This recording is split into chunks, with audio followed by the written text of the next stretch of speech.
Hi everybody, welcome back for day 2 of the Chestnut Ridge Summer Pro Shootout 2024 edition. I'm Bob Cheviar and I'm here with my co-host Brian Meisner. Brian, as I was mentioning yesterday, has a really extensive knowledge of college tennis at all levels, Division 1 through 3, and as well as we have a player here, Brian, who's representing the NAIA National Champions.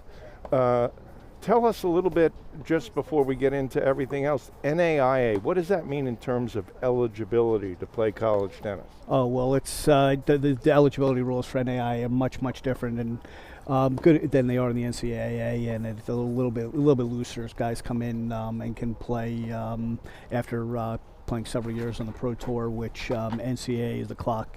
Eligibility clock starts, about I think 6 months after you graduate high school. But that's Bob. That's a conversation that could take forever.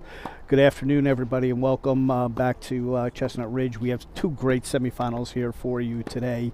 On our show court, we're going to have Alex Visser, currently going into his sophomore year at Duke. Alex is from Westport, Connecticut.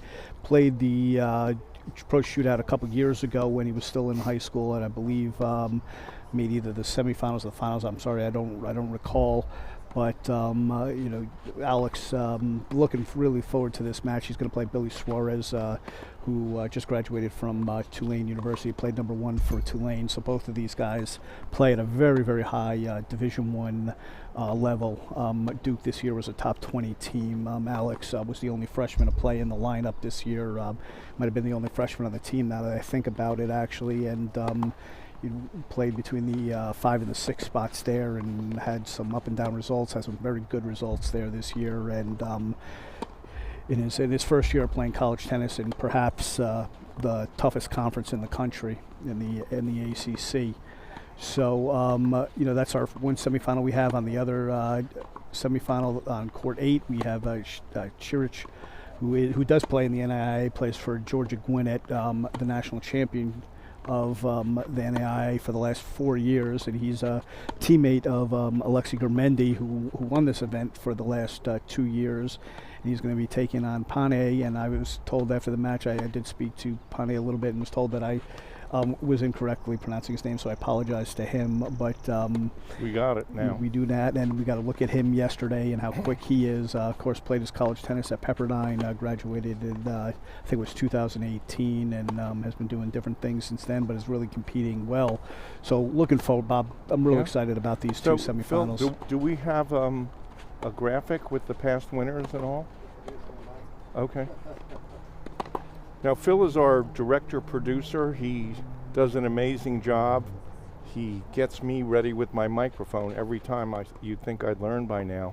But for all of you at home that work with electronics, I heard Phil earlier today talking to his piece of equipment. So he's just like one of us when it comes to getting all this stuff to work.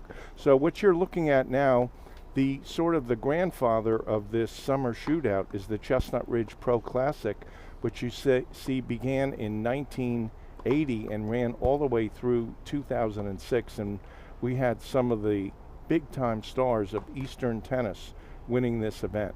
You know any of the names on that list? I know Brian? several of the names. A couple very good friends of mine. Alex Roberman, who played at St. John's the year before I got there. And also Matt Snyder, my former roommate at a tennis camp at that Tournament Tough tennis camp in Florida, who's been a longtime friend.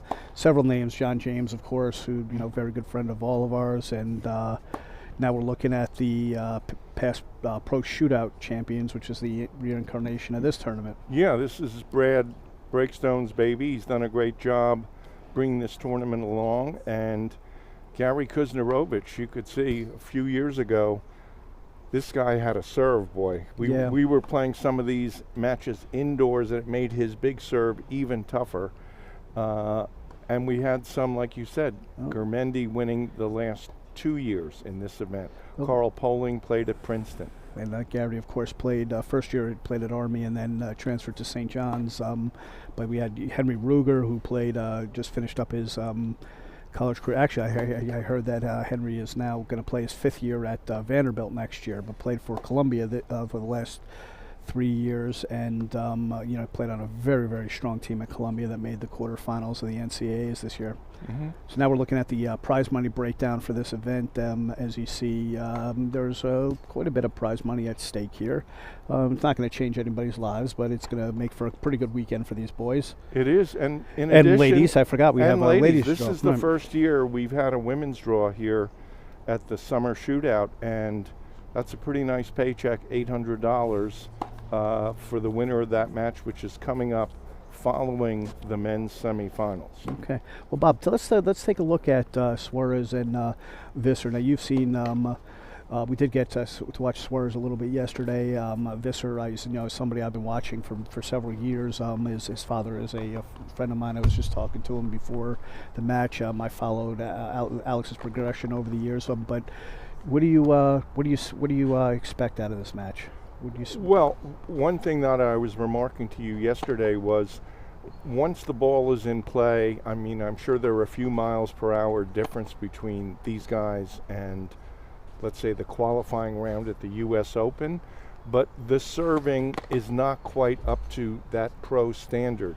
And you were quick to point out that, well, we better start watching Suarez when I make a comment like that, because his serve he really can nail it into the box. So I think you're getting a look now at the draw where the number 1 seed, Aleksa Ciric, is going up against Lautaro Pane. That's going to be on court 8, and we're watching Billy Suarez against Alex Visser. Alex Visser, yes. Well, and they've just completed their warm-up, Yep. so we should be getting started shortly. I'll tell you, here's what I see in this match. Suarez's first serve is just absolutely huge, especially on the ad side. He can really nail that wide serve on the ad side. Uh-huh. I expect him to use that, but try to get a short ball off of Visser's return. Visser is one of the fastest guys I've ever seen. Wow. He is just all over the place. He's got a lot of game. He's got a huge forehand, pretty good backhand. I expect him to try to use his forehand to open up the court. The area where I'm looking at Visser to see how much he's improved is his serve. He's not a big guy. But he does get quite a bit out of his serve for his side, but he is just so fast. He moves around the court incredibly well.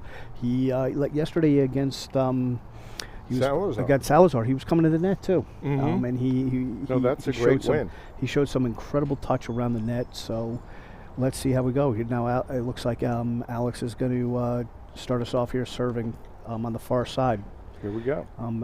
Billy's on the closer side in the light blue shirt.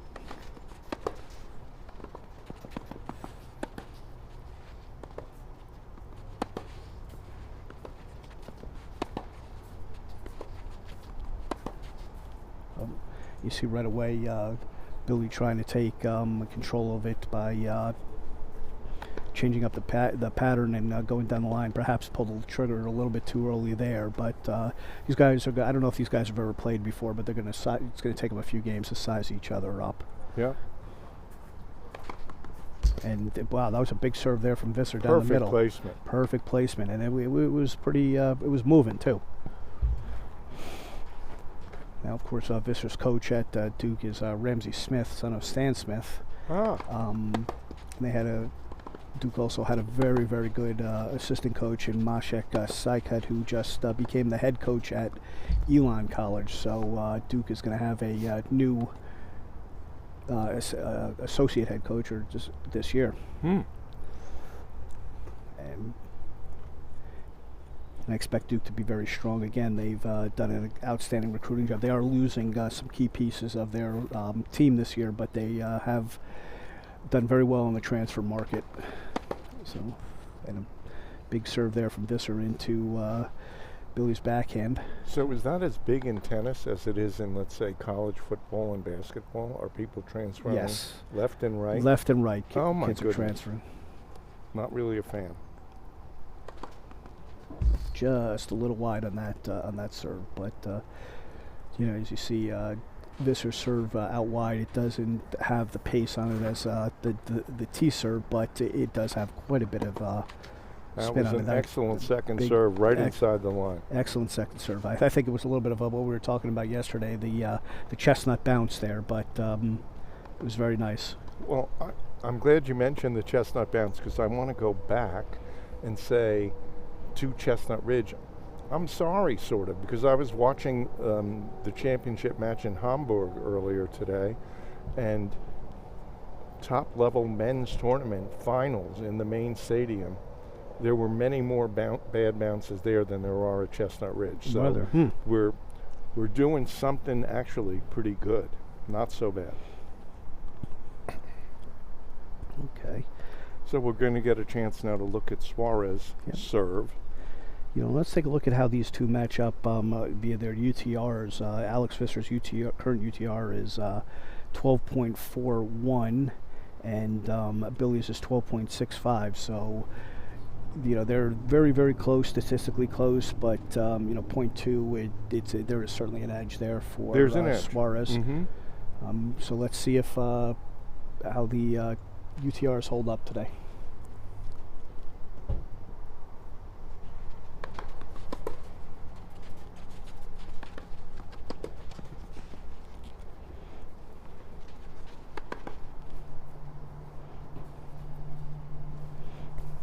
Oh, we got someone right there.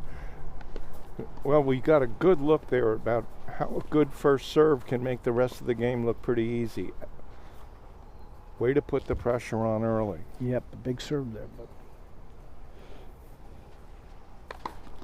There you got to look at that big wide serve that I was talking about before. And, man, if you can hit in that spot every time, you're going to get a lot of free points. That is not an easy serve. Suarez is, I would say he's probably about 6'3", 6'4". Yeah, he's a pretty big boy. So, it certainly helps.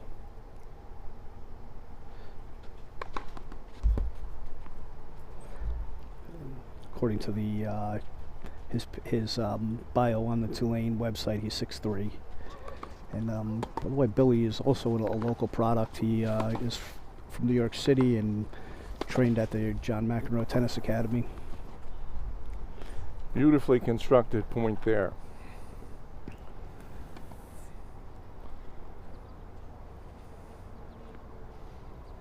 Alex is more an example of the classic singles strategy. It's a little bit overruled now with the power, but if you hit down the line and don't do damage, you open up the court, and Suarez sort of took advantage of that there. That's very true, Bob. It's something that I have become very well aware of in my old age, of opening up the court. But Suarez, easy hold.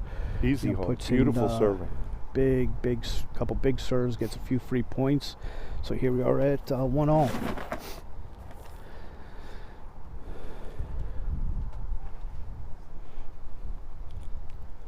It's a little warmer out today than yesterday, so I expect that to be a little bit of a factor. These guys were playing the best of 3 sets, but the third set will be a super tiebreaker. But these guys are going to have to play. The winner of this match is going to have to play again in the finals. They'll get a little break while during the women's finals, but then the men's finals will go on after that.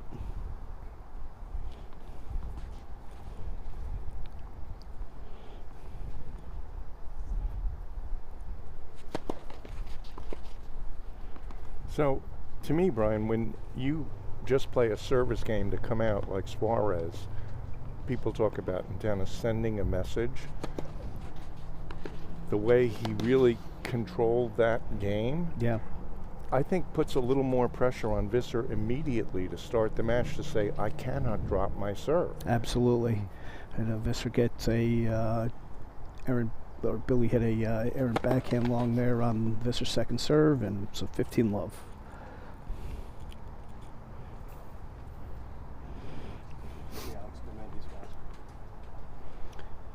Is he? Oh.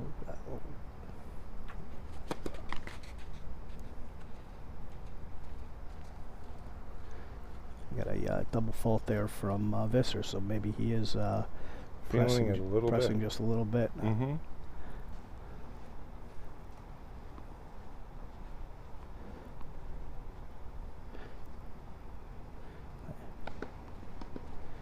And yesterday I did ask Brad Breakstone the speed of the court, and he said slow. So that would suggest not trying to open up the court too early in the rally, because you could get yourself in trouble. Yeah, sure. I see we got a comment from our two-time defending champion who's not with us this year. I hear he's down in Miami playing some tournaments. Alex Grimendi. Alex, thanks for watching, man. Nice. Yes, welcome. Glad to hear from you, and hope you're doing well. And thank you for sending us your teammate this year. He is tremendous. And we're going to get a little bit a look on him. We're going to show the split screens in a little bit, but if he does move on to the finals, we'll certainly see him later today. But your teammate Ciric is absolutely a tremendous player and nice guy. Got to talk to him a little bit yesterday, and we'll definitely get a look at him today. So Alex, thanks for watching. Okay, that was an excellent counterpunch from Suarez. Suarez got him on his back foot. Suarez hitting some heavy deep balls here, and he's got 2 break points here. So this is a much different match than Visser had to play yesterday against Salazar. Salazar tried to move him around the court a little bit more, and that plays a little bit into to Visser's strength. Suarez is he's hitting big. His backhand. He's hit some big, heavy backhands, big serves, and bigger power games. So.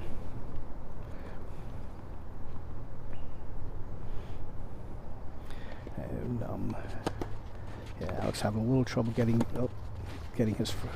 Alex is having a lot of trouble getting his first serve in this game, and Suarez takes advantage and gets the break.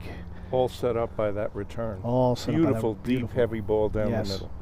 Yep, right. Yep.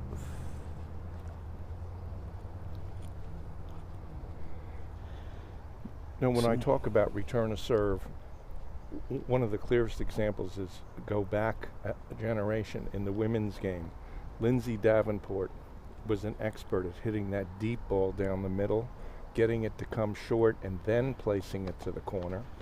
Whereas Serena was a player who took the ball immediately on the return and rammed it into the corner. 2 different approaches of attacking your opponent's serve. Sure. There's no right or wrong, but our viewers should know that you're going to see probably some of each today, but there was a great example of the good ball down the middle. Yeah, there was a guy on the men's side that was pretty good at doing that too, with initials AA. Yes, he was. Yep. So, yeah. So Suarez now to serve up 2-1 with an early break. And we'll try to get everybody an update of the score on the court 8 as well, between Ciric and Pane.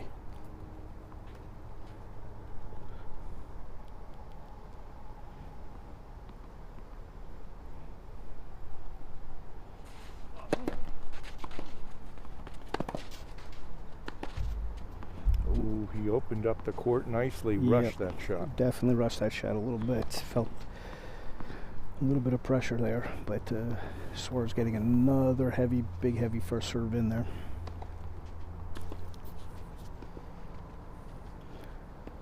So yeah, I'm looking down at Pane and Ciric now. These guys are really going at it too. So man, these are 2 really high level semifinals that we have here.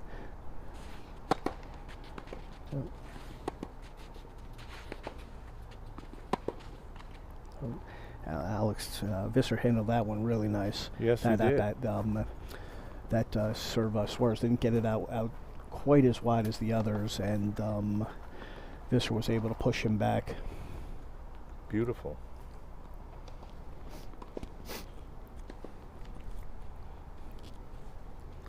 Both of these guys decked out in their college gear, so it's like they're playing a dual match, but on clay. But of course, no college matches on clay anymore. It's been a long time. They haven't been. They're all hard court matches. So I can imagine that out wide serve from Billy is just tough on a hard court, man. Well, we did just see Suarez glance up towards the sun. I think it's just about over being a problem, but it still might be a little bit tough. He seemed to maybe not hit that high volley as hard as we might have expected. Sure. Well. And wow, big 1-2 combination there from Beautiful Suarez. play. But so now Suarez up 40-15 and about to consolidate the break. But yeah, it's definitely warmer today, as we said. But other than that, it's an absolute picture-perfect tennis day. There is no wind. No wind. Very calm here. Very serene surroundings here up at Chestnut Ridge in Mount Kisco, New York.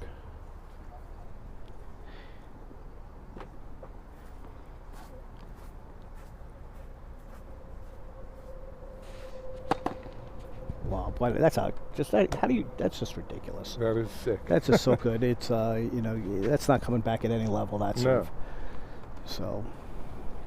So, any idea, Brian? I'm not going to send you scrambling on your computer, but what was his national ranking last year in Division? I don't know. We will find that out. Okay. But looking up at the split screen now, where Ciric and Pane, we have it looks like they're on serve in the first set as well. This is a new feature that we were able to get for you today, being able to split screen and watch both semifinals at once. We'll check in on both of them, but both are early here in the first set. But that's one improvement we've made in the coverage this year, being able to have a second court with the live stream. So. That was a beautiful counterpunch by Visser. He kept that slice so low after scrambling deep into the corner.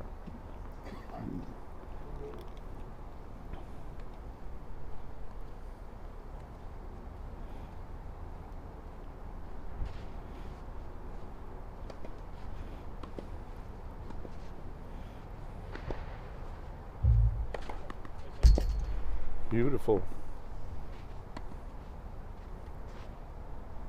That's his second one. He likes that one right up the tee. Again, perfectly placed.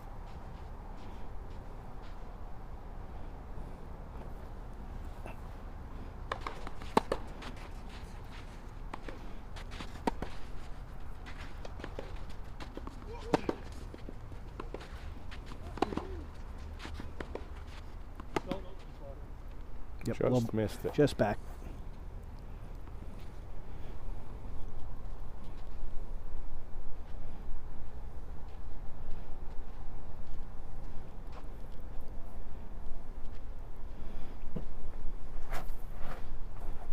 So Brian, you don't see as many club players as I do, but do you think these guys hit more lines than club players do when they're playing? Yeah, but I think these guys, I don't know if it's more, but I think when these guys hit the line, it's pretty close to more. It's more intentional than when club players do it. Yes. You know what, Bob? I'm just not going to compare these guys to club players. That's just not fair to them. These guys are tremendous athletes.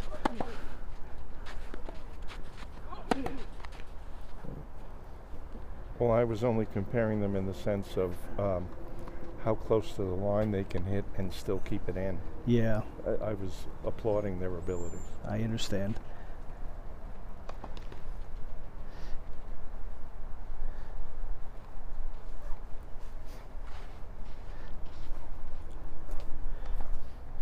So Visser was able to 40-15, so Billy with a couple more break points. And good serve there out wide from Visser. Billy couldn't quite catch up for it, but he did get a good crack at that. Yeah. Yeah, I'm not seeing that Billy had a college ranking this year. I don't see that he finished in the rankings. So, oh, that was a hold for Visser. So we did have the score. The score was where I incorrectly called the score. So now we're at 3-2. Billy's up a break. Yes. Okay.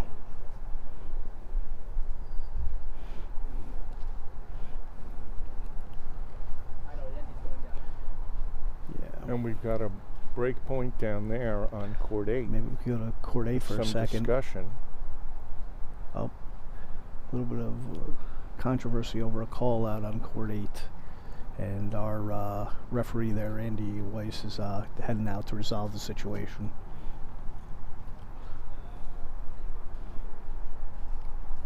As Visser and Suarez change ends with Suarez serving up 3-2. So we'll find out what's going on down at court 8 and get back to you on that.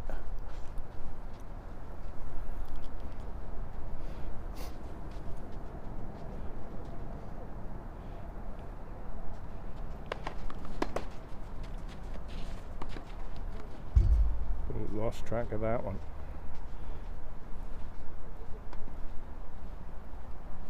He was thinking the serve might have been out.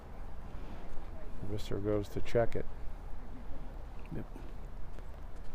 We all know you got to keep playing the calls.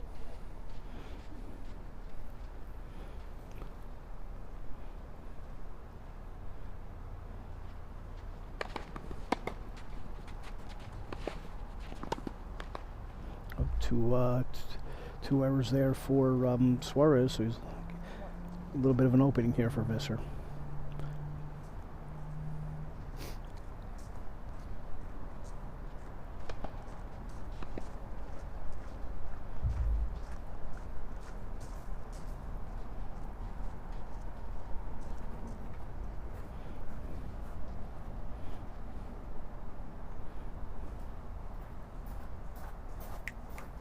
Andrew,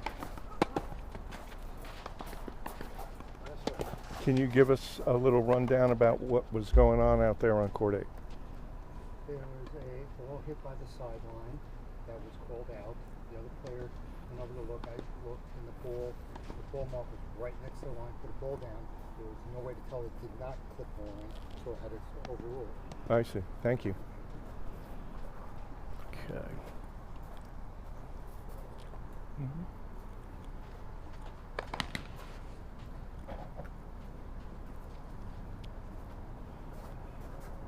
So Suarez serving 30-15, second serve. Big kick on that one. Oh. It was a good scramble there for Visser. He got up a high lob and He did. but Good Suarez, defensive lob. Yeah. Nice, calm overhead. Nice calm over it, right. I guess the coach at Tulane did work on overheads there, and I'm not quite sure who the coach is at Tulane right now. I know Mark Boris was coach there, and unfortunately became ill for a little while. I don't know if he made it back this year, but if he does watch Billy's match, we're send our best out to him. We sure do. He was a great player for West Virginia back in the day.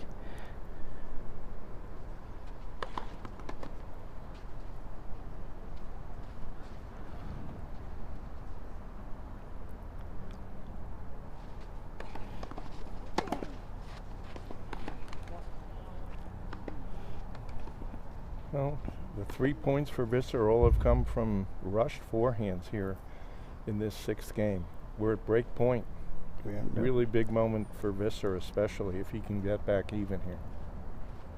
This would be a big win for Visser if he could get back and get back on serve here.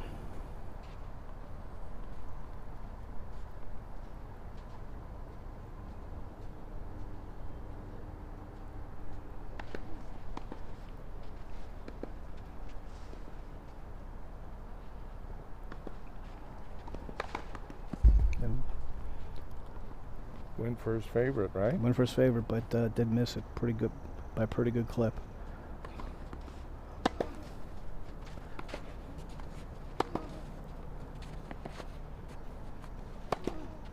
Ooh.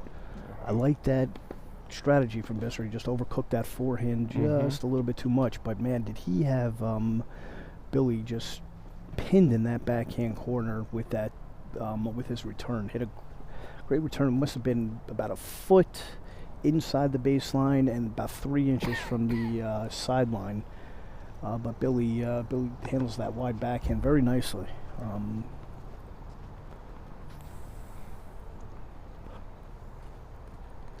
So we're here now at deuce. I'm looking up and down Visser's record this year, and he had some really, really impressive wins during the dual match season for Duke.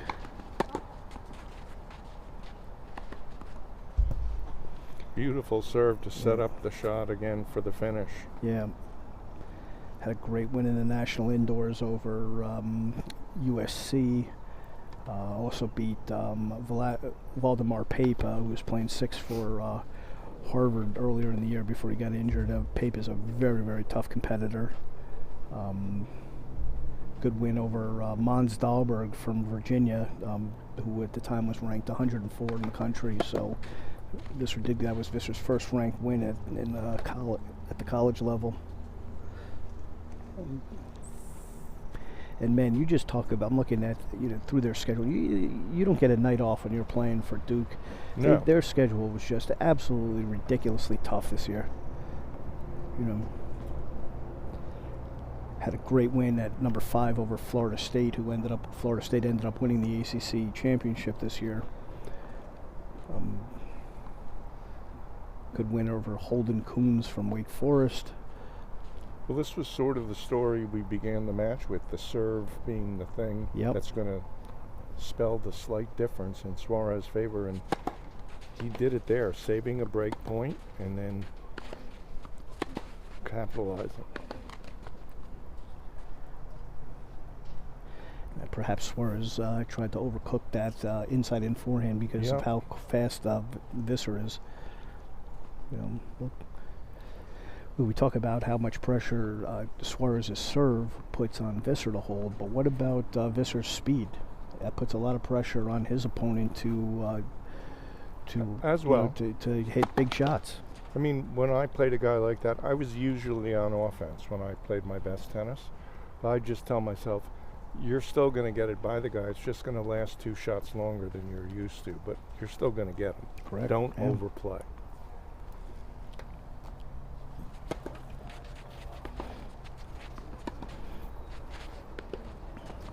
Oh, Clean right the line. Right on the line there. That backhand down the line.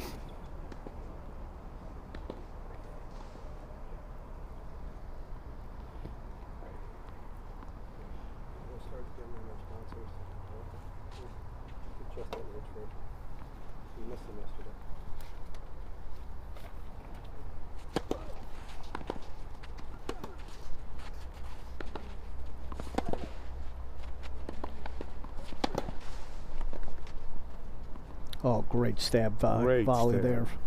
Visser unable to recover from that big approach shot. But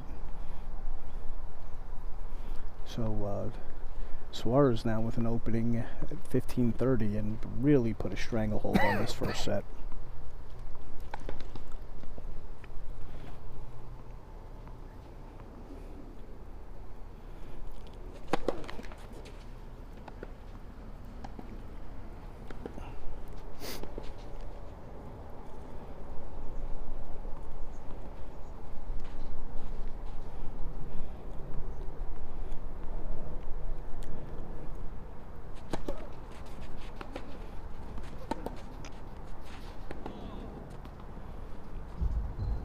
So Visser with a very strong backhand down the line there gets the error on the Suarez forehand. We're at 30 all.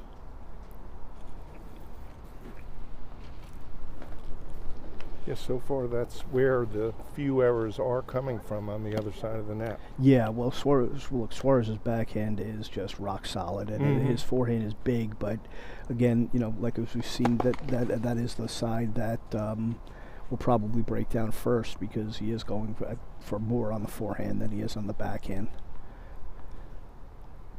But also, I think for him, there's a little more freedom with his weapon because he knows how good his serve is. Sure. He can miss a couple. Well, that forehand looked pretty good. Those two forehands. Yeah, they were.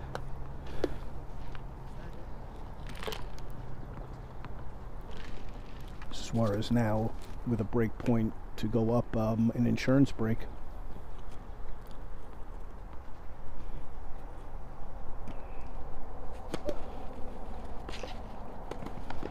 Oh, And Visser, first time we've seen him serve and volley today. And then you see, I just told you, he can play around the net too. I like that play. He got so tight to the net there. Yeah, Part of it is he didn't hit his hardest serve. He wanted to give himself time to get up there. Good position. Nice play.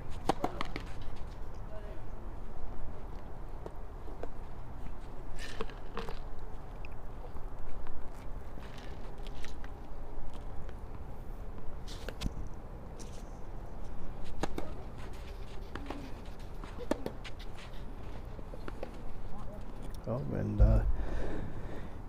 it's the backhand error there from Suarez. Perhaps Suarez pushed a little too hard there, and game point now for Visser.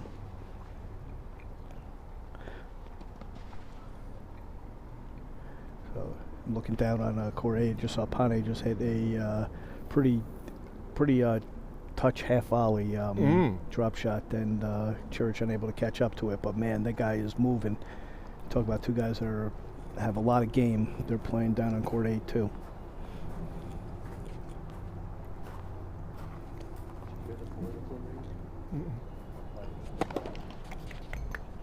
Ooh, Visser went for the tee and looks like just missed.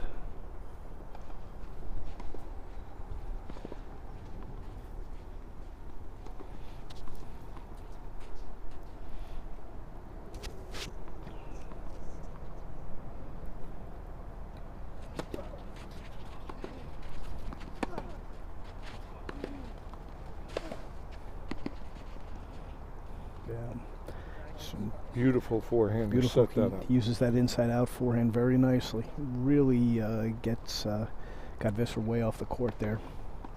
Set himself up with the easy winner. So back to deuce here. Try to get a update on the score on court 8. So there's one other thing that I think I'd like our viewers to notice. Typically, when one person is quite a bit physically bigger than the other, that guy's going to be on offense more, and the smaller guy more on defense. But too many people, when they get in that matchup, they play only defense. You saw that serve and volley a few points ago by Visser, where he's looking for his way to selectively impose himself on the point as the smaller guy. It was a beautiful play. Oh, he imposed himself on that point, and the last 2 points were that's beautiful serve. Beautiful serve down the tee. Yeah. So Visser now at holds were got changed sides. Suarez up 4-3, and we're taking a look at the split screen on court 8 there again. Another looks like maybe a little bit more controversy out there. Where's our referee? But perhaps we could thank a sponsor while we're waiting. Let's see. So it looks like Ciric up 3-2 there due, so it's an important point.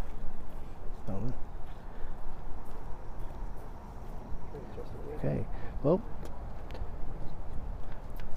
founded in 1969, Chestnut Ridge Racquet Club has become the tennis players' club of choice in Westchester County.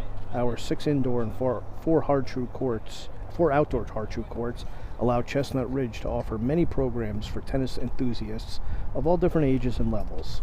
Former top 100 WTA Tour player Olga Warshaw heads a strong group of pros specializing in developing junior players.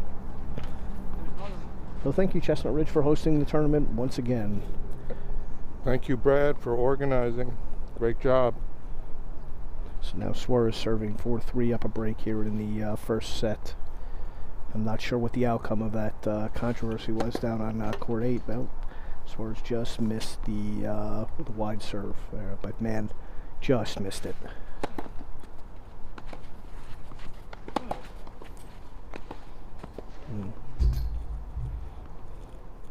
Visser is killing himself for whatever he just did there, but that was just a routine rally ball that he that sailed on him.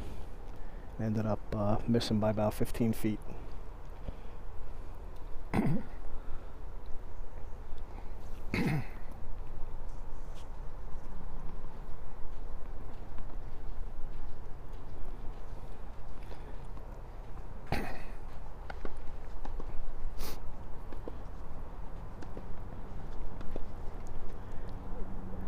though, is when you're trying to break serve, that first point is just so important. Big tee serve there from Beautiful. From Suarez, and we're seeing both guys use that tee, man.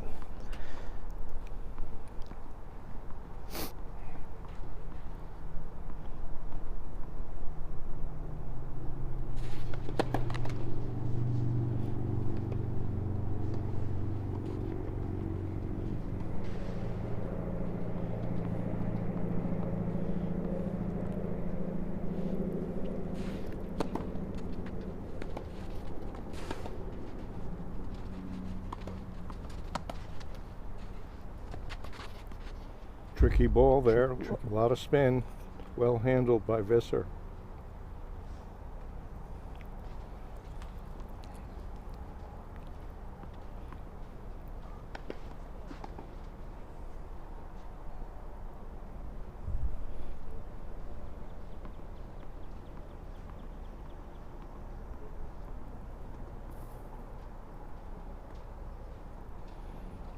In such a warm day, you know, Visser, and such a bright day, Visser decided to go without a hat on. I don't think I've ever actually seen him wear a hat while he plays. Mm-hmm. And some guys can't play without a hat on. I can't play without a hat on, whether I'm playing inside or outside.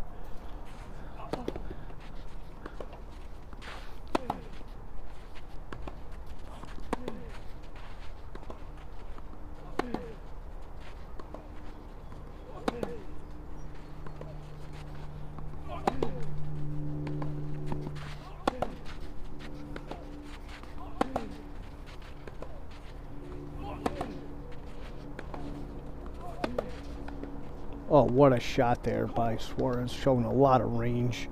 Not only can this guy hit the big flat ball, but he has got you know, the spin shots too, the angles, everything. That was a tremendous point, because both guys were saying, I'm not going to open up the court. I'm going to play my cross court solid. And then he's like, okay.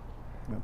How about this sharp cross court? You're going to handle that. That was Sharp a beautiful cross shot. court, ton of spin, really dropped his racket head under the ball, and you know, it was actually pretty safe shot.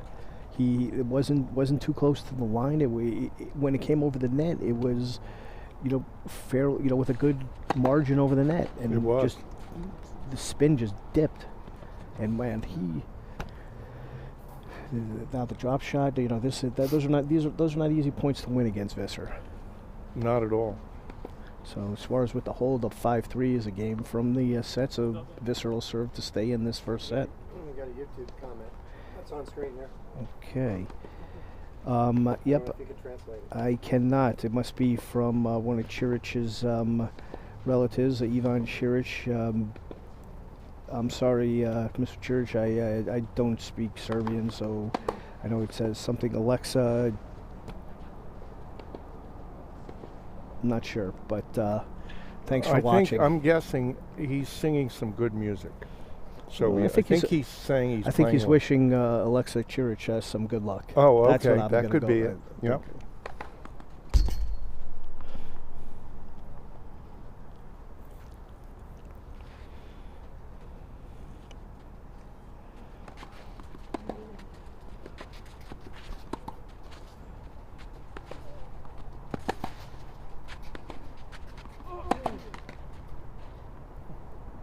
That ball just stays on Suarez's side of the net, so Visser now opened up a 30-love lead on his serve. Serving to stay in the first set.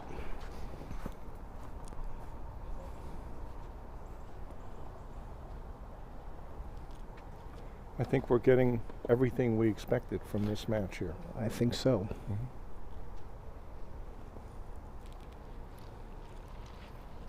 Can we get a score update on court 8?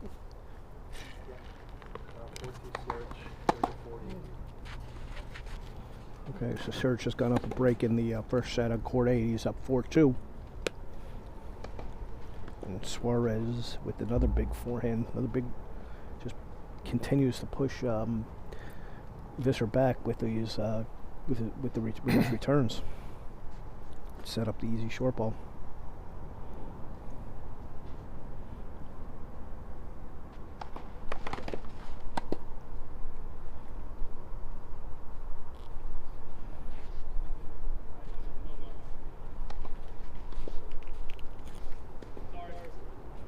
So that was a very close let. I think he called it a let. Well, it was a let. There's no doubt about that. I think he was unsure on whether it was in or not. Yeah. So it looks like a first serve now for Visser. Very fair call.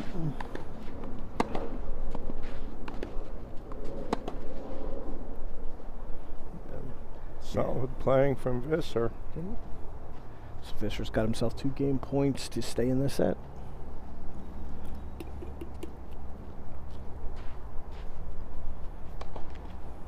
Zoe.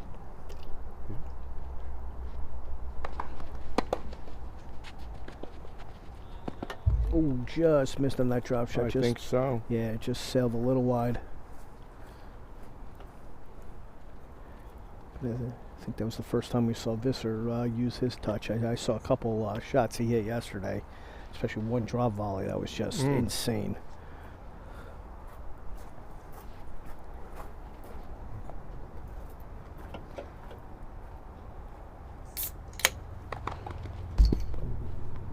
Just missed it a couple inches wide.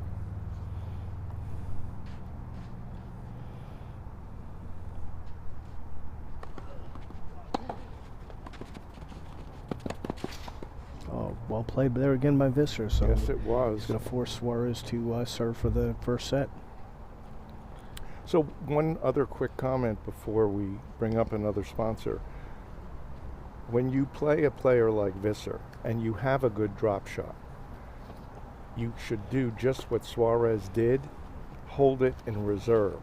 Because once he sees you do it a couple times, he's going to get to the ball once he's seen it. When you use it like Suarez did there, out of the blue, boom, use it, it's almost a sure point because no one's going to be able to run that one down. Beautiful use. We could tell by the quality of the shot how Suarez is very good at that shot, but he's not overdoing it. Okay, so looking in on court 8 now also, but let's say thanks to another one of our sponsors, Bombas. At Bombas, we believe a more comfortable world is a better world. Everyone, no matter their circumstances, deserves to put on clean clothes that feel good. So we perfected socks, underwear, and t-shirts you'll want to live in. Created apparel you'll never want to take off. And for every item you purchase for yourself, we donate an item to someone affected by homelessness. Thank you, Bombas. I believe Bombas has been with us for several years now. I do have a pair of their socks and can attest to how comfortable they are personally. So now we're looking in both Court 8 and Court 10. Both matches, I believe, are coming down to it. Perhaps we can get a score update on Court. There we go. Court 8, we're looking at so Ciric is up 5-3. So Pane serving to stay in the first set there. Yeah. And here on Court 10, we have Suarez serving for the first set, up 5-4. And again, man, he just continues to use that big inside-out forehand, and the big serve, the big 1-2. I guess they taught him that at the McEnroe Tennis Academy, but that's become wow. And again, we talked about the big out wide serve, yeah. So uses his 2 strengths to set up 30 love serving for the match. Serving for the first set. Really makes life a lot easier when you have those 2 big weapons. Maybe, yes, so much easier.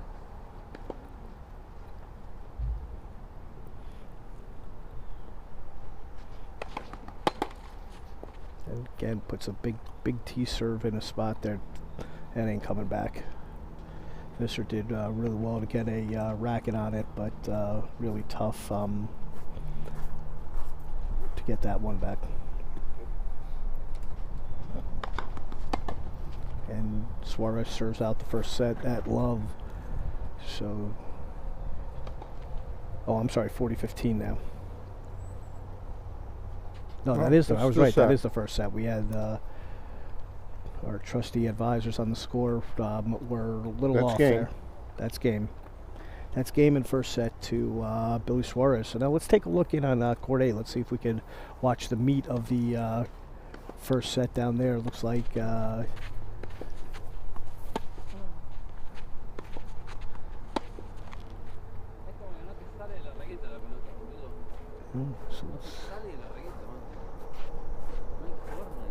Looks like looks like we may have the score wrong there too.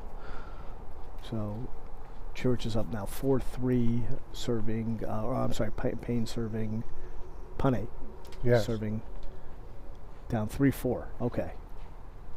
Now, this is the only tournament I've seen where people lose games in the course of a match. Yeah, I don't know how that happens. Yeah. Are we sure we have the right score over there? Yeah.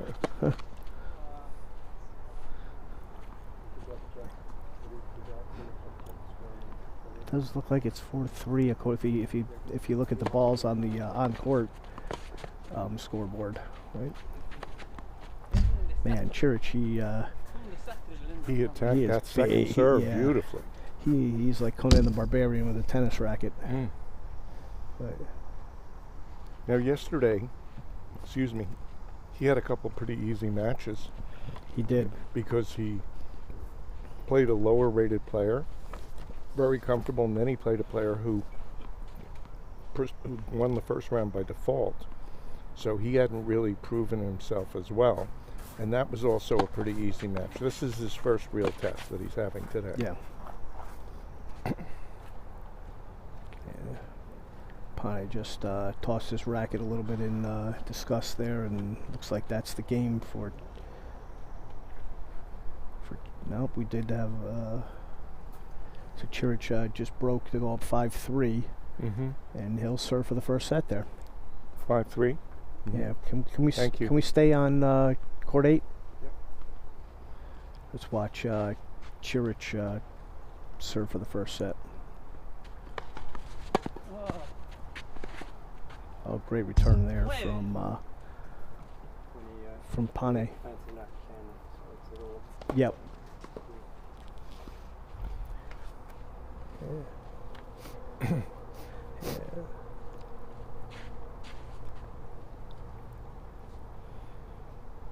So Ciric now serving for the set, down love 15.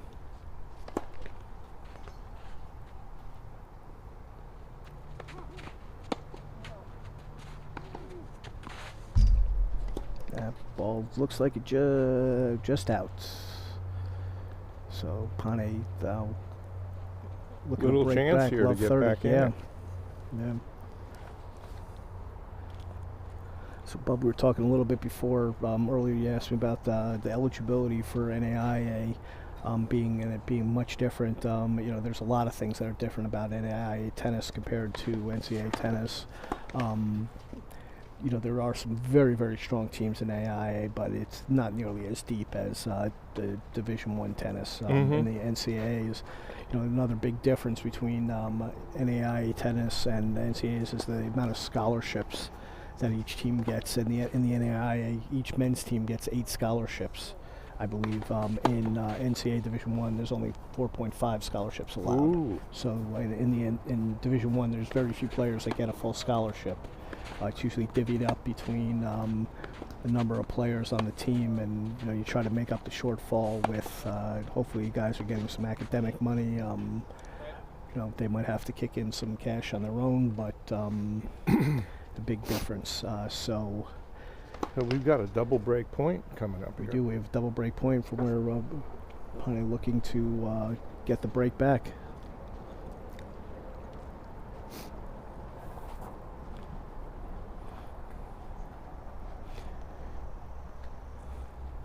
Obviously, the budgets in NAIA, these schools are not flying all over the place like a lot of Division I schools are.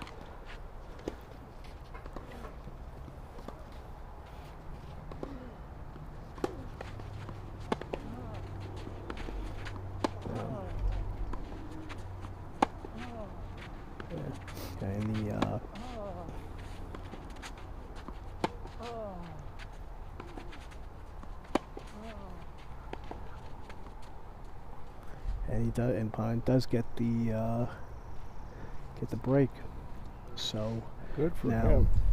That's it. He'll be serving this. He'll be serving a level at 5-all.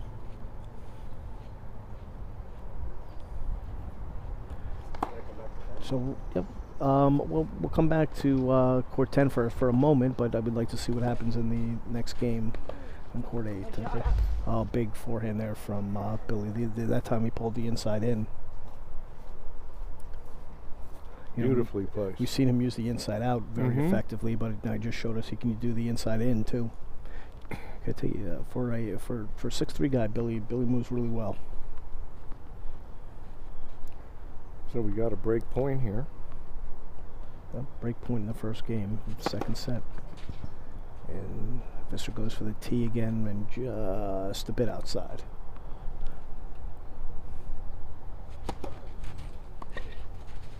And gets the error from Suarez off the backhand return. So crisis averted for a moment from Visser.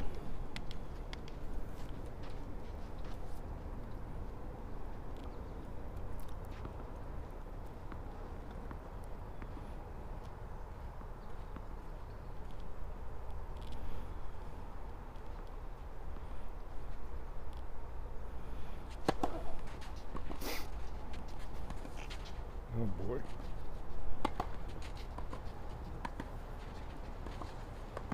Oh, Visser's going to be kicking himself for that one. Didn't do enough with that overhead. No. So Suarez earns himself another break point. He didn't do enough with that approach or that overhead. Exactly. But, it all started to me with the approach. He almost got out of it, but Yeah, the approach may have been better than it looked. It was deep. It stayed low. It was right at Suarez's feet. He wasn't able to do much with it, but Visser needed to do more with that overhead.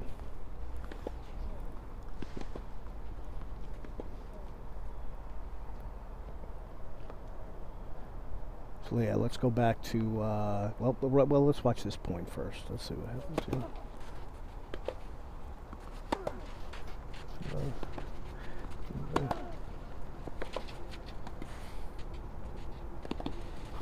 Visser did a great job of opening up the court there and was able to finally get the error from Suarez. But let's go back to court 8 here with Ciric and Pane, with Pane serving to stay in the first set. Up 15-love.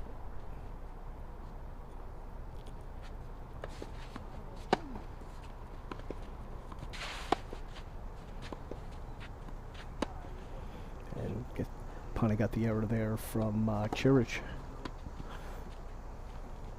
So he's up 30-love, serving down 4-5.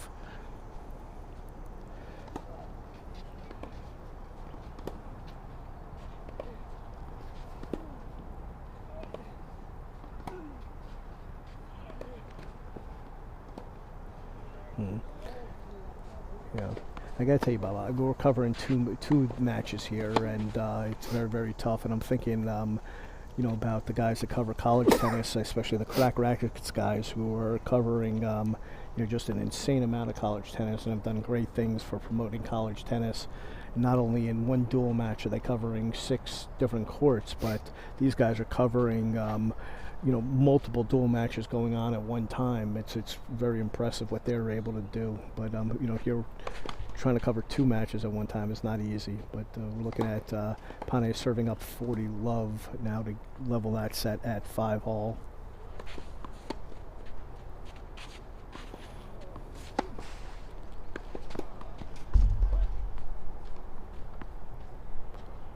And Pane does get the hold, so we're at 5-all.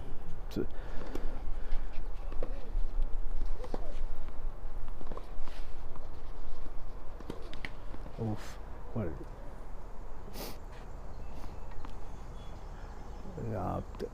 Suarez is able to get the break from Visser. Just did an absolute incredible job of playing defense on that point that we didn't get to see, but looking Ciric up 15-love now, serving at 5-all. There's going to be another call here. Oh no, he just erased the mark. Yeah, let's if we can take a look at the split screen, that would be great. Yeah, got 2 great matches going on here. Now Suarez, though, has just wrestled control of this of the first set of this semifinal. Up a break now here in the second set.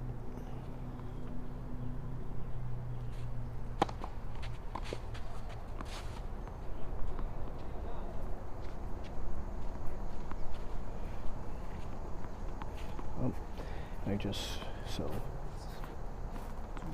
Down a break, right? yep, down a break, and so we just got a quick pop in from the booth from Matthias Visser, Alex Visser's dad, who I think we had him on here last time commentating, but he walked away so quickly that I couldn't get him to sit down and analyze Alex's play.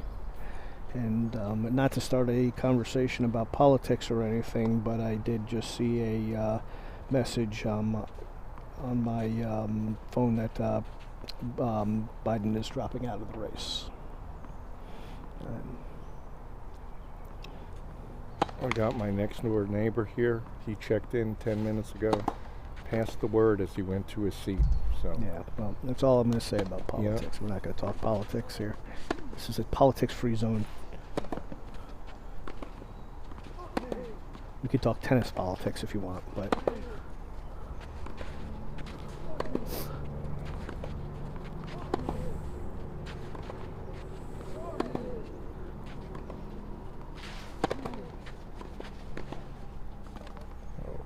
Visser overcooked that forehand. Visser changed the pattern first, and he ends up losing the point almost every time. Just make it boring. Cross court, cross court, cross court. I don't think, I think Visser's feeling a little bit of the pressure that he has to kind of redline it to get back in this match. Everything that he does, Suarez seems to do a little bit better.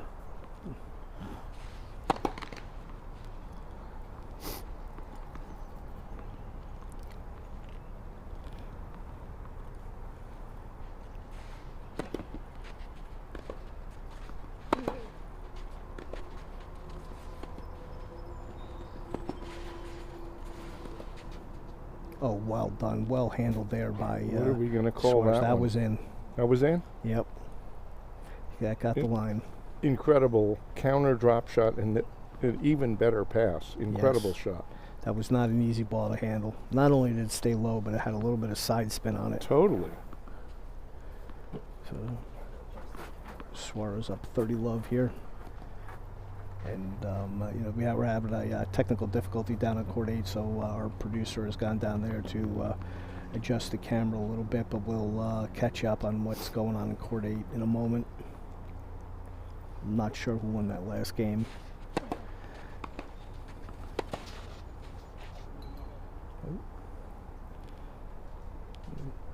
Visser was on that return in a hurry and caught Suarez a little bit by surprise, so Suarez serving at 30-15.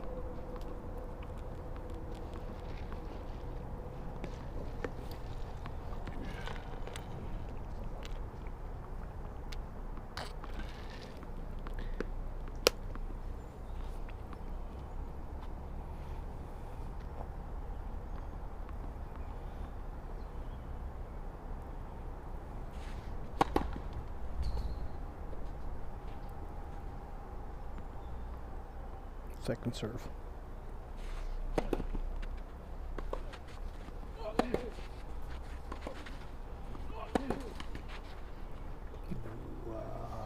Right, Visser hanging in there. Yep, well, 30 all. Suarez dropped his head a little, or picked up his head a little bit on that forehand, so ended up dropping in the net. But 30. Well, so I'm sorry everybody. We've lost the camera on court 8 for the time being, but we will work on that and try to get it back to you. But we'll try to keep you updated with the score over there. And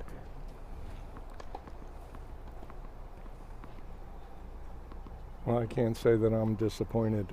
Split screen to me is like multitasking, neither one of which I'm a big fan of.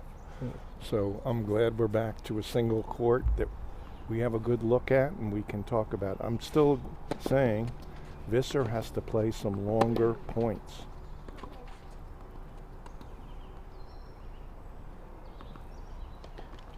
a couple of errors now from Suarez gives Visser a break point. He's only had a look at, I think he had 2 break points in the first set and was unable to convert, so this will be, I think, maybe his 3rd. Mm-hmm. We need statisticians, Bob. Well, you It's know, perhaps there's one thing actually to talk about in our contract this year. a phone system Yeah, that I was tracks the matches. I was talking about it yesterday, Swing Vision. Yeah, Next year we have to hook that up. That would be great.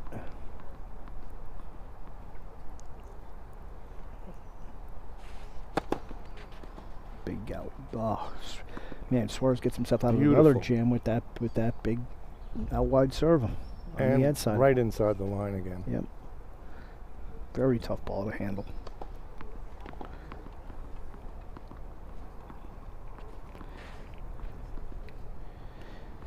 Everybody, if you're out there watching, let us know, please, if you could comment or ask a question. Be happy to hear from you. Suarez, great close there, and see how fast Visser is, and he was about 10 feet off the court there, and Suarez just was able to get the ball by him. So Suarez has worked himself into position for the add in.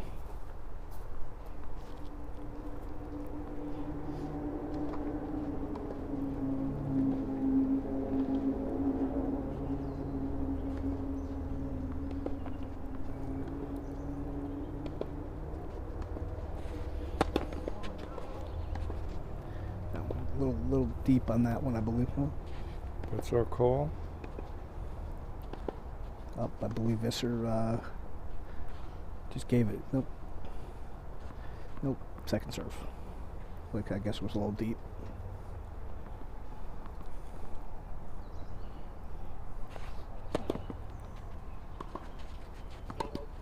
Oh gosh, Visser unable too to- bad. Yeah, unable to control that big kick out wide there from Suarez. Suarez gets the hold to go up 2-love here in the second set.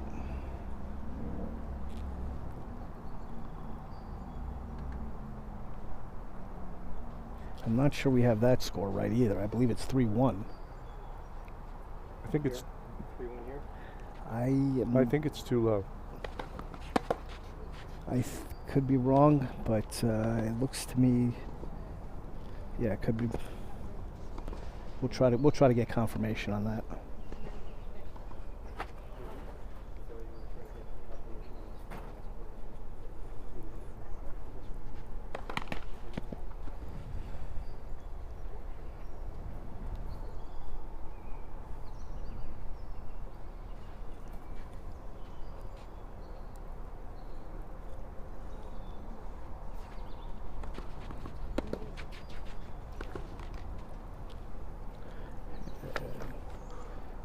Bad error there from Visser, 15-all.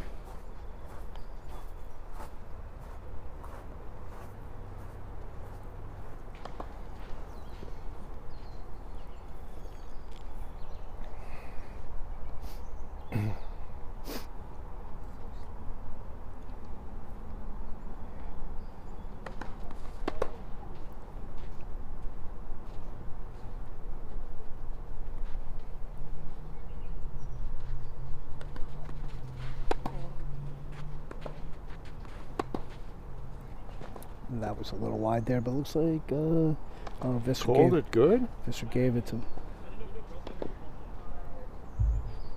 Visser did give it to him.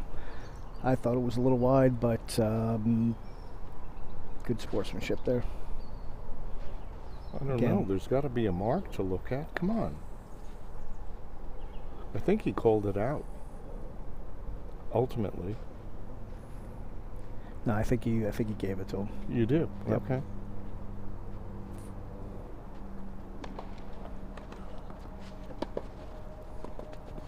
Oh, that was really tough volley there from Visser, and he hit a great shot, but Suarez got up there in a hurry and was able to get the ball before it dropped too low. Great passing shot. Tremendous anticipation. Yep. For those of you watching, it was so low. Notice he used a little underspin to keep his control on that ball because it was so low. Beautiful shot.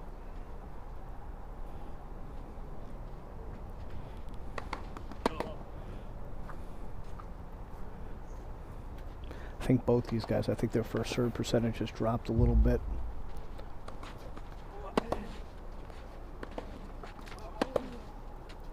Oh, man. Suarez is just anticipating so well now, and Visser has really slowed up. 3 love. So now 2 breaks in the front.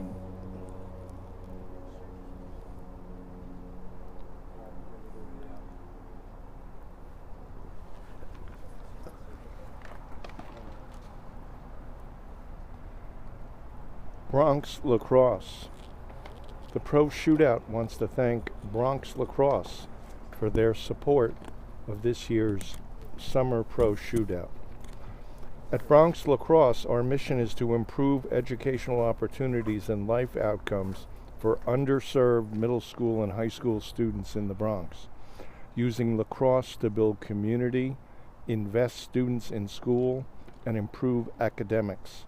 Our approach combines intensive academic and athletic services with mentoring, team building experiences, and social emotional learning opportunities to position our student athletes for success in school, life, and when applying to competitive colleges.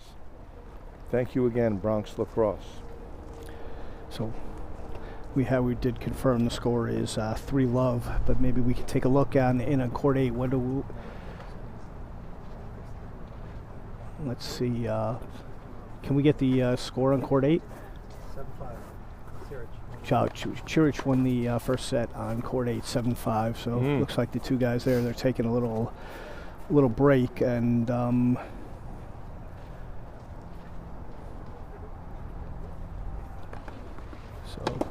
even though we're looking at the split screen there, our producer Phil is trying to adjust the camera out on court 8. So unfortunately, we have a very small staff here, so we can't do anything about the split screen for the moment.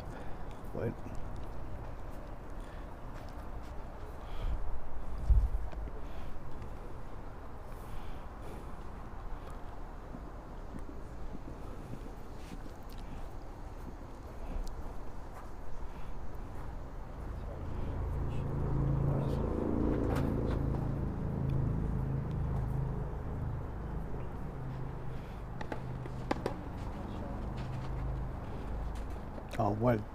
what great 1-2 there from Suarez. The big out wide serve with then the big guy using the touch.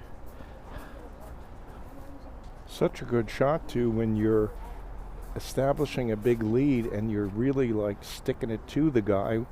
We call it kick him when he's down, and that was a beautiful play. That is exactly what just happened.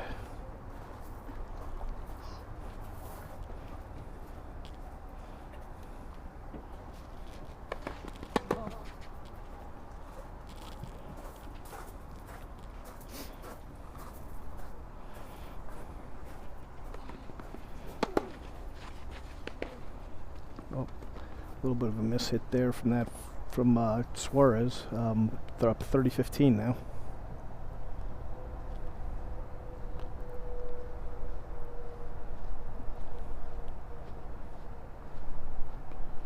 Or 15-30?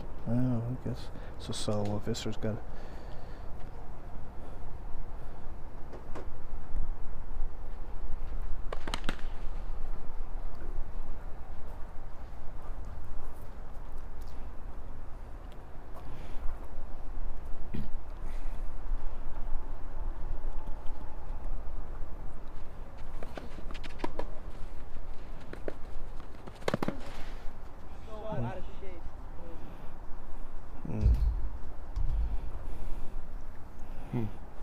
So Visser just mumbled so we could hear, "I'm so out of shape."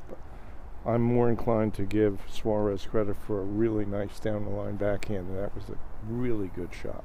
That is, and I remember these 2 guys that are on their summer break, and I'm sure both of them took a little bit of a break after a long college season. So, of course, Suarez has finished up his college career, and Visser's going to go back to Duke in a few weeks for his sophomore season, but probably did take a couple of days off. But I do have some inside information, and I heard Visser the other day in a fitness session pushed a little too hard and left his lunch on the floor. Oh. But I don't. That's a rumor. I don't know. Hasn't been confirmed yet. Bad backhand error there from Visser gives Suarez a game point.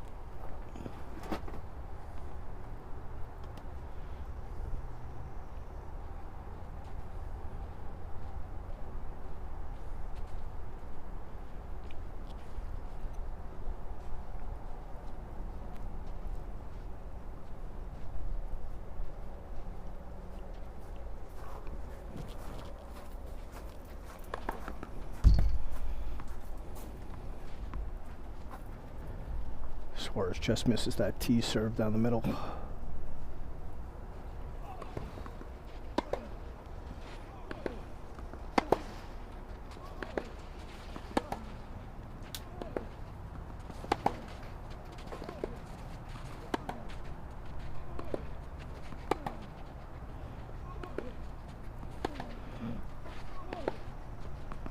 Oh, great. Man, but they were really slugging on that point, huh? They were, but that's what I'm advocating for Visser. Long points. Yeah. It's hot out here. This guy thinks he's cruising, and he is. Yeah.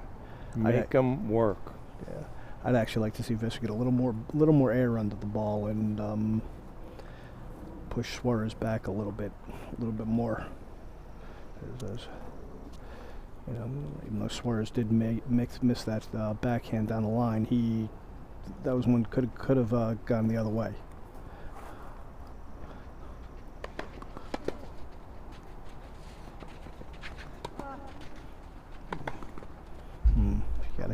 Gotta hit a better lob than that to get over the big guy. Totally.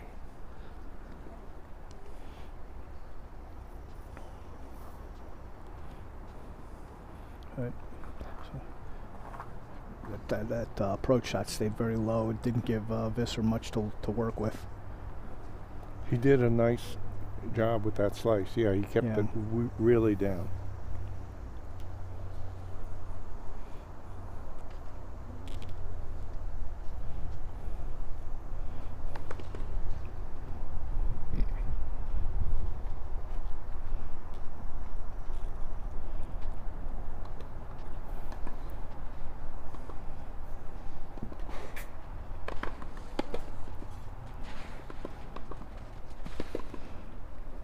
And Billy has really wrestled control of this second set up for love. And you know, you look at the game score, and unfortunately, the second set looks like it's a blowout. But the games have been very, very tight. They've been tight. So, you know, Suarez has just come out on top. Visser's had a break point. Yeah. He's had a couple ads when serving.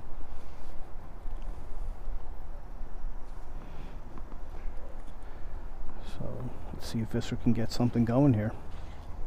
So I mentioned before, Brian, I was watching a little of the Hamburg final today. Okay. With Zverev and Arthur Fils, the new young French player. Have you gotten a chance to see him? I have. So at one point in the match, they had each won 111 points. Yeah. This is how close it can be without picking a winner. Yeah. Visser, a good start to this first game. Hit a nice out wide slice serve there. The second serve here at 15 love. Good return there from Suarez. And that was a close one there on the baseline, but it looked like it did just catch the line. And Suarez but tennis is a funny game. Here's one other stat.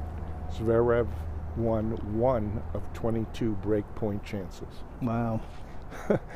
That's pretty and amazing. ended up losing 7-6 in the third. Amazing.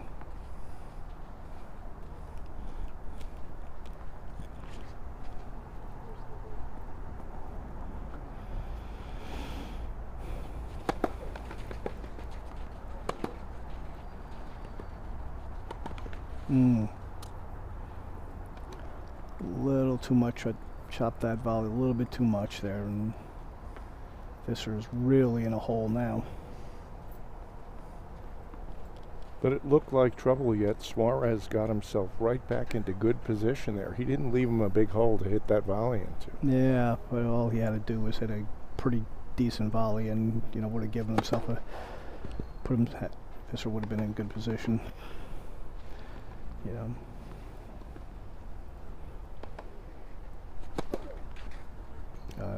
Great Big second serve serve. down the tee.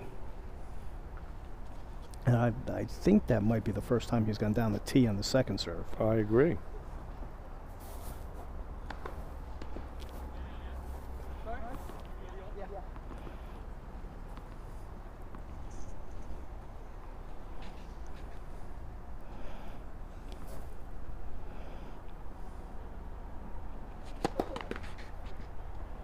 It looks like Visser's got a little bit of a wrap on his left leg. I can't.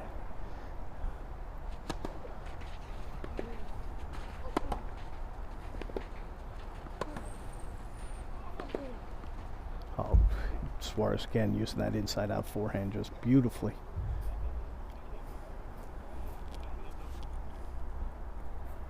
Really well done.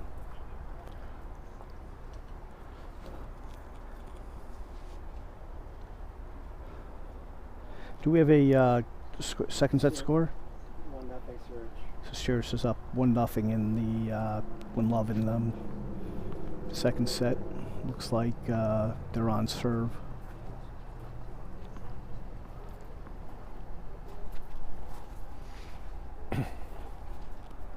Well, this are serving down break point. And very nice backhand into the corner there from Visser. Look.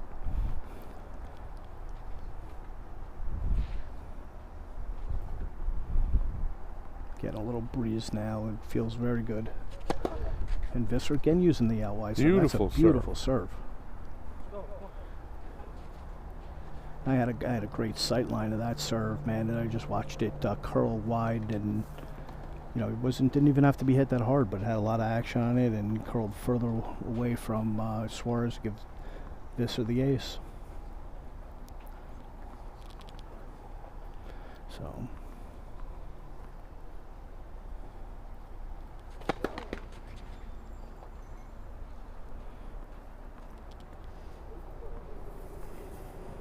See where Visser goes on the second serve here. Way out wide. And wow, beautiful, beautiful. Beautiful play. Touch drop shot there to get the hold, and Visser's got himself on the board here in this second set. So change sides with Suarez up 4-1. And he's got 2 breaks. So we're back on court 8 right now. Looking at court 8, we got a critical 30-all point here with Pane serving and Ciric looking for the early break in the second set.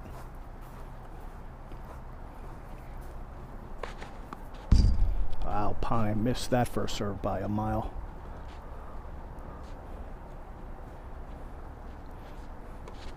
Oh, and a double fault there. So Pane misses the first serve by 10 feet long, and then the second serve in the net. So he was overcompensating on the second serve for what he ever did on the first serve, and gives Ciric the first break point of the second set. And let's.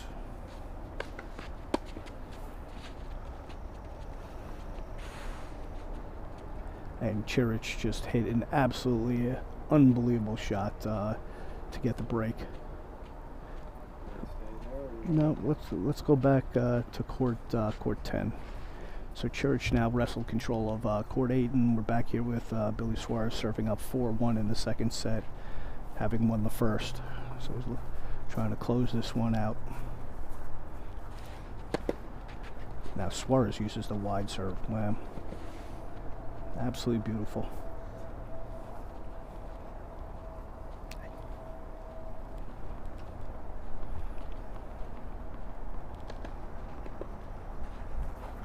Reminder, after this we'll have the women's final coming up right after this match.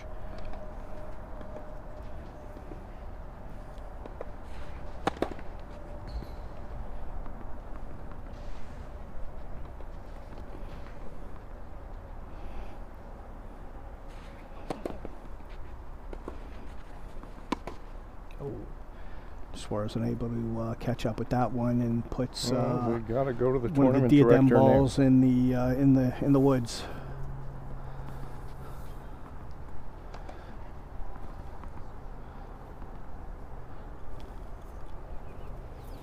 Again, we have Diadem as our ball sponsor for the first time this year. So.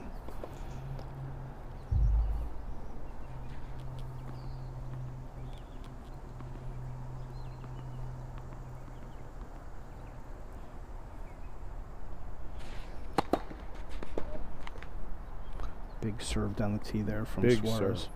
So Suarez up 30-15.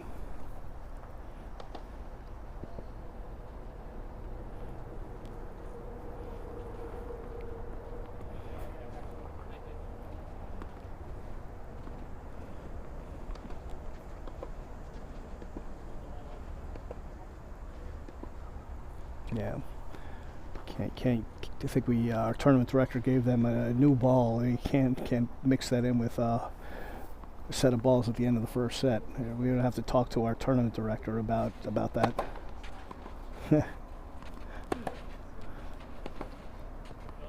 Oh, Visser just misses that for him. I think he went for a little bit too much there, but Suarez now up 40-15.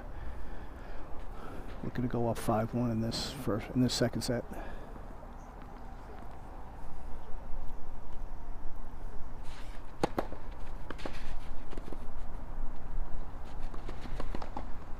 Boy, did he make a nice read there. Beautiful play. Yep. So Suarez now up 5-1. Visser will serve to stay in the match. So let's see if Visser can hold and put some Brian, pressure on. you were saying you can't add another ball at any point in the match?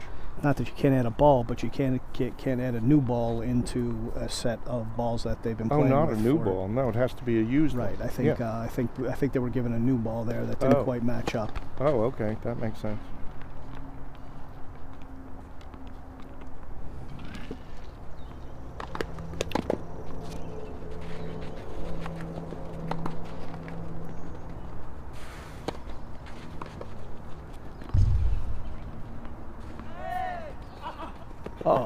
Oh, what a point. That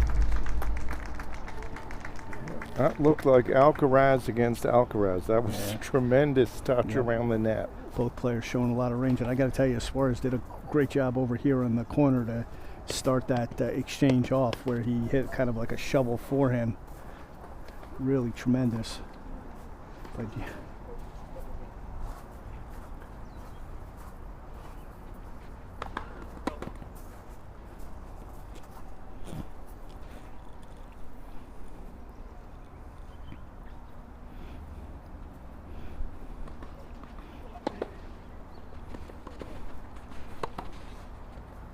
Oh. Too short, paid the price. You see the position that Suarez was in there. He just, anticipated the short ball was up on it and knocked it into the corner there. That's really well done. He made a very difficult shot look very easy.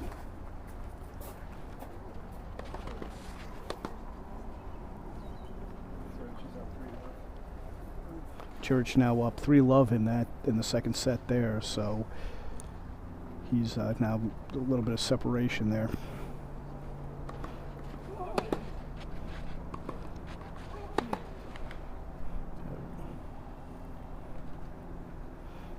comment from a family member. You could get the drinks in that. Yeah.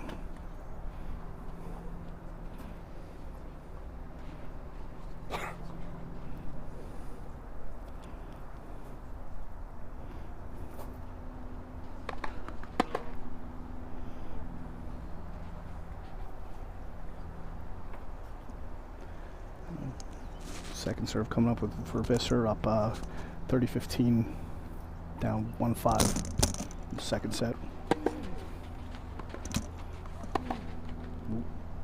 So I'm taking a little break.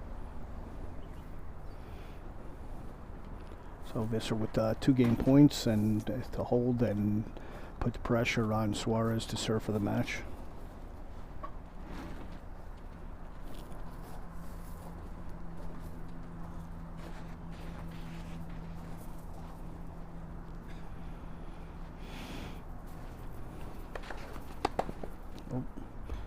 Big out wide serve there, and Visser gets the hold. They'll change ends with Suarez up 5-2. So when we come back, Suarez will serve for the match.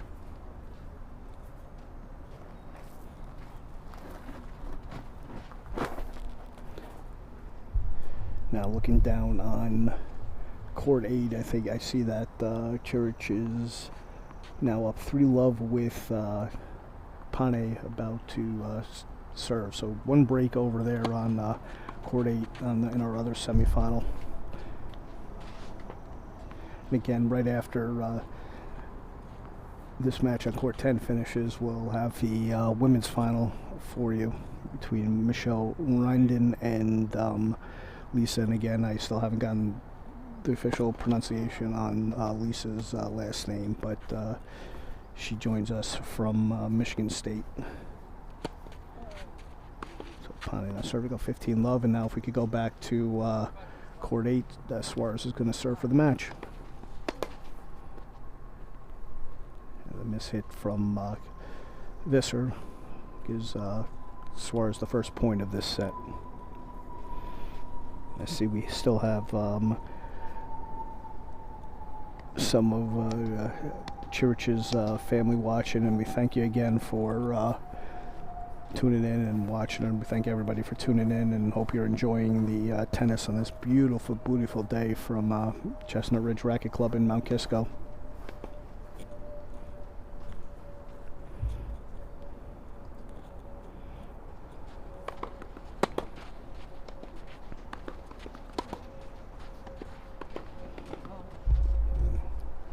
Suarez pushes that forehand a little long, so 15-love.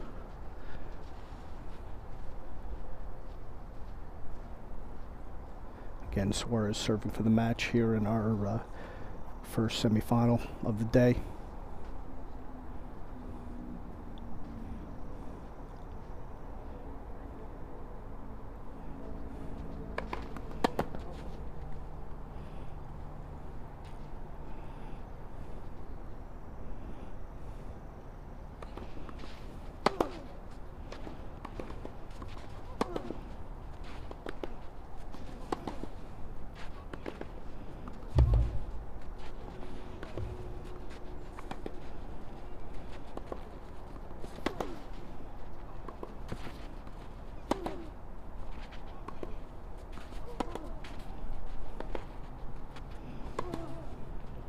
Beautiful backhand down the line there from Visser. Give himself a 15-30 lead as Suarez tries to serve for the match. Absolutely beautiful point there.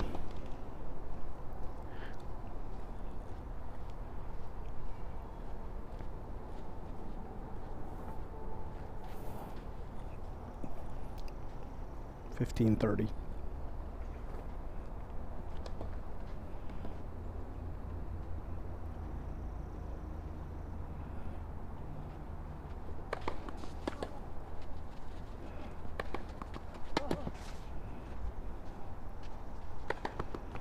Again, Suarez uses the big serve out wide to set up the easy ball. Took one more shot than normal to put away that point, but Visser did a great job of throwing up a tough lob there, but Suarez calmly just got back to it and ended the point. So 30 all now. Suarez 2 points from the match.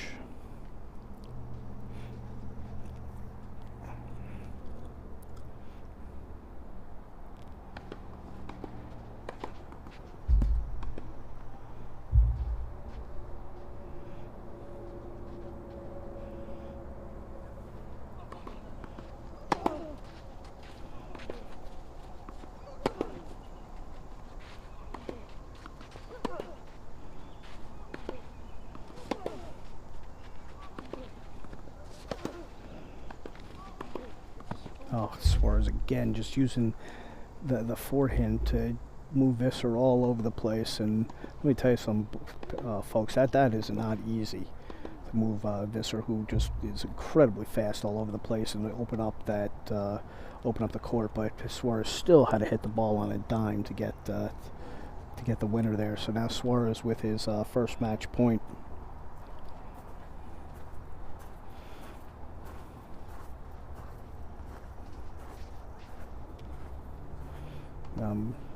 pretty sure we're going to see a big flat serve out wide here from Suarez.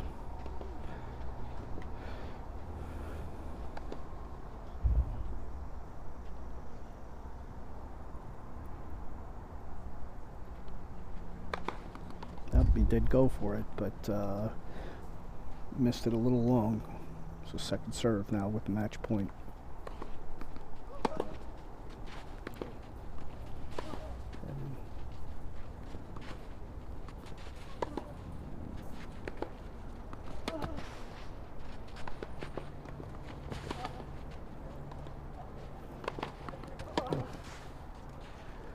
And what a point to end it. So it's a match for Suarez there, 6-4, 6-2. He'll advance to the finals. We'll get a look at him later. Then we'll have the women's final coming up. We'll move over to Court 8 and see what's going on over there with Ciric up 3-1.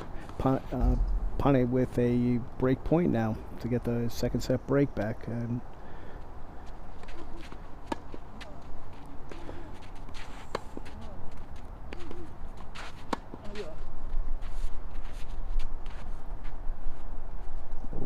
Ciric saves that break point with a drop shot. Looks like that frustrated Pane a little bit. Tried to play another sport to hit the ball back over, but you know, reflecting back on this match between Visser and Suarez, really two very skilled players that were just tremendous.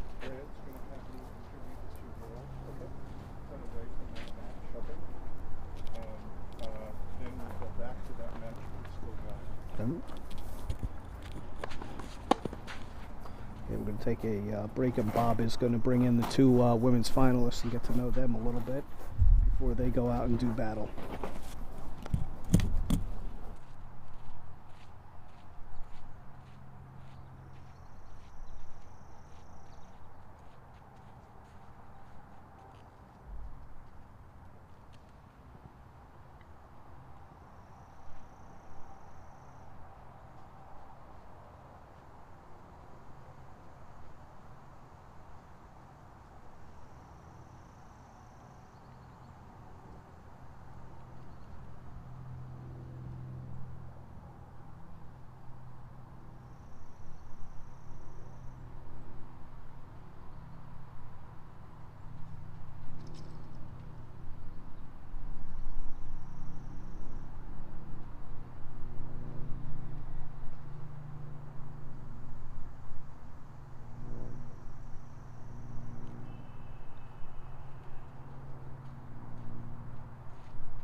Hi, I'm here with Vehvilainen.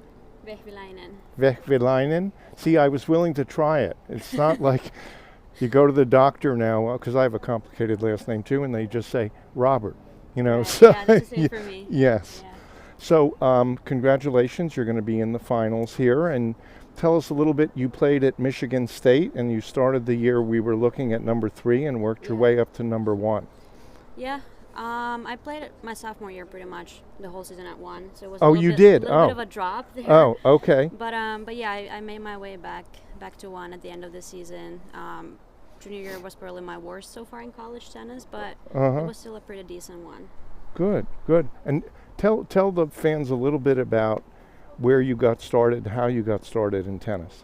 Well, so I'm from Finland. I started playing tennis when I was 5 years old. I did a bunch of other sports as well. My mom was almost a professional cross-country skier, so that was my first sport. And then I did that until I was 13, and then I just stuck around with tennis for the rest of the time. Great. So yesterday's match, you went up against Val, who her mom is one of the coaches here, Okay. so we know her pretty well. And I know I think she's 16. Mm-hmm. She gave you a pretty tough run for your money out there. Oh, she did. Yes. Yeah, absolutely. Uh-huh. So congratulations on winning that one. You did pull away in the super tiebreaker, but until then it was push and shove, and it was right down to the wire. Yeah, it was. So if you win the match today, I have a bunch of Liisas that play here, Yeah. and they're all going to put 2 I's in their name if you win. So they'll be, okay, good luck to you. Yeah. Thanks for coming by. Thank you so much. Thank you. So I'm here with Melissa next. Michelle, sorry.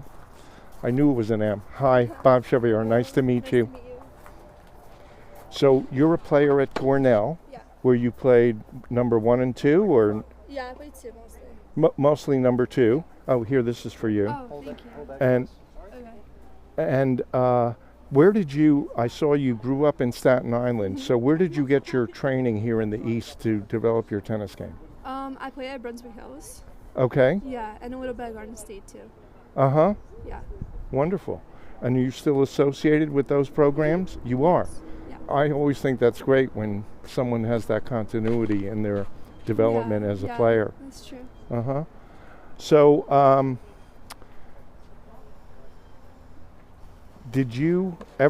were you ever in a tournament, let's say, where like Liisa is from Michigan State. Was there ever a tournament like Cornell and Michigan State were in the same draw or anything like that, or I not don't really? think so, no. Too far apart in the country. Yeah, probably. Uh-huh. Probably.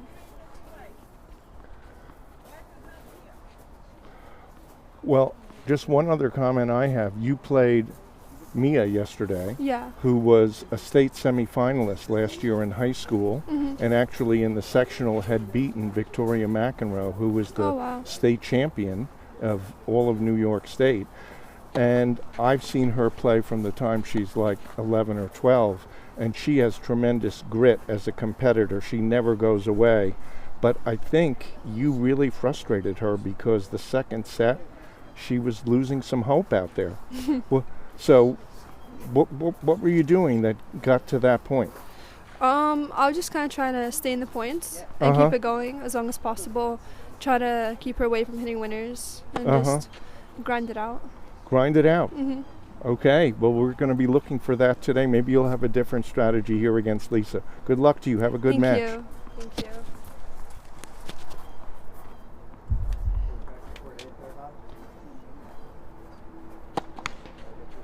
Okay.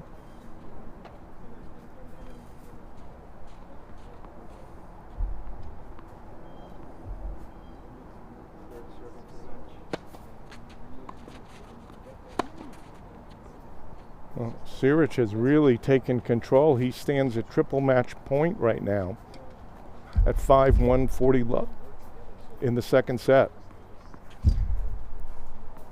First set obviously very close. Must have been tied at 5-all in order to get to 7-5.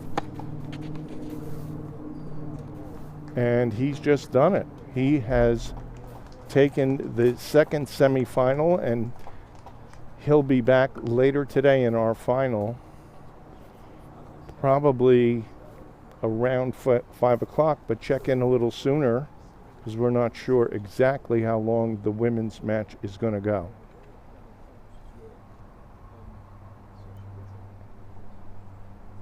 Take a break. Yep.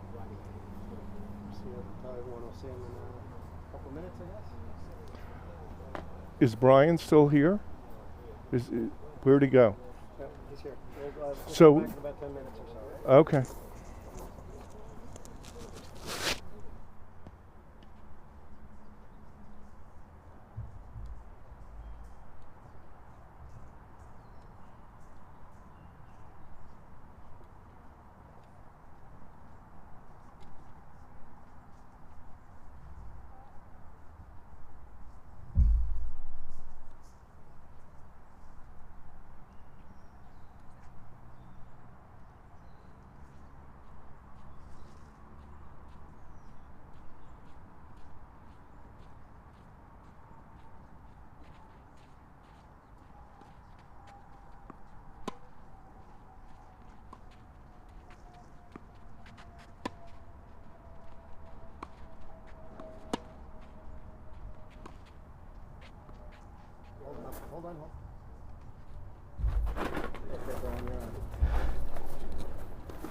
Okay, I'm back here with Alex Visser. We just watched Alex play Billy Suarez. Second time Alex played in this tournament. Played a few years ago. You were still in high school at the time, and I remember we were talking about where you might go to college. You found a great spot at Duke and just finished your freshman year. So, thanks for coming back. What do you think about this tournament? I know today wasn't the result you wanted, but you played.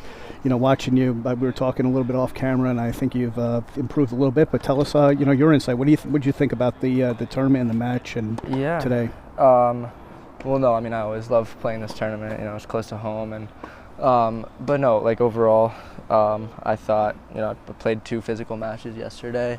Yeah. And honestly played at a pretty high level, which I was happy about. But as you heard me say, like out of shape or whatever. Yeah.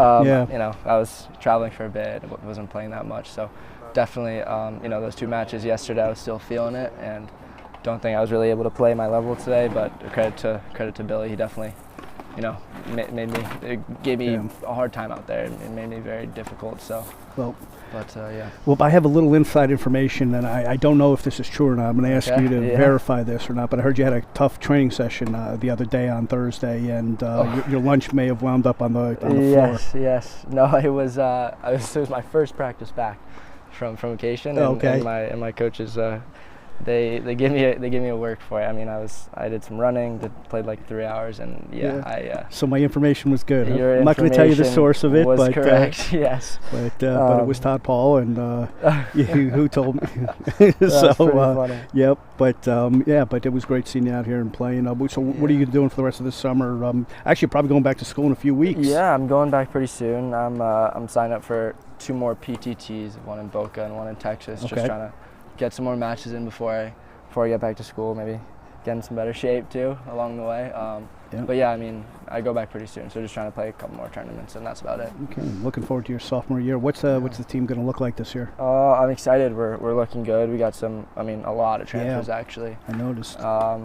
Good friend of mine, Cooper Williams too. He's on the team, which we're excited about. He's extremely talented, so we're excited for the season. Yeah, I got to see Cooper play a couple times last year, and I think that was the surprise of the offseason, the transfer, definitely.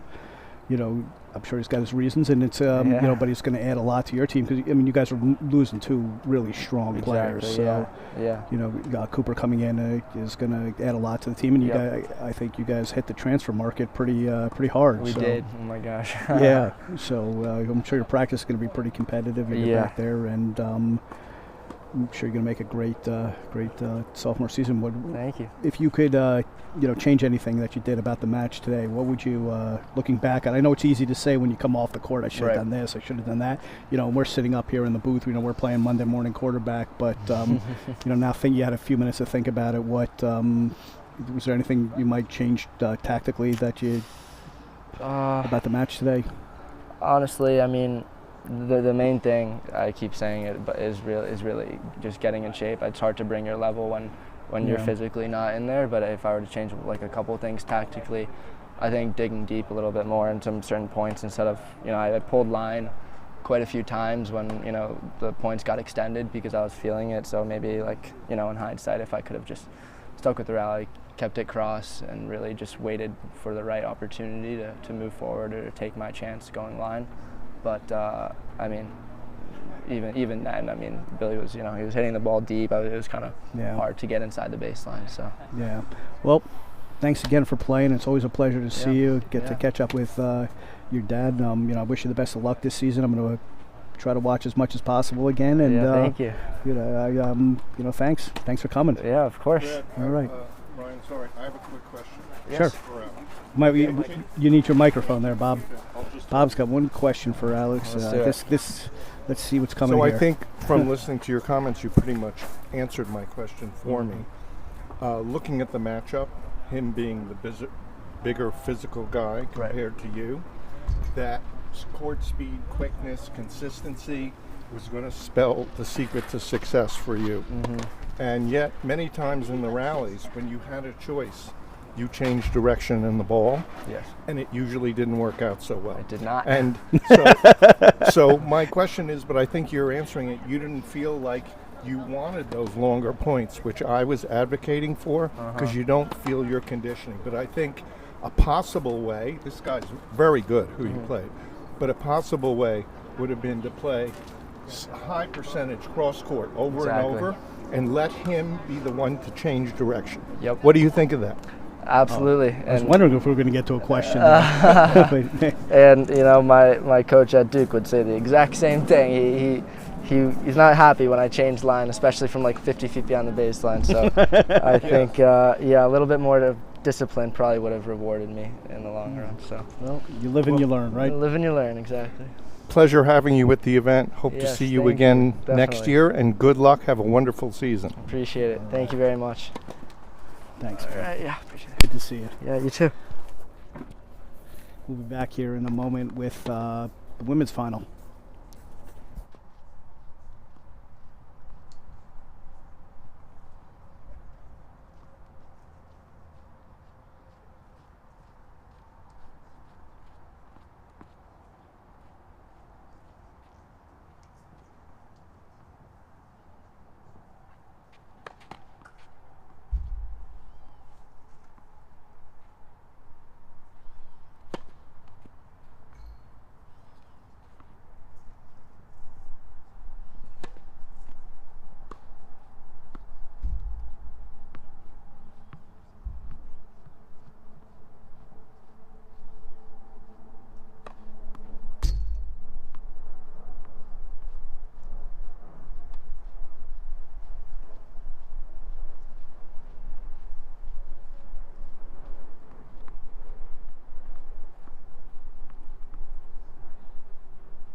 Thank you.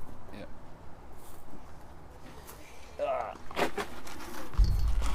Done here, son? Yeah, just flip it out there. Let me know when we're good, Phil. Okay, we're back here with our other semifinalist here, Lautaro, and I did get your name right today, Pane. Okay, great. So, I know, thanks for playing. Again, this is your first time playing the tournament. Of course. Awesome having you here and getting to know you. Give us I know the match didn't turn out the way you wanted today, but it looked like you guys were battling down there. We got quite a bit of it on the live stream, and give us your thoughts about the match. Right. I thought it was a great match, fun to watch, especially the first set. I feel like I gave him my all there. I was still feeling sore from yesterday. I haven't been playing in a while. Took a week off and then been coaching. I was coaching this morning too, a couple hours. Yeah, so we heard. So, it all adds up, and we're not getting any younger. These college kids, they're playing great tennis, and it's hard to keep up with. Physically, very exhausting. It was pretty hot too.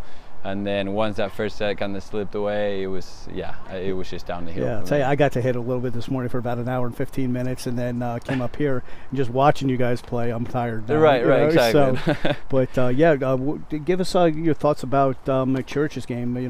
He was tough, man. Mm-hmm. You guys had a tight first set. He got ahead of you in the second. What do you think was the difference maker? Right. I thought it was a match that was just pretty quick points, not really long rallies and stuff. It was either mistakes or winners that he was making, and I was just kind of trying to hang in physically more than anything.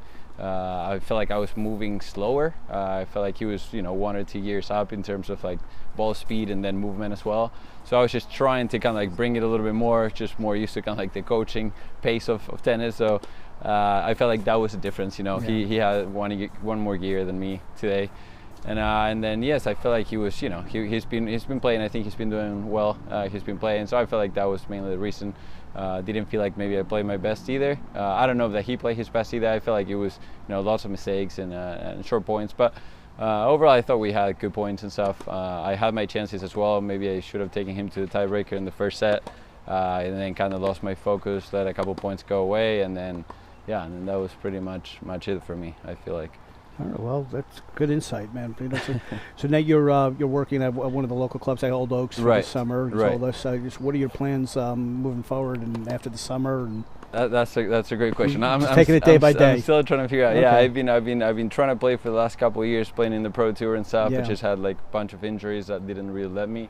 Yeah. So I've been more out of the tour than in it. So I was just trying to see this summer, come here, teach, and then see if I can get my body in shape and physically healthy. Yeah. And then see if I have a little left in me or not.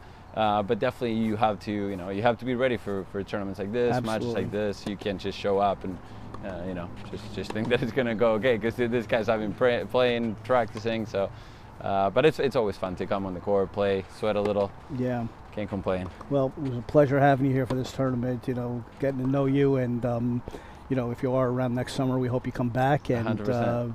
Keep us updated with what you're doing. And thanks again for coming. I appreciate it. Great tournament. Congratulations to all of you guys that make it possible. And yeah, I hope I come back next year. If I'm around, I'll definitely be here. So Great, man. Thank you for having Ryan, me. two more things you should mention. Who warmed them up this morning was Mitch Rubin. Well, we did talk about that. We have one of the lessons that that you taught this morning was Mitch Rubin. He's a member here, and I've known Mitch for a number of years, and we'll have to have him a talk because he didn't get you. No. He called me at 8 a.m. today. Oh, so no. 8 a.m. Yeah. and then another 3 hours after him. So it was, long day. Especially, I feel like I'm still cramping from yesterday's match. So it's just like, great guy. Love Mitch. So, And then LT is a good friend of our former champion, Aleksa Ciric. Alex, Oh, you're okay. So we know Ciric is his teammate at Georgia. Right. Yeah. Lexi was actually commenting watching a little.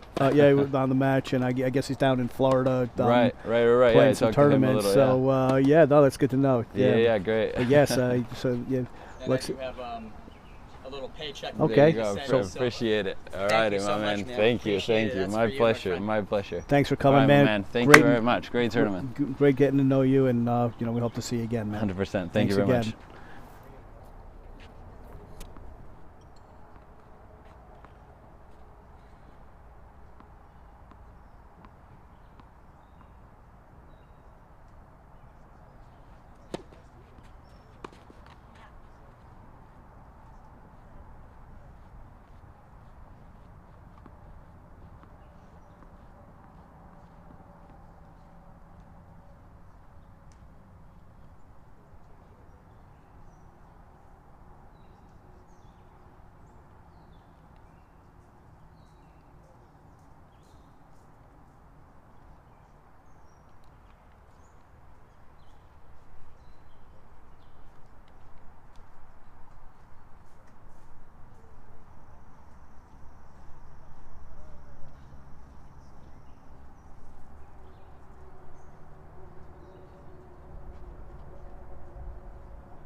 Yep. Okay, the women's final is in progress. On the far side, Liisa Vehvilainen. She's from Finland, plays number 1 at Michigan State. And on the near side, Michelle Ryndin grew up in Staten Island, and she's currently the number 2 player for Cornell. And I believe Liisa won the first game and leads 1-love. Now, in the pre-match interview, Michelle described herself as a grinder, which means I think all tennis players know, but in case you don't, someone who's going to make sure she's getting every ball back and is not looking to take the offense. She's waiting for her opponent to make a mistake.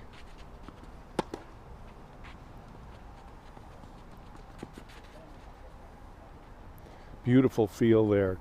Got up to that drop shot very quickly, and then nice soft hands.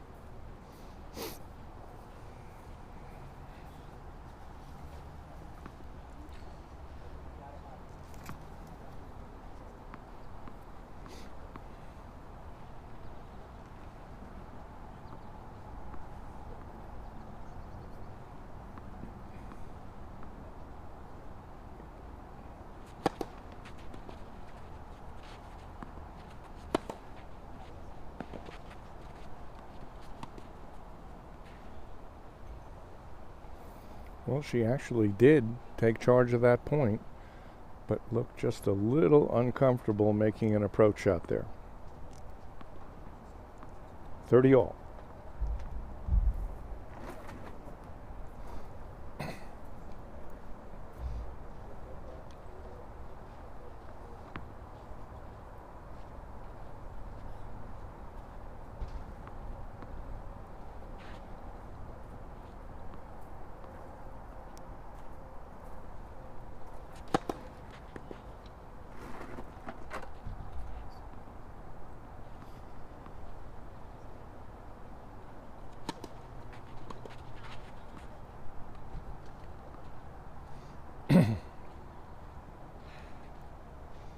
Liisa was creeping in there on second serve. I think she contributed to that double fault. Break point.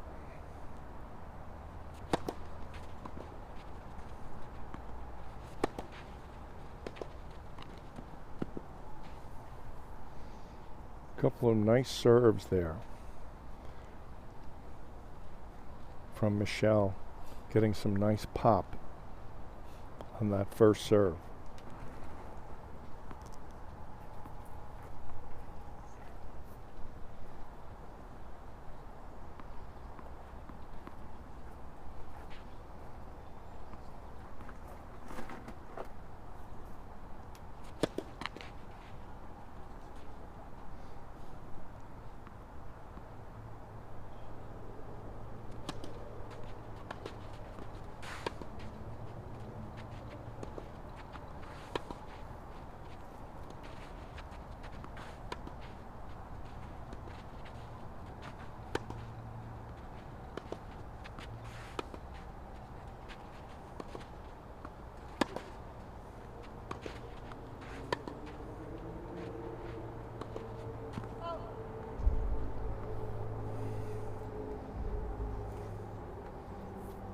That's the one that's right on the borderline there. To me, a little deep in the court to change direction. Good time to go back across, keep building.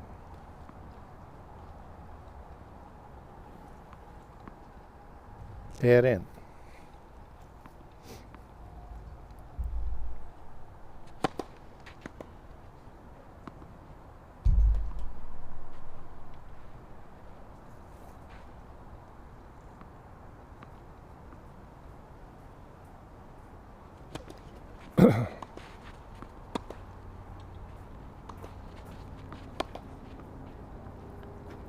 Put it right off the line. We're back to deuce.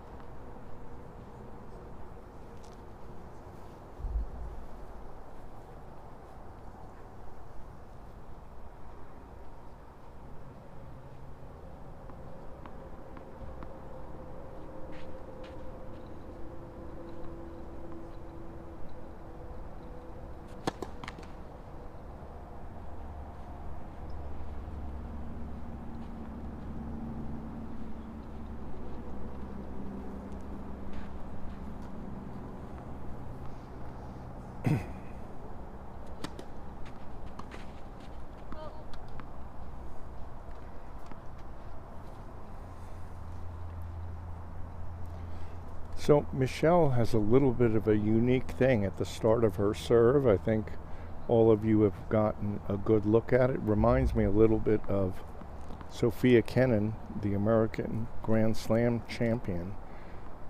A very unique beginning to the serve.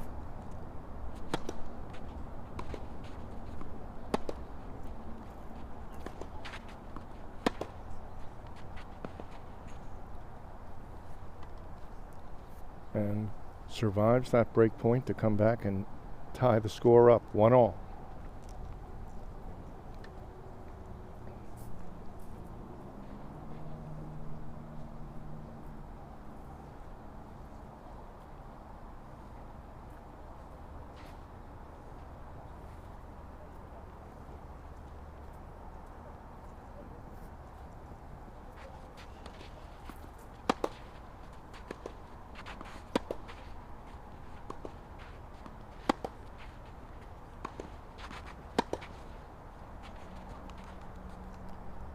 Well, that didn't look like a pusher. That was some beautiful tennis moving the ball around by Michelle.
Beautiful drop shot.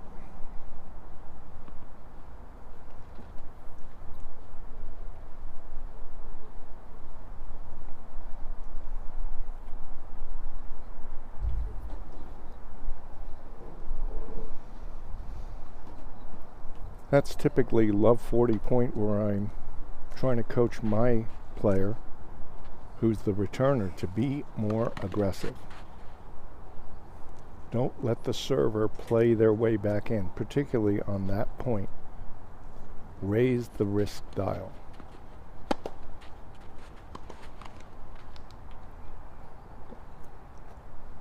And there was her keep it in play. Admittedly, the first point of that game, she did hit a bigger forehand to sort of set the tone. But the rest of the balls were keep it in play.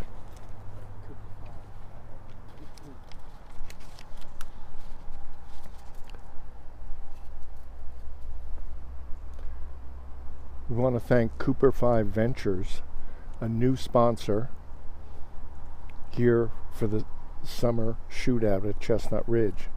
Cooper 5 Ventures provides access to private healthcare and technology companies. We offer investment opportunities to individuals who want to invest in leading high-growth businesses. Contact Matthew Cooper, 914-787-9833. He'll help you out. Now, Matthew Cooper played here a little bit. He grew up in Armonk and played here a little bit in our junior program, and we really appreciate him and his continued support of Chestnut Ridge. 2 serving 1, up a break.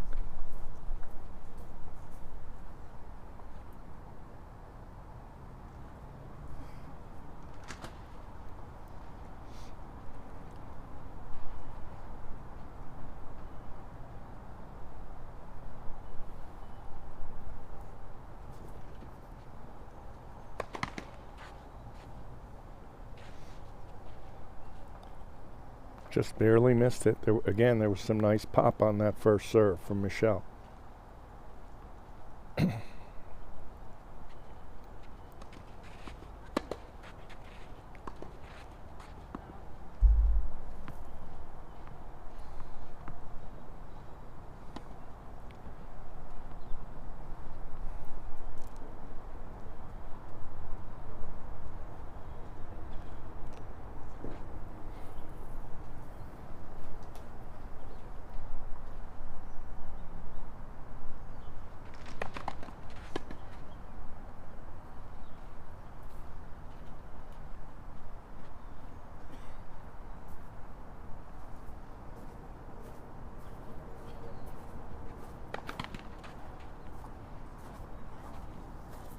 2 lets in a row.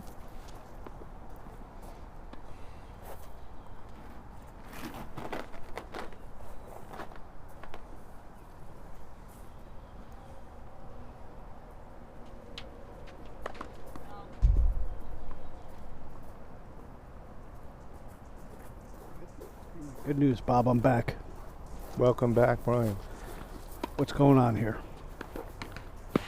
Well, we've got Michelle, who's serving now, up a break at 2-1, but down love 30.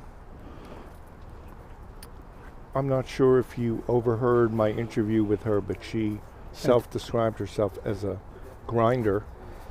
So who did? Michelle. Michelle did? Mhm. Okay.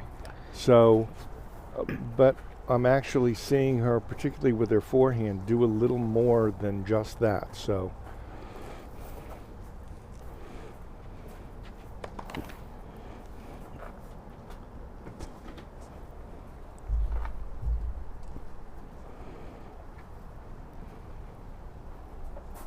I also compared her serve to a woman from the tour, and I wondered if you look at her serve, the same person would come to mind.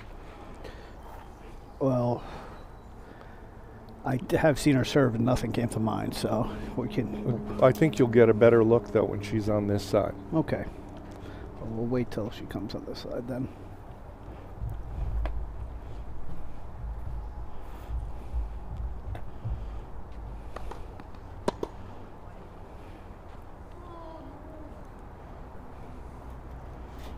$15.40.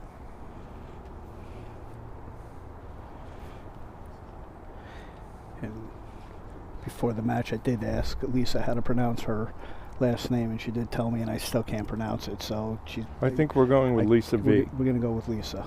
Mm-hmm. And I apologize to her. She was very gracious about it. Excellent serve.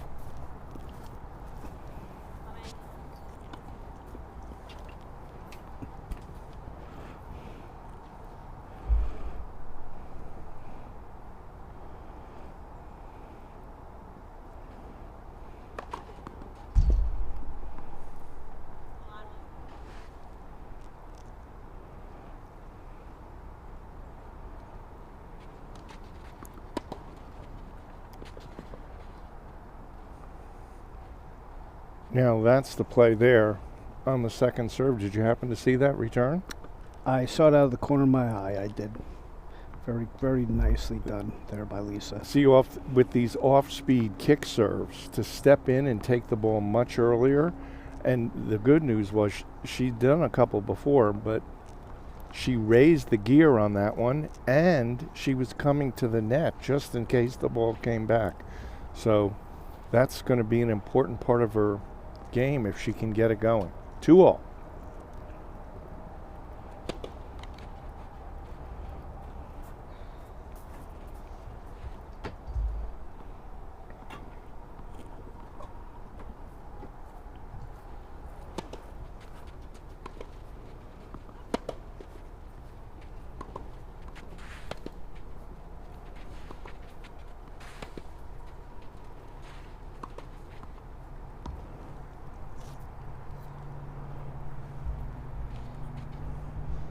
So if someone left the ball on the court, Brian, when you were playing singles, would you try to hit the ball on the first shot or just ignore it? I'd probably ask him to move it. Oh, you would? You probably, That's yeah. the most sportsmanlike thing to do. It's Yeah, not safe but for anybody. Yeah, I don't think I would try to, even if it was, a little out of position, off the net, I don't think I would try to hit the ball. I'd probably try to just continue playing my game. Mm-hmm. But most of the time I would probably ask him to move it.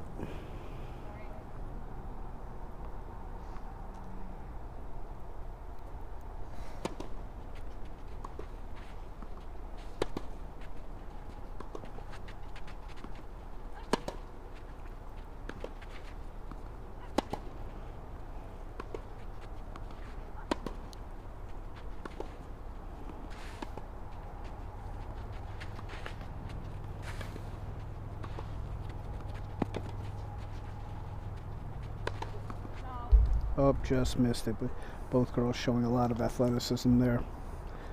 Big stretching there from Liisa. A couple backhands. Beautiful stuff. So looking at Lisa's profile from Michigan State, she's a pretty well-rounded athlete. She likes also playing a lot of different sports, hockey, skiing. Mm-hmm. Well, her mom, she was telling me, it was borderline national level cross-country skier. Oh, wow. So, if you're from Finland, it's not just any cross-country skier. That's pretty damn special. Yeah, that's very special. According to her profile, Liisa also won the Finnish national championships 3 times. It's very impressive. I don't care what country you're from. If you're the number 1 player in that country, you're pretty good. For sure.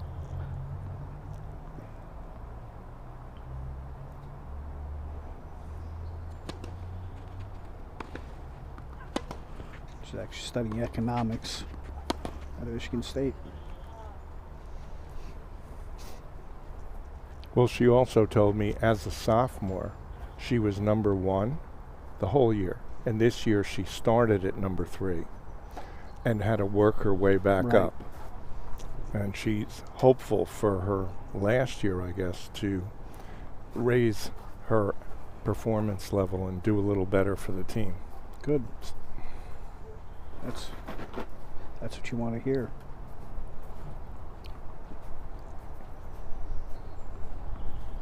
And her opponent, Michelle Ryndin, is, as we discussed yesterday, she'll be a sophomore at Cornell this year.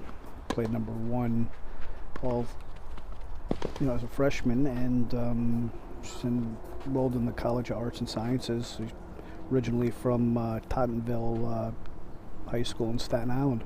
So she went to a traditional high school, which is not the norm now for tennis players. No, there's a lot of homeschooling. Or online schooling, yeah.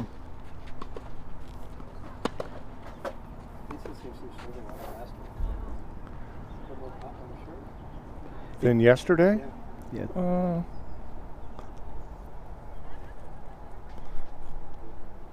Michelle, you're talking about on the far side? Liisa.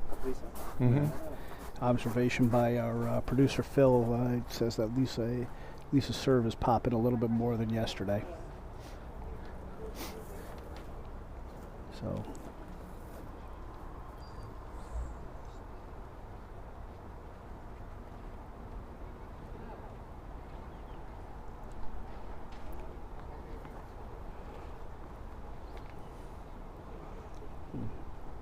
Before going to Cornell, Michelle was a 5-star recruit. She was 37th best recruit in the nation, 3rd in New York. Pretty good. Very good.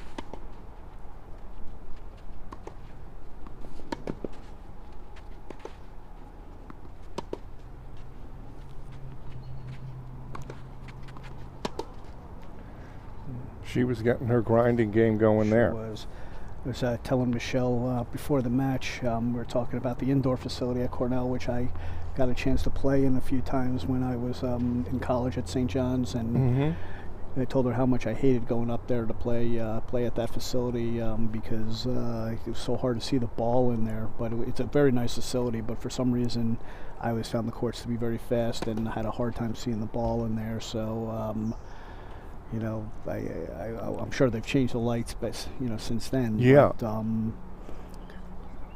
I know they have made a few modifications to make it easier to see the ball in there, but those are, when you go to a school like Cornell, you're playing your entire season indoors. Maybe you'll get one home match a year outdoors. Michigan State, Yeah, you're playing a lot I'm of the season gonna indoors give too. Phil a shout out again because he spotted the serve speed on Liisa. I think he's absolutely spot on. And next year, maybe we're gonna switch roles. I'll set up all the equipment, and he'll call the matches. I'm not sure that that's a good idea.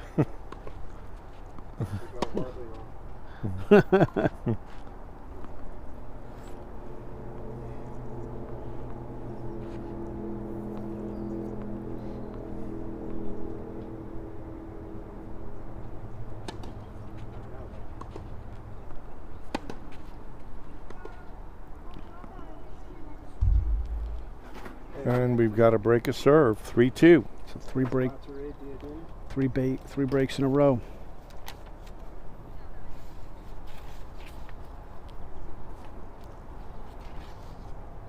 Diadem Sports, a new sponsor of the Summer Shootout. At Diadem Sports, as the last American tennis brand, we've built our legacy on innovation. Our team, boasting over a century of combined experience as collegiate and pro players and coaches, saw beyond the status quo. Our mission goes deeper than creating top-tier products. We believe in live to play, a philosophy that shapes everything we do. Live to play is more than a tagline. It's a call to action. And welcome Diadem as a new sponsor at the Summer Shootout. Glad to have you. Bob, have you tried any of Diadem's rackets or their strings or anything?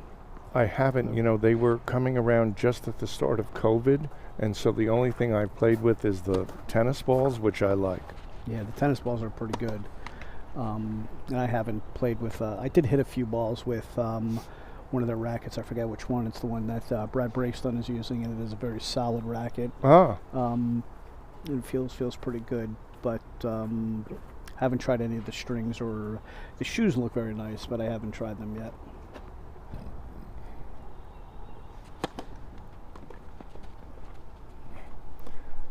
Okay, so I'm going to ask you to take a little closer look at the serve now and see if you come up with the pro player. I watched it a couple times. I don't see it, Bob. Okay.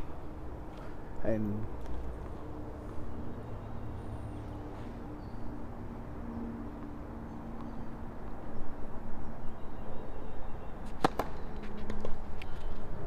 I'm stumped on this one. You're going to have to tell me. Sophia Kennan. You know how she has that thing at the start where she sort of looks. But I don't see that Michelle's doing that. She's not closing her eyes. It's a lower. It's a lower level move, but it's. Yeah, but she's watching the ball as it goes up. Kennan doesn't watch the ball at all. She goes up. It's absolutely one of the wonders of tennis. Amazing. You mean when she tosses it? Yeah. Kennan doesn't look up until a split second later. It's very weird.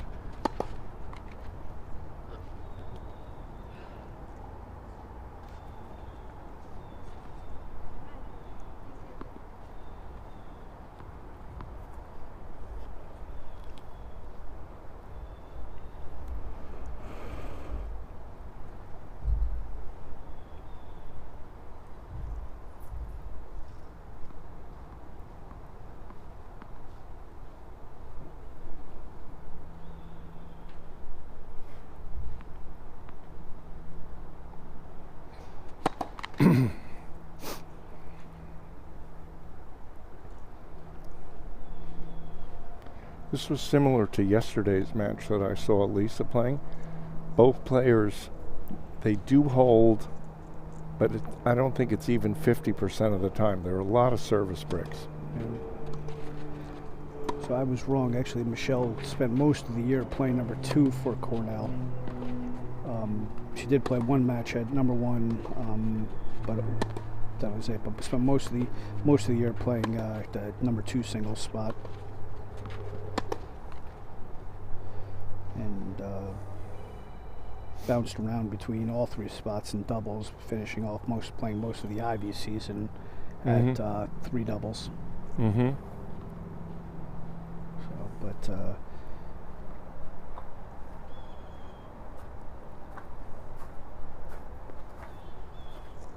got a win over Olena Bonetto at number 2 from Princeton, and a win over Ali Benedetto, the number 2 from Brown during the Ivy season. Wow. So.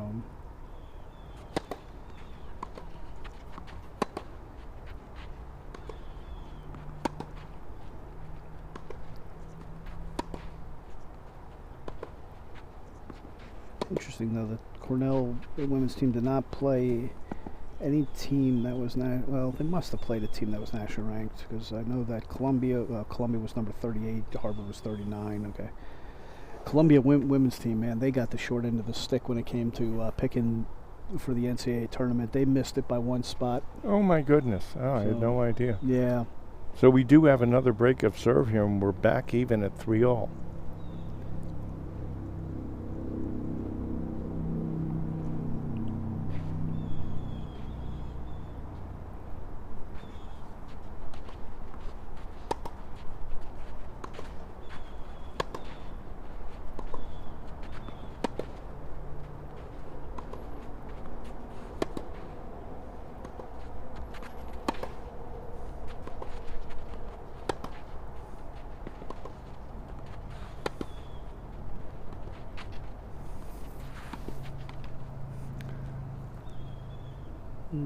Both of them moving so nicely on the court. Very nicely, yeah. To cover some shots that are, when they leave the racket, I'm like, that's going to cause trouble, but the opponent's getting in pretty good position to make the shot.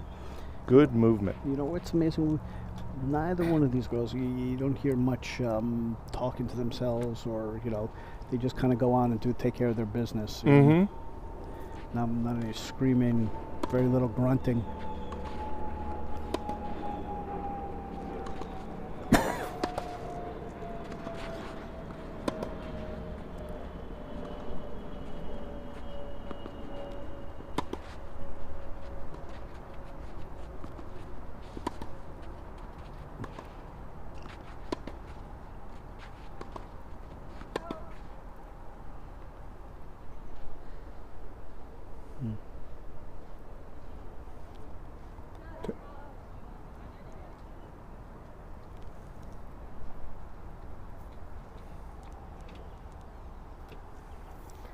Tough point there.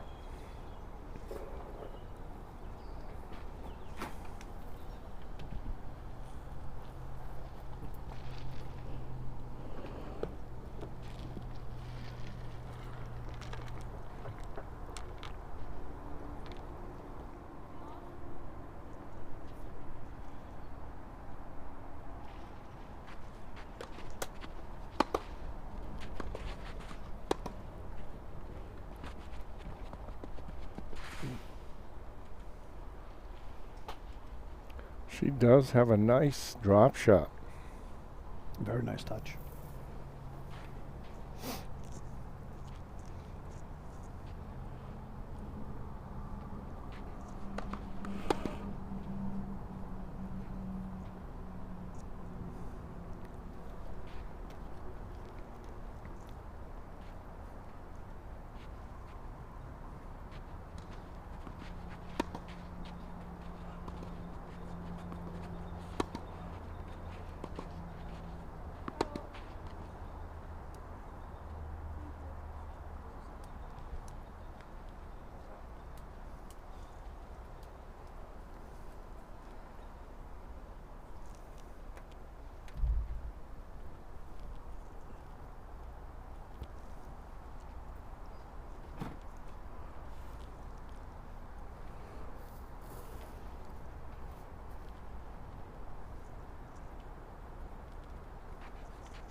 Well, just sort of laid that serve in there, got a mistake.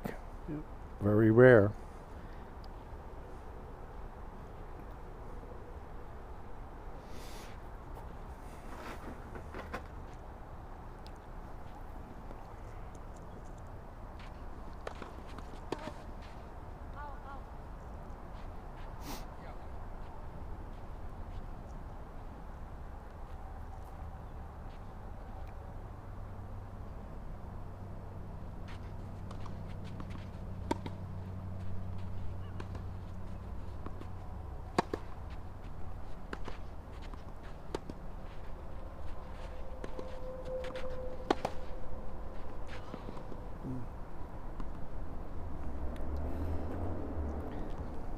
Comes out, so Liisa gets the hold to go up a 4-3. I think that was the first hold, and No, there have been 2 other holds, Yeah, one that's- each. Mm-hmm. yep. Okay.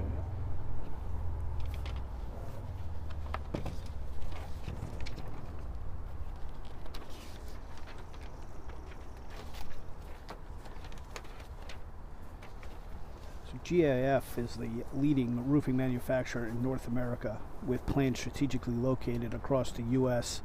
As a standard industries company, GAF is part of the largest roofing and waterproofing business in the world. This is GAF's 5th year as as a sponsor of the tournament, so thank you, GAF, for being with us. I wonder if Perry's Roofing works with GAF. Oh, I think they do. Yeah, well, we got to make sure that happens. Yes. That's what we're all about here, is connecting sponsors with sponsors and being middlemen.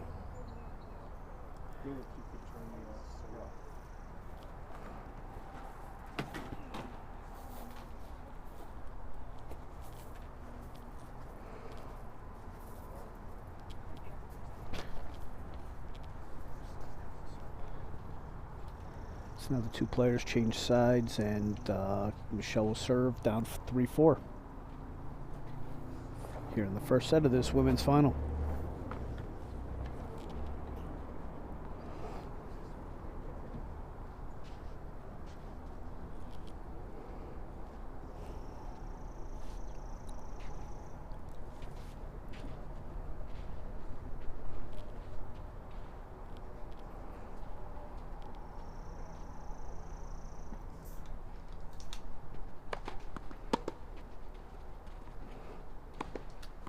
Good deep flat first serve there from Michelle. Gets the short ball and the easy forehand.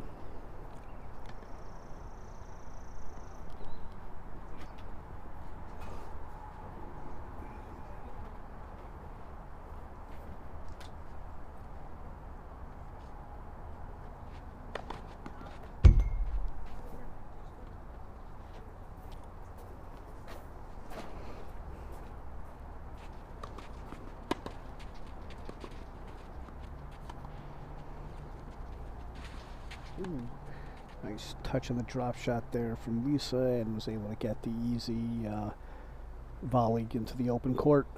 So we're looking at love 30 here, and Michelle in a little bit of trouble.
The backhand error there from Liisa brings this game to 30-all.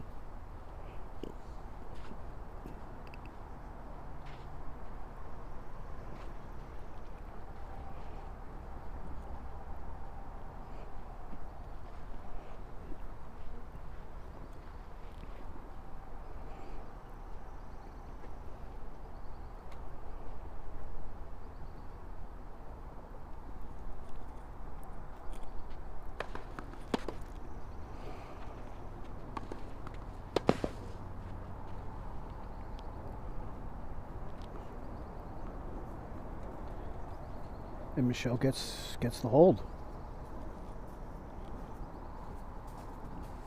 Oh no, I'm sorry, it's 40-30 now. Oh no, that is the game. So Michelle gets the hold to bring the level of the match at 4-all.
Sort of an uncharacteristic error there, wouldn't you say, for someone who says I'm a grinder? Yeah, I've seen a few of those types of errors. Yeah. Today, yeah. But I think she's getting outgrinded by by another grinder.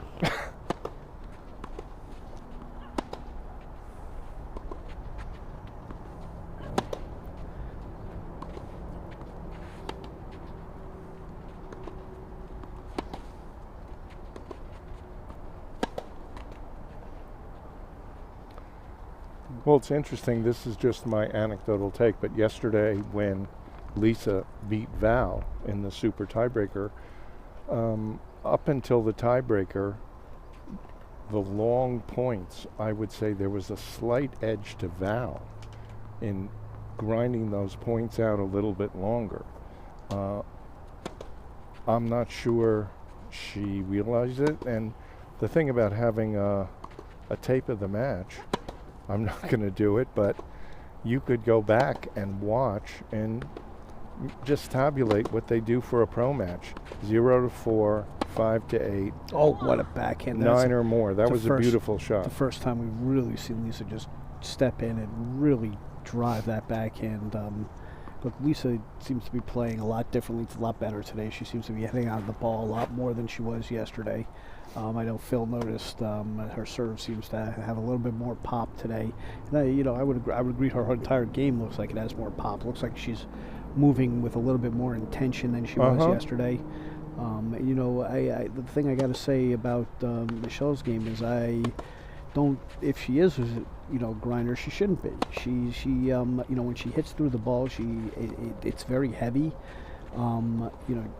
She's got a lot of athletic ability. She's kind of tall and strong, and I think she should be going after the ball a little bit more. She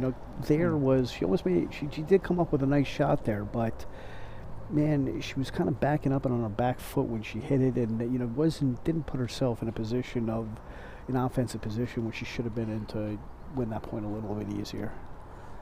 So without having seen her play more, I'd go with the stat that you just shared with us 20 minutes ago, that her doubles record was she played line 3 even though she was at the top of the singles lineup. And usually the case is going to be that you don't like being up at the net. So if she plays a more aggressive game from the back, unfortunately she's going to end up at the net, and I don't know that she really, really wants to be there. Yeah, well, that's an area that hopefully she can work on. But I like the way that Lisa's playing so far today. But here we are, 4-all deuce. Biggest moment of the match so far.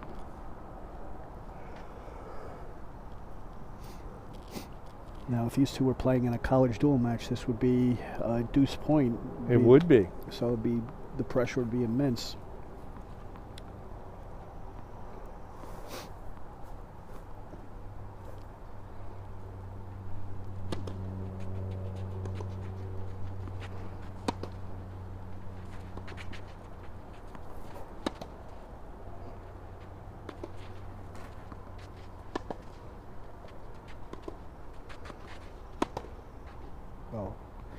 There, I think Liisa may perhaps pressed a little bit too Yep. much. You know.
There, just a little wide. What a point.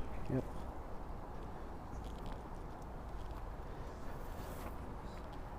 Back to deuce.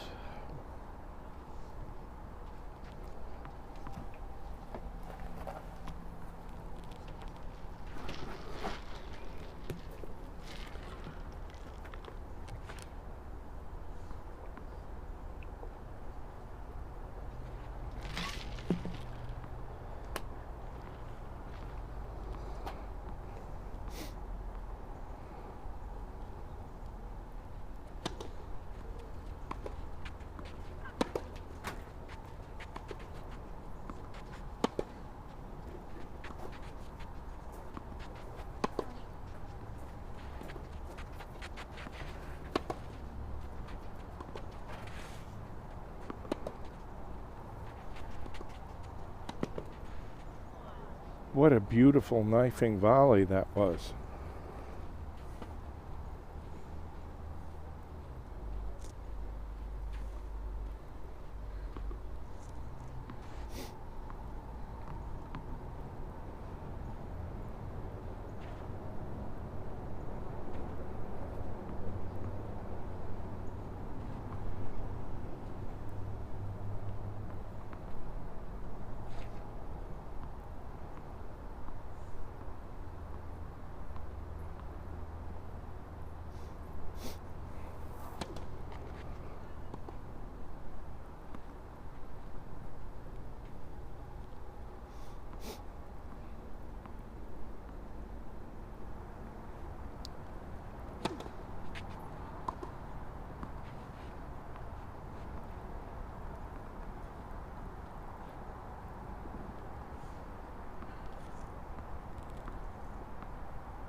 Boy, I'm moving way in when I see a second serve like that. Tentative let. Get up there. Attack that ball.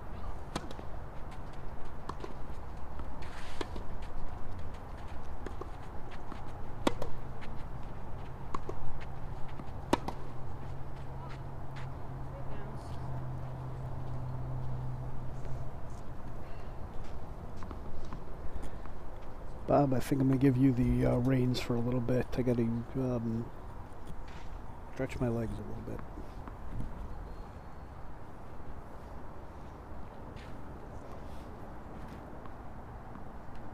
Okay. So I'm here running solo right now.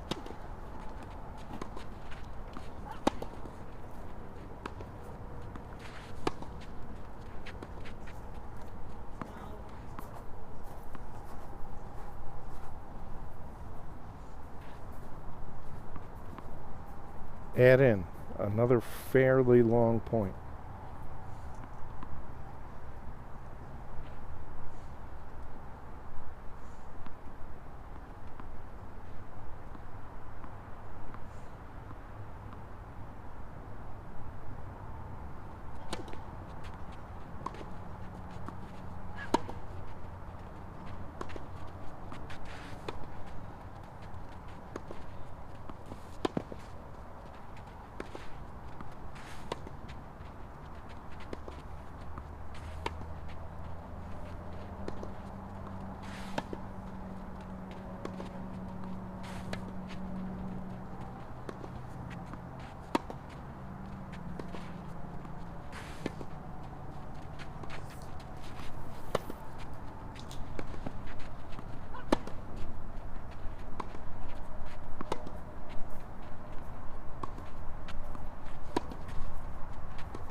What a point.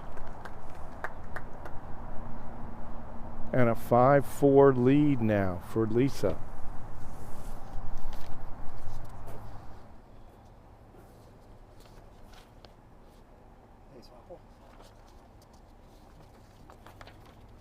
Yeah.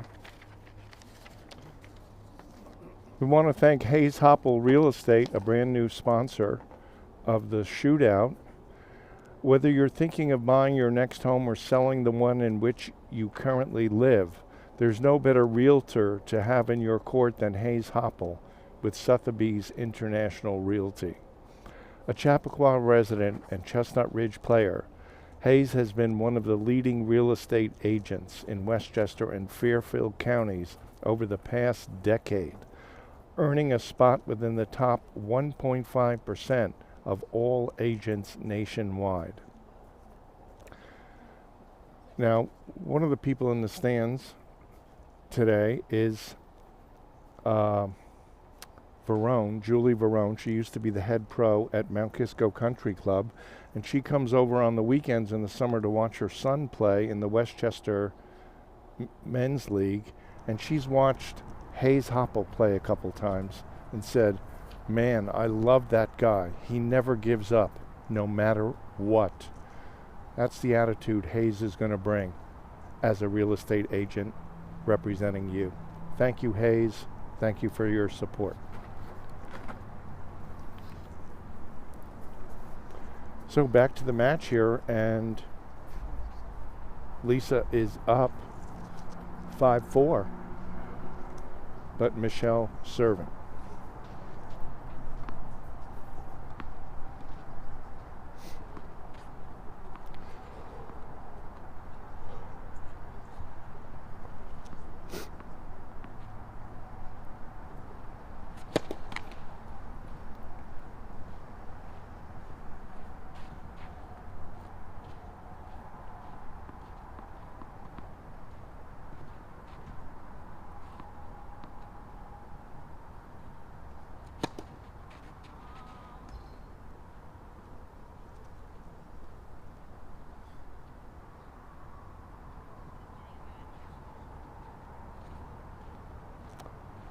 I think she reversed her call there and called it in.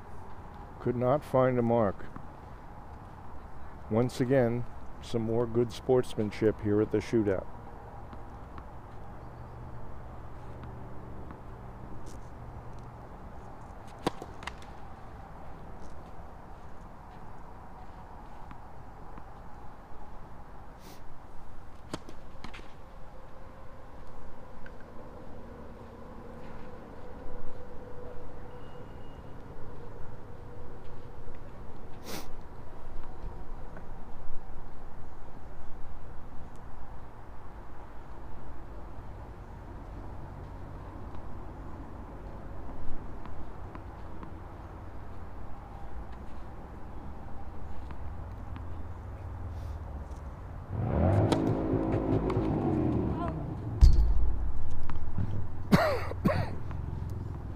.30-15, nice first serve there from Michelle.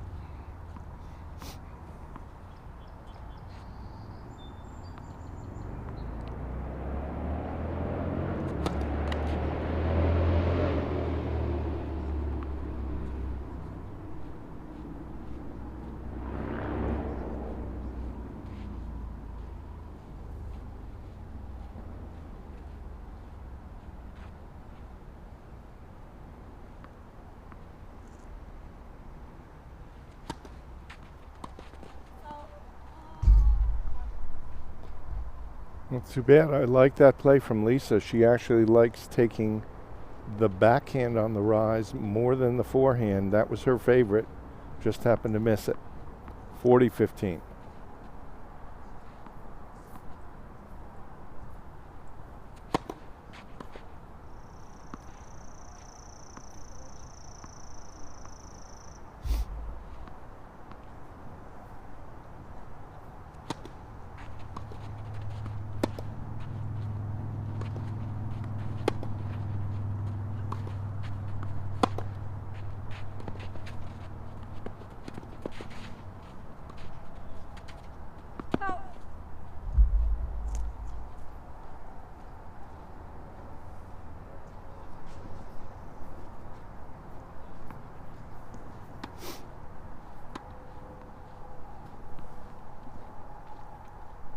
5 games all. First set.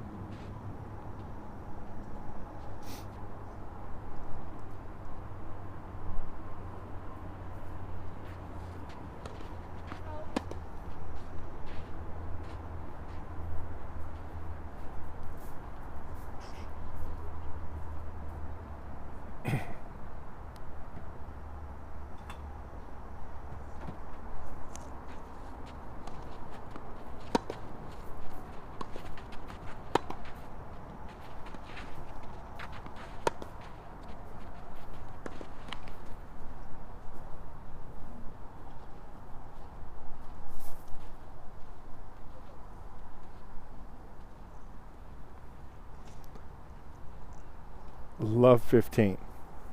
Just rushed that one a bit, pulled her head off the ball.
That was a good one to go for. She had a good look. It sounded good. Also good with respect to the score. It was love 30. Take a little more risk.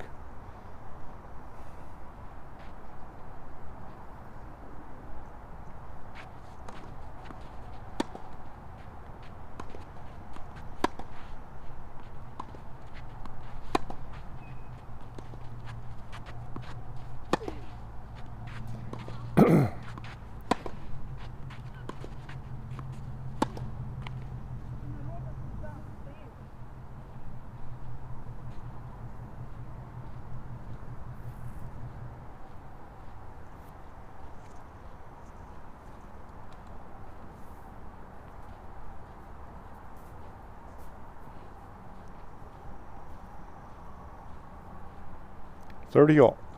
5 all, $30 all.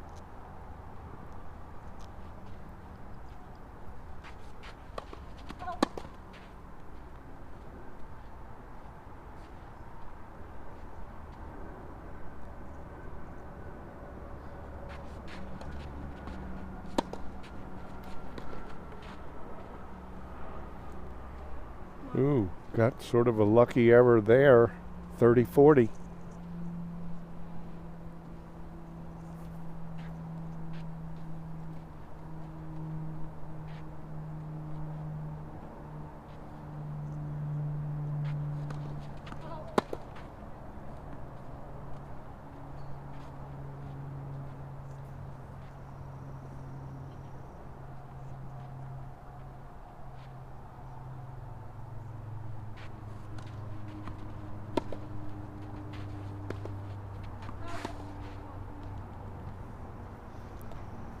And another break of serve. Michelle will now be serving 6-5 for the second set. First set, sorry.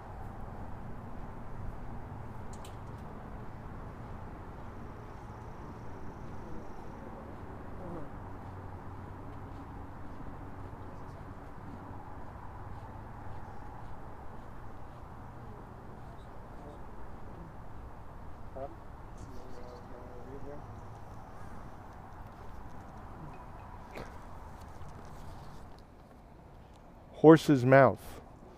Horse's Mouth, also welcome to the Summer Classic. You're a new sponsor for this season. Horse's Mouth helps financial professionals educate their clients and grow their businesses. If you are a financial advisor, registered investment advisor, insurance agent, accountant, or other financial professional that helps their clients plan for retirement, then this is for you. Horse's Mouth equips you with the top educational programs, marketing campaigns, and software solutions for addressing retirement challenges, such as planning for Social Security and Medicare, estate planning, tax planning and retirement, and much more. Welcome, Horse's Mouth. Thank you for your support.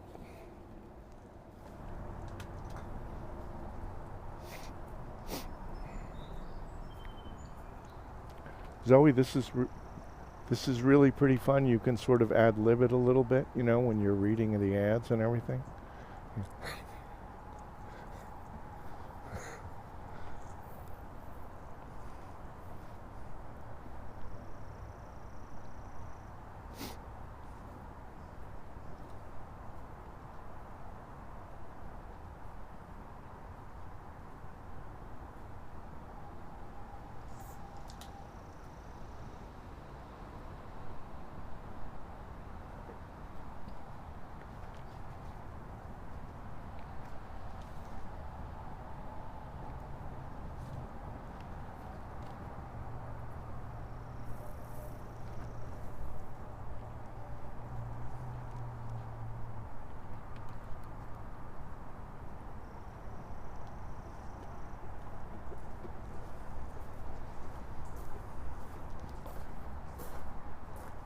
Hi, Billy. Bob Chevier. Hi. Nice to meet you. Nice to meet you.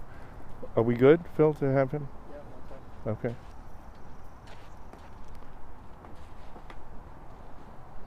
you can hold it. Yes. Okay, so the women are just winding down the first set. Michelle is up 6-5 serving, but I'm lucky enough to have Billy Suarez, one of the finalists, coming up a little later today in the men's singles final. And first, a little shout out to our tournament committee. They did a great job. The number 1 and 2 seeds are in the finals. Yeah, it's exciting. Yes. So I got to see nearly your complete semifinal match, and I thought you played a beautiful game. Thank you. Your serve sets you up so well, and then you can finish from there. And it's not like you're in the rallies and you're just waiting for things to happen. You're making things happen. Do you know your opponent at all that you're going to play That I'm today? going to play? No, I just met him this morning. We warmed up together before the first match. But oh, you did? Okay. Yeah, so I just met him today. But seems like a very nice guy. I'm excited for it, the match, yeah.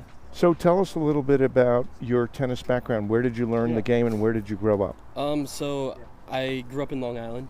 I lived in Huntington up until 13 years old, where I was training at USTA player development in Flushing Meadows. Okay. And then when I was around like 12 years old, I started training at John McEnroe Tennis Academy in Randall's Island. And I ended up homeschooling and moving to Manhattan, and so the commute was a lot easier to JMTA. And so I basically trained there my entire junior career, and then I went to Tulane and played at Tulane. So yeah. Very high in the lineup, right? Yeah. I started at 4 when I got there, ended at 1 when I finished. So so yeah, I moved up after a few years. So I don't know if you recall, was Gilad Bloom there at McEnroe when you first got there? Yeah, when I first got there, he was there for... Because as a teaching pro who followed all the action, there was the big live ball versus feeding the dead ball debate about how to develop players. Yeah. So I think it ended up being resolved with John's live ball system taking over more. Right. Although, I mean, as a pro who feels like there's a place for everything, I think there is a time for a player to work out a shot with some dead ball feeds. But what's your feeling on that? I think both are great for different things. I mean, I think dead ball drills is a great way to work on technique and movement and, you know, being very precise on many different things. Live ball is just, I like live ball more just because it's more realistic. Yes. But I mean, they both have their own benefits. I remember I actually worked with Gilad when I first started going to JMTA, and we did do a lot of dead ball drills from what I remember. I mean, I was young, I don't remember too much, but I do remember a lot of dead ball drills. And then when I, like, after a few years when I was at JMTA, we started doing a lot more live ball. I guess maybe that came from John, but yes. But then at school again, we had a good combination of both. Mm-hmm. So yeah. 40-15, double set point for Michelle. Hang on just a little bit, please, No worries. Billy.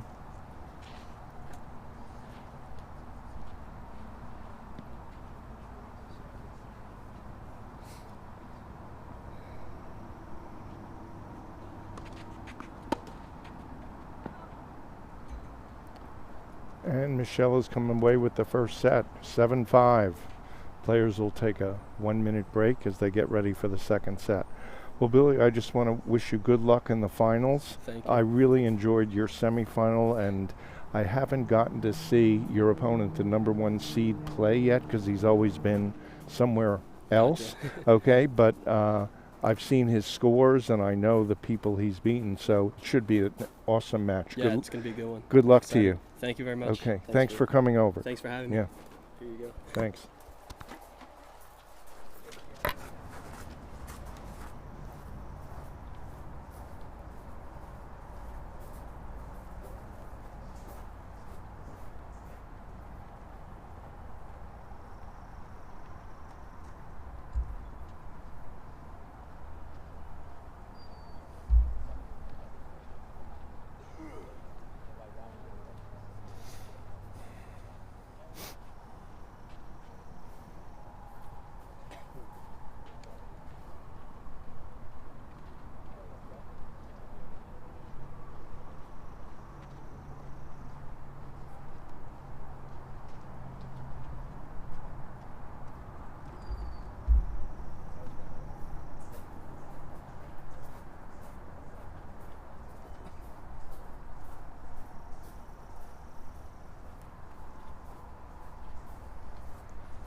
Do we have one here?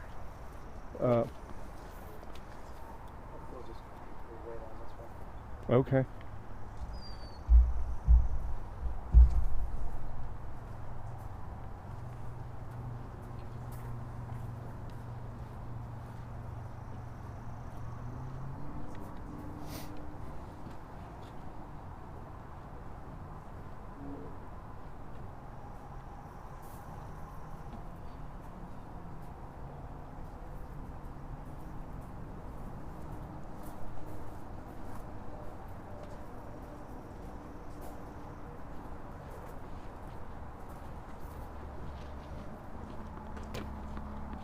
Okay, I know I promised Brian no politics, but a quick comment for those of you that invest in the stock market. Now that Biden is out, the market is going to skyrocket tomorrow, anticipating a Democrat victory.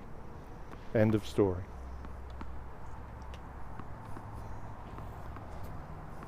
Where do I put the money?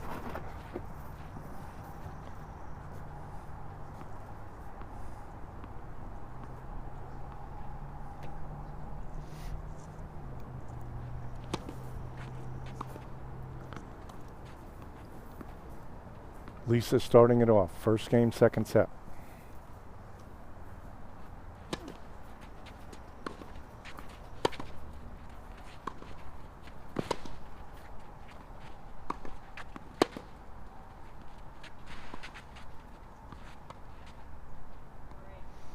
Beautiful play. Now that's a classic time to hit a good drop shot. Your opponent is pulled forward. She neglects to make an approach shot, and then she's retreating backwards as you're hitting. Perfect time to hit a drop and take advantage of her lack of balance to react.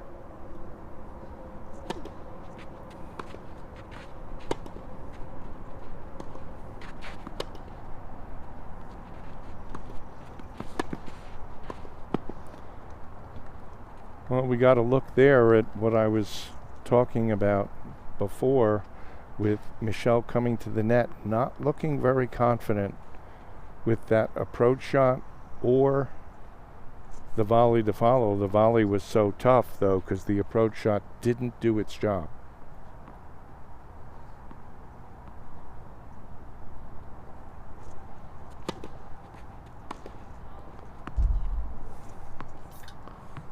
40 love.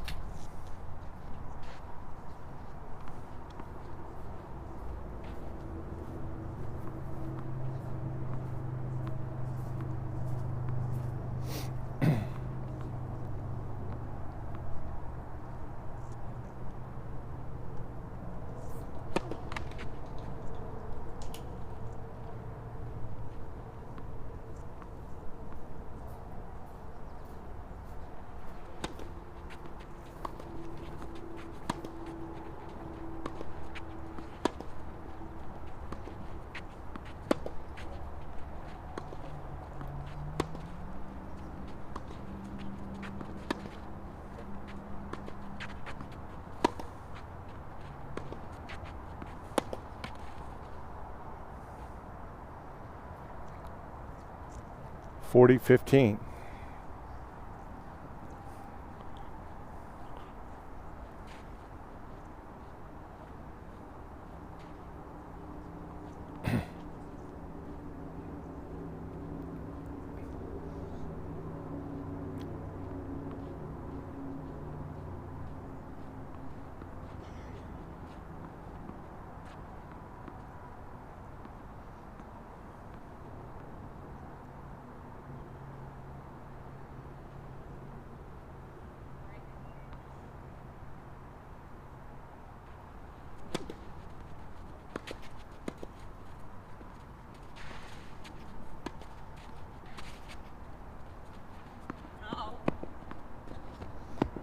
Game.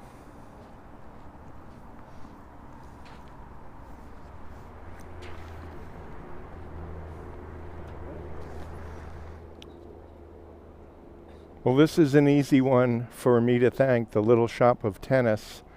Courtney James has the shop right here at Chestnut Ridge and takes fantastic care of all the people that play here, from keeping accurate records of their string tension, having all the supplies they would need for a match, like overgrips on a hot night, new rackets, sneakers. Everything's available at the Little Shop of Tennis. Thank you, Courtney, for your 5th year of sponsorship of the Summer Pro Classic. Summer Shootout, sorry.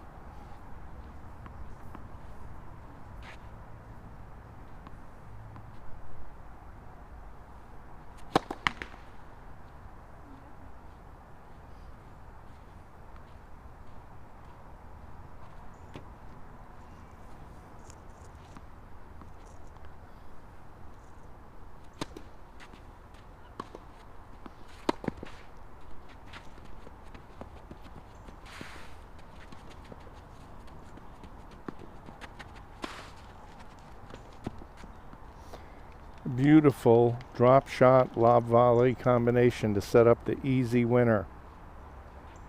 Nice play from Liisa.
Little bit rushed there by Michelle. Down love 40. Big opening for Liisa. Let's see if she does play this point more aggressively the way I think she should.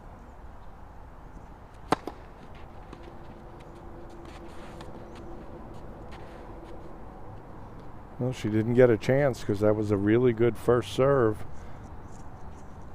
But that is a 2-love lead now for Liisa, second set.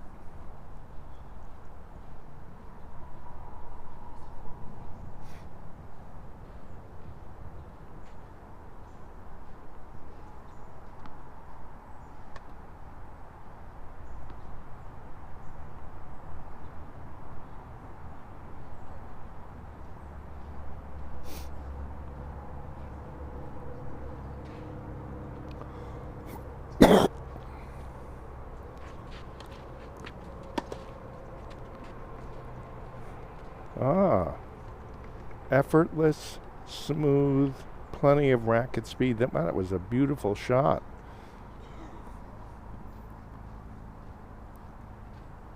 I'd be using that a lot more.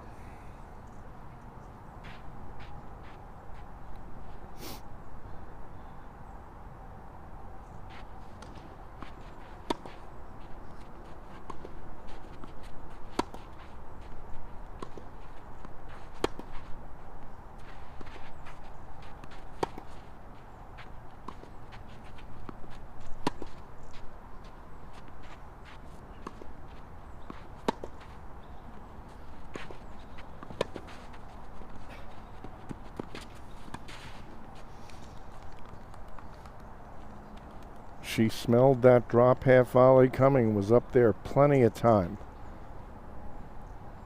Love 30.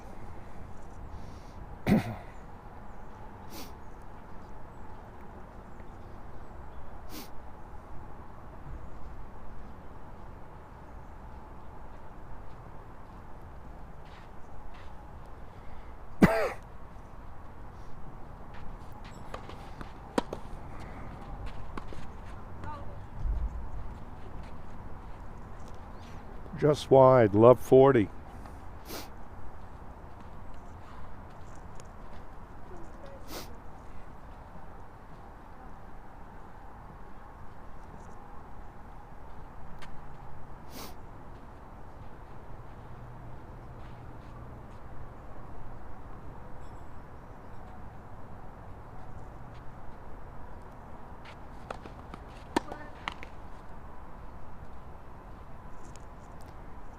Pretty good first serve. Oh, it's still a first serve.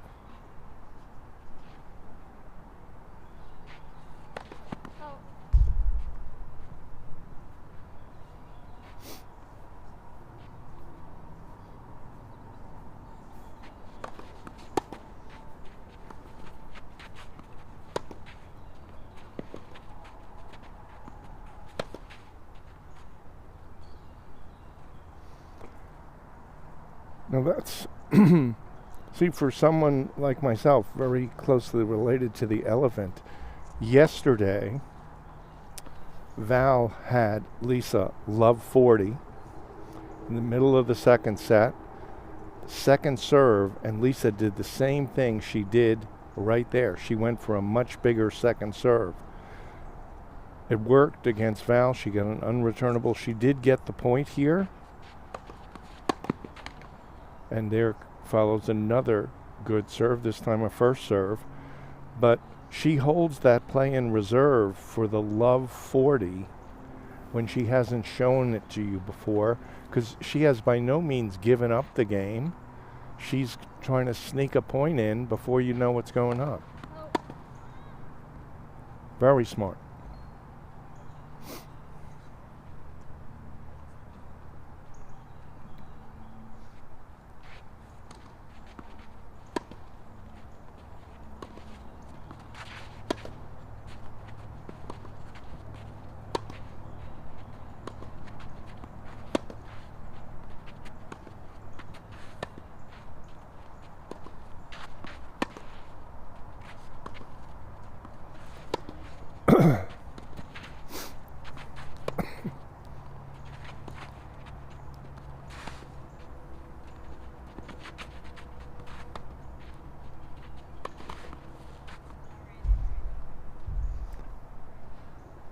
Smart play, I thought, to make a lob. But we're back to deuce.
Oh, good long point. I must say, though, that I never really played tennis this way where I could have a 20 or so shot rally and not hit even one shot within 3 feet of the sideline.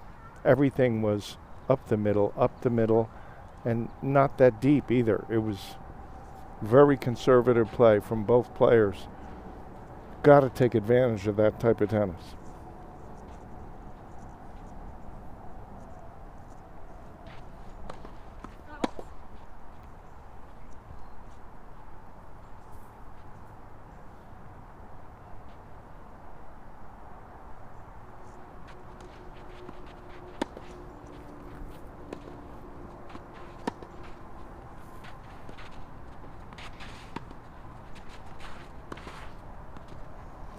And she slipped a little bit, went in behind her. Nice play. We're back to deuce.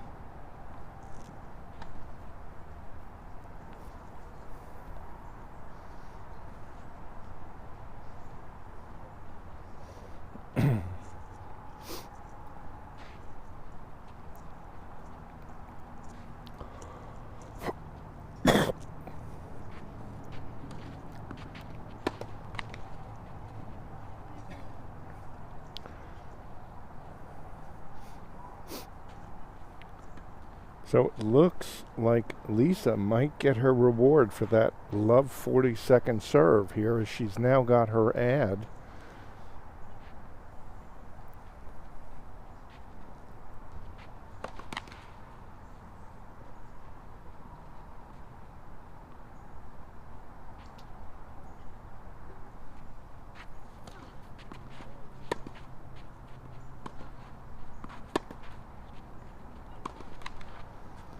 And she got super overexcited on that ball. Dumped it in the middle of the net. Back to deuce.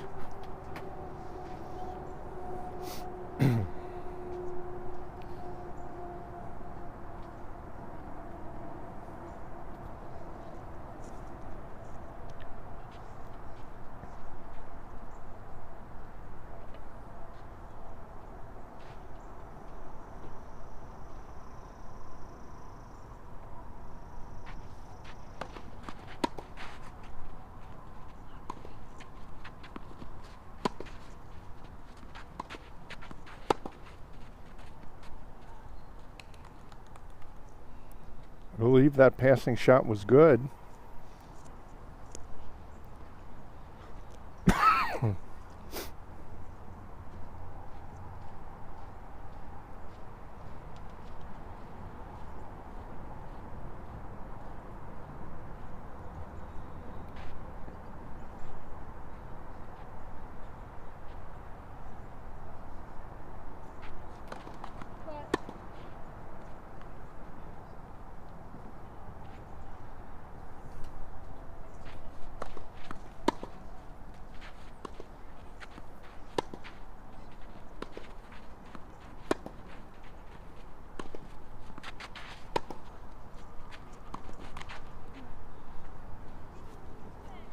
And does not take advantage and hold her serve, so we're at 2-1.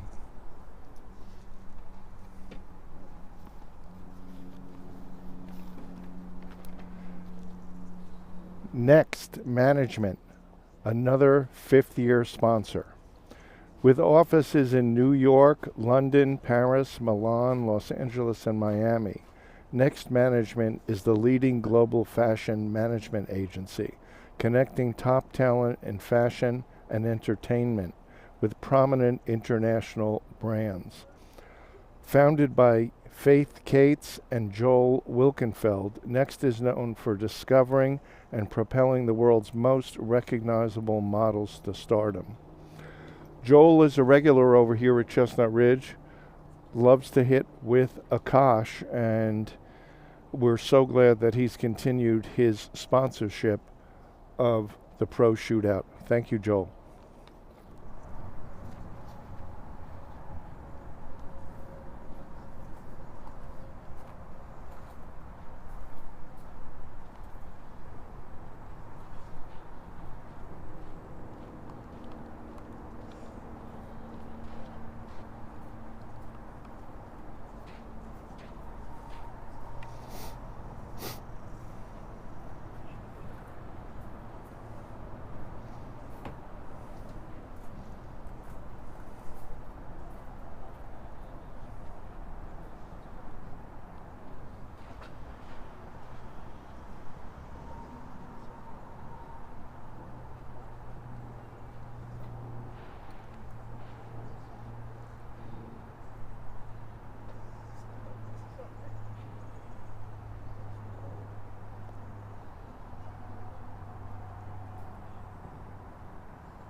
Liisa getting just a little bit frustrated.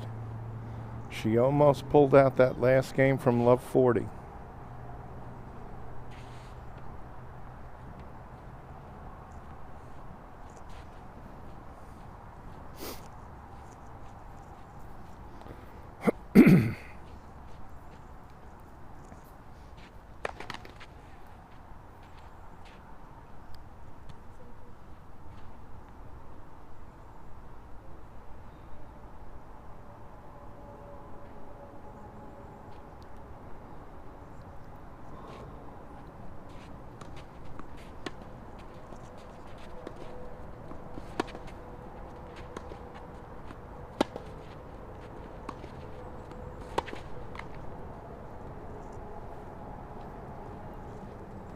Love.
40-15.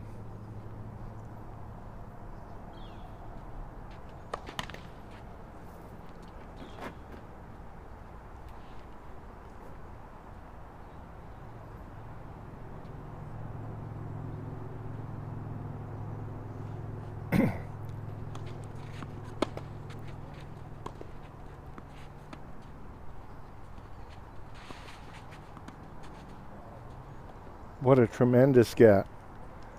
When that drop shot left the racket, I thought it was going to be a winner for sure. 2-all, second set.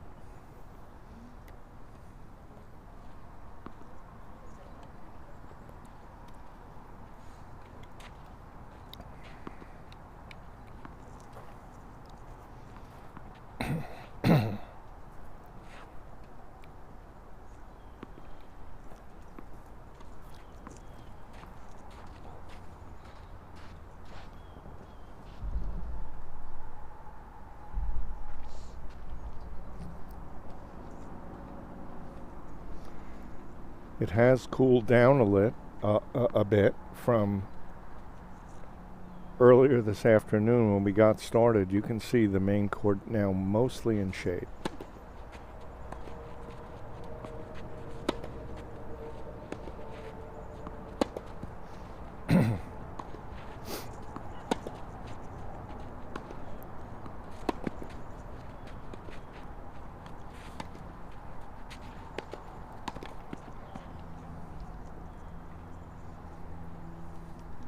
Excellent passing shot.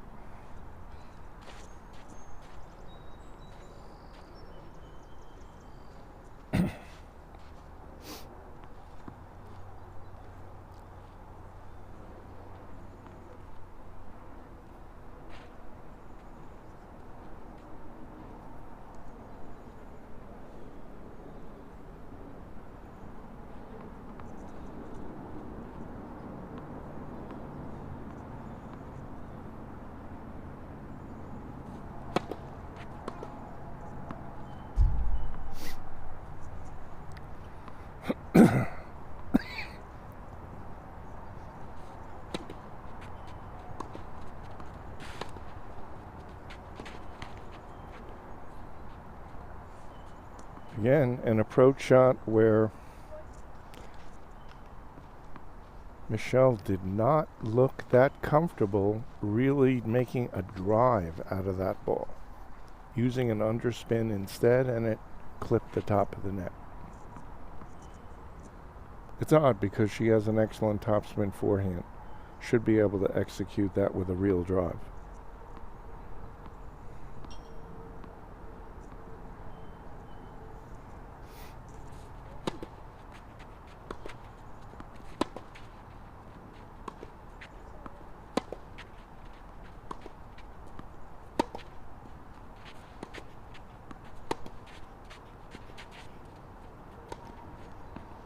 Here's a nice play, side to side, open up the court for the easy volley.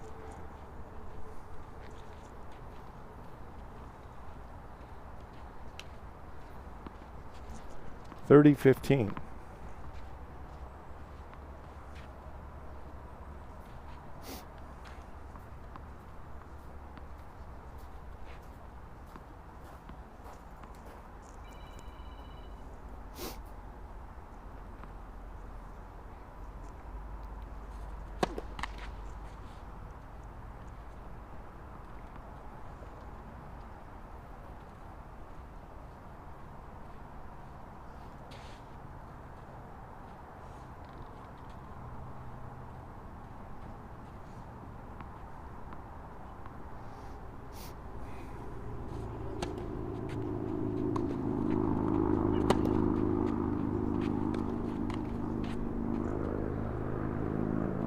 (40-15).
Well, that was a makeable volley.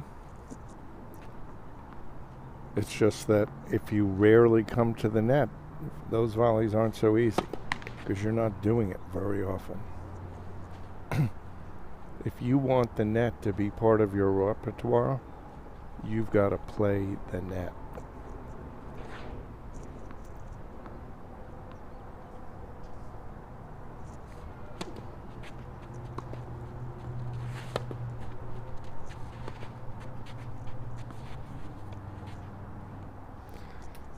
Beautifully held drop shot to take the game.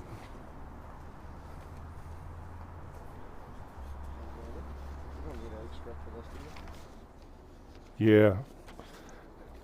Okay, thank you to Outside the Lines. That's my podcast with my co-host, Scott Shannon. We talk mostly about things on the mental game of tennis and game plans and tactics and strategy. Our next one coming out tomorrow is going to be about how important it is after you've had a match to have sort of a post-mortem and go over what was good and not so good. This is what allows you to grow as a player. So we contrast that with, and they're all, look, we're playing for fun. All the recaps that the captains write are great effort, well done, etc., but there's no learning going on. And the teammates tell you the same thing. We feel it's important to take it one more step and take a look in the mirror, analyze your game, or ask your coach if he was there, what was happening out there, so you can make an important step in making progress with your tennis. Outside the Lines, we're proud to be part of the shootout.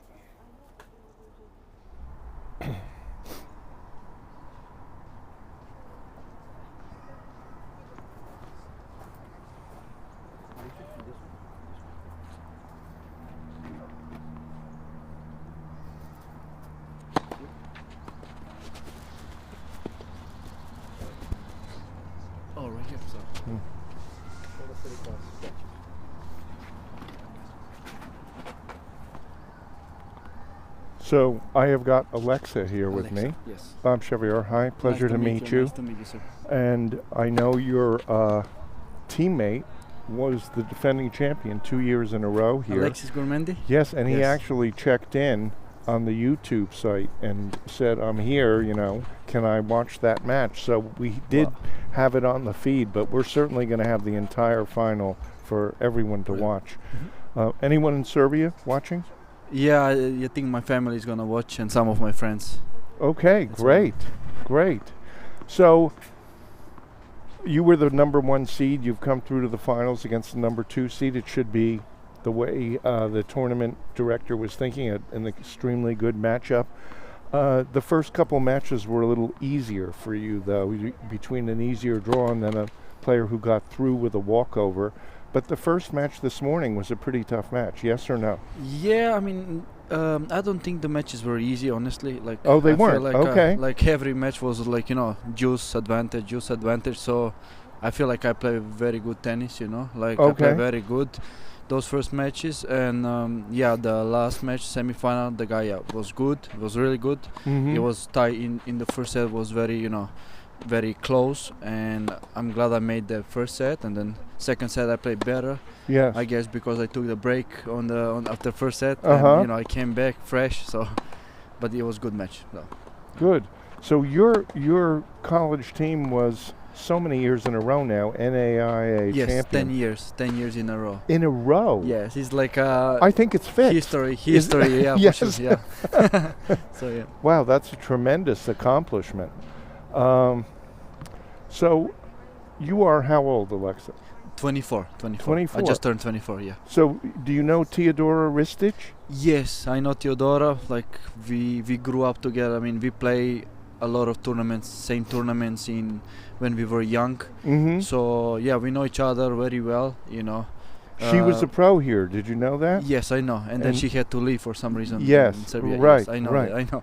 Yeah, actually, Brad told me yesterday that she left, so I didn't know. So she didn't let me know, but yeah, I know her. I would I mean, this is a nice match for the women, but I was so looking forward when we said first year women's tournament that I was going to get to see Teodora play, because she played last year. We had a party here with a band and everything, and she played exhibition match against a 5.0 male. Wow. And she beat the hell out of him. It was unbelievable. Last summer. No. All different parts of the game. Drop shots, top spin lobs, driving shots, a good return of serve. She was amazing. Amazing. Wow. It was I feel bad beautiful to watch. I feel bad that she couldn't come now and play, you know. Yes. Since she was here, you know, and she had to live in Serbia. Yes. Unfortunately. It is. So tell me a little bit about how you learned the game of tennis and in what sort of format. Was it a national program or a community program, or was it private coach? I mean, I played tennis almost like 17, 18 years, you know. Like, I started to play in really small city, you know. Like, you know, at that point, for 3-4 years, we didn't have any coaches over there. And I play basically on the street with my friends. So we basically made the courts, tennis courts, until our country made 2 courts in my country. Then we started, you know, to practice after those 3-4 years. Yes. Which when I started to play on those courts when I was 9. So yeah, that's kind of like how I started, and then since that moment I started just to play the tournaments under 10, under 12, under 14, under 16, and I was doing great every year. I was national champion, you know, almost every year. Wow. And unfortunately after before COVID came, I had to make a decision to come to college here. That's the reason why I came. Oh, I but see. That was never my goal, to come here and play college tennis. But I'm glad I'm here, you know, at the same time. So what was your goal? To play like satellite pro. tour? I want to play pro, and I'm going to keep playing pro. I'm graduating hopefully this December, and I'm going to keep playing as much as I can. Oh, fantastic. Fantastic. So, yeah. So, you know, whatever you want to call it, maybe there's a name here in America, the School of Hard Knocks, where you don't have much opportunity, and you rise through that, and it helps make you stronger. Do you feel like when you were a young kid and you had to do all that on your own, that's somehow made you emotionally a tougher player? Yes, but I didn't think too much about that. Like, I was like, you know, I was always looking for the, you know, I was always looking like, if I do better, I'm gonna get better opportunities, you know, especially in this sport, you know. That's what I was always thinking. Like, I was always giving my best. If somebody see a lot of potential in me, you know, so like probably it will be some help. But you know, since I was at the college, you know, and now I think I need to keep that level like I was doing so far. Yes. And let's see what happens. But that's my plan, to play as much as I can. And what are you doing this summer? In the summer, I'm basically working, playing. You know. Where are you working? With tennis? Yes. In New York, in White Plains, in one academy over there. Oh. So. In TIA or somewhere else? Yes, TIA. Yes. Oh, exactly. okay. Yeah. So I'm working there during the summer, and hopefully from December playing some pro tournaments, and yeah. Okay, so you know Dawn there, who works. Yes, I know. She used to be my mixed doubles partner. Wow, way she's back very in nice. the day. She's so nice, right? She's a very nice lady. You know, I love her. You know, I love her so. So I want to wish you the best of luck. We're looking forward to a great final, and even more luck after this match when you go out and you play, and we start to read your name in the newspaper. Good luck to you. Thank you very much. Thank you.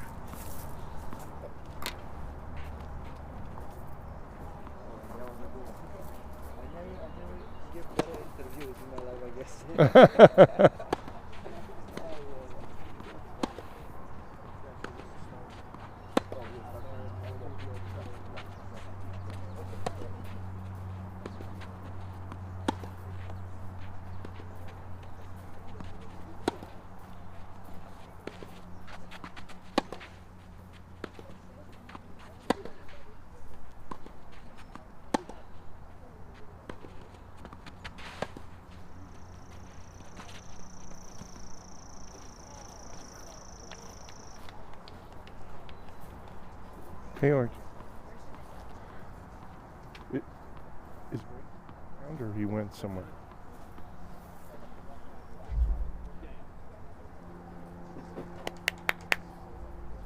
Him.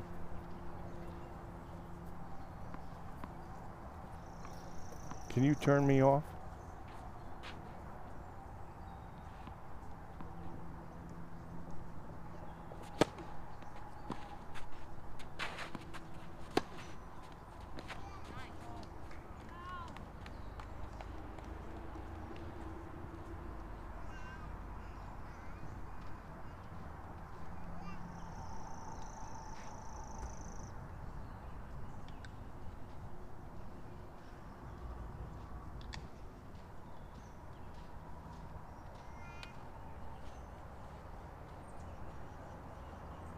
Yes.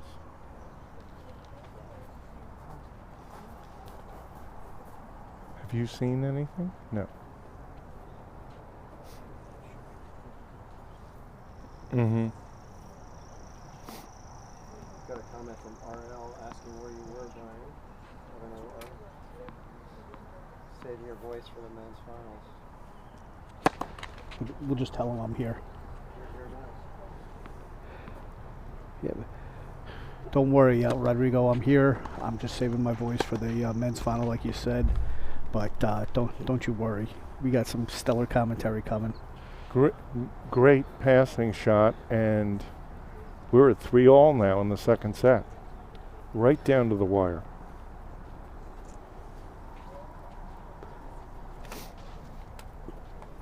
Thanks. That was close. Not the ball. I'm talking about Bob's phone. I didn't want the viewers to think I was thinking about the calls, but the phone, Bob's phone, almost took a dive there. Luckily, I saved him.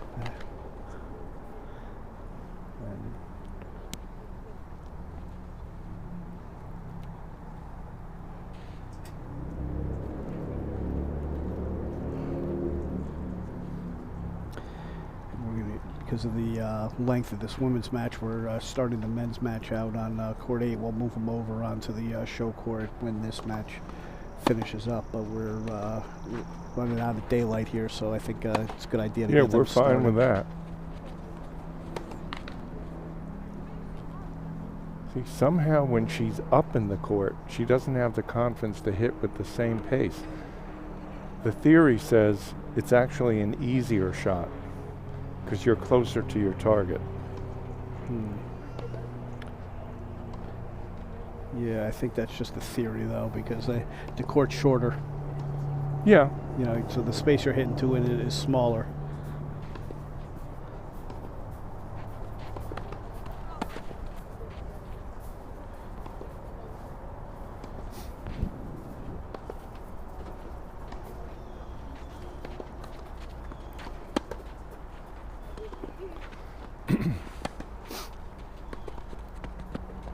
That was a beautiful backhand. Wow. Really got set and right down the line.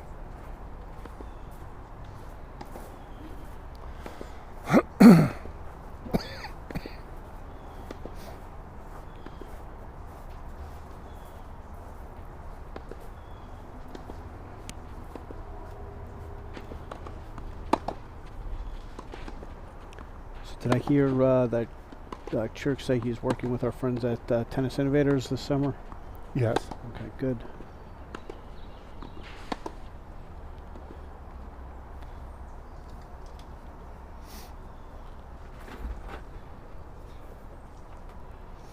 Okay, 4-3 lead for Liisa.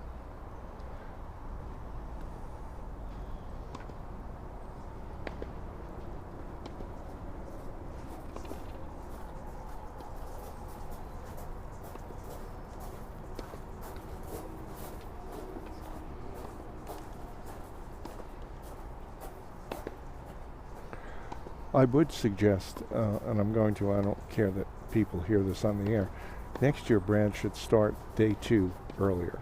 This is going to be quite late, and the fact that we're having to start the men out in Outer Mongolia and then move them, I just start at 12 o'clock.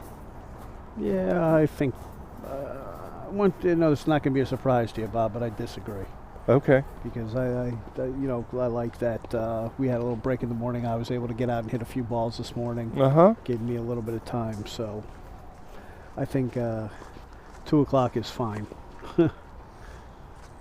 I do like the format this year, the smaller draw. I think it and adding the women's in. I think the smaller draw on the men's side allowed us the quality to be much higher.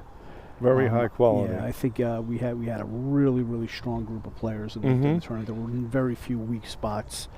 In the past years we've had the first and second rounds have been pretty much blowouts and some mediocre players in it, and I don't think that's what this tournament should be about. But it's fun to try different formats that we tried over the years, but I think we finally found a good one. So what's the interesting thing, as I'm watching Suarez and Ciric warm up, I'm looking at the NAIA rankings from this year, and the number 1 player in the NAIA was our friend Alex Ciric this year, and their number 2 player in NAIA was Ciric. So Georgia Gwinnett had the number 1 and 2 player in the country this year. It's pretty amazing, and I think they know. Ciric said now they've won 10 national championships in a row. That's just ridiculous. Yes, I don't care 12, what level, whatever it is. That is just ridiculous. At any level, that is just so good, so hard to do. Winning 1 national championship is hard enough.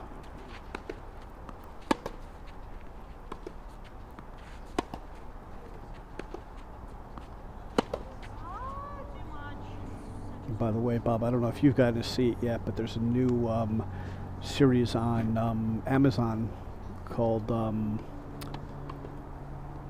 I forget what it's called, Top Class Tennis. It's produced by that company that LeBron James is a member of, and it's following it's a series of short, a limited series that followed 4 junior players around for a while. And 4 that are training very differently. 1 training at the Junior Tennis Champion Center in Maryland, 2 at the John McEnroe Tennis Academy, and 1 at one who trains with her own coach, who happens to be a friend of mine, Richard Bowie. The player's name is Ariana Pursue, going to Texas next year. Really interesting look at junior tennis.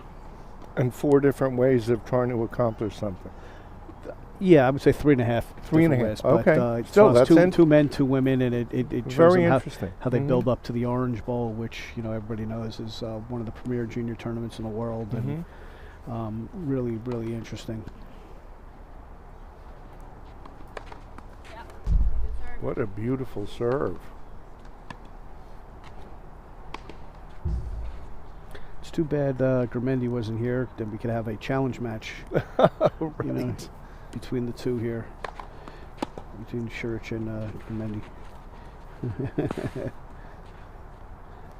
And Gramendi was from which country? Argentina. Ah. And Pane knows Gramendi also. Beautiful drop shot. 40-15.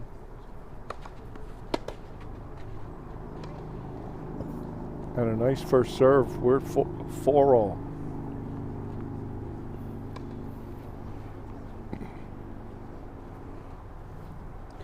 Looking at Ciric's record for the year, he only lost 1 match all year during the dual match season, 3 in total if you include the fall tournament season. So he must have been sick that day. Yes. That he lost to Islam Oren Bazar from William Carey University. Do you know where William Carey University is? I have no idea.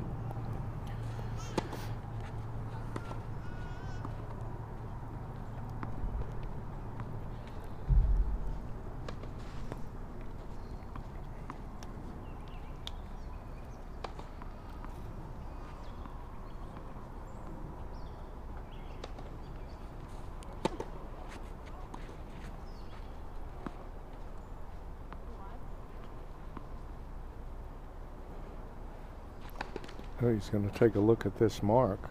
I thought the ball was good. Out. Yeah, tough for us to see that line all the way over here, but Ciric actually has a current ATP ranking of 1582. His high ranking a little bit above that at 1565.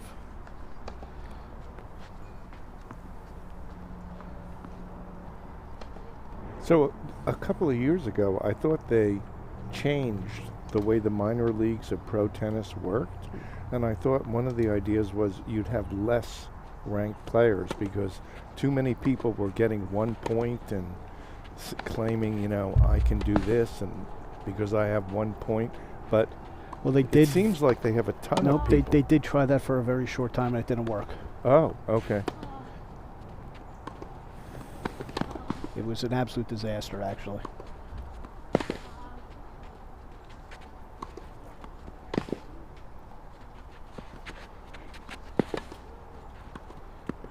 And that was really poor volley there. That's what I was talking about before with the doubles record and yeah.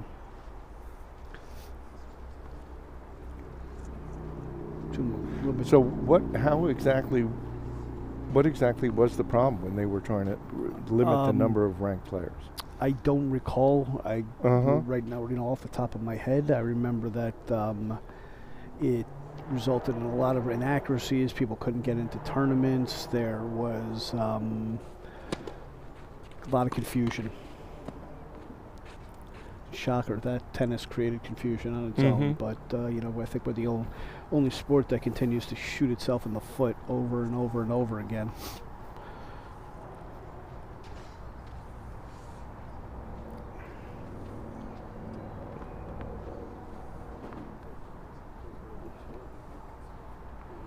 You know, a classic example is what you know, the ITF and the USTA wanting to go by a different number than the UTR now, and creating their own system, and it being completely inverted, and it's not counting all results. The UTR is still counting all results, so whether the accuracy is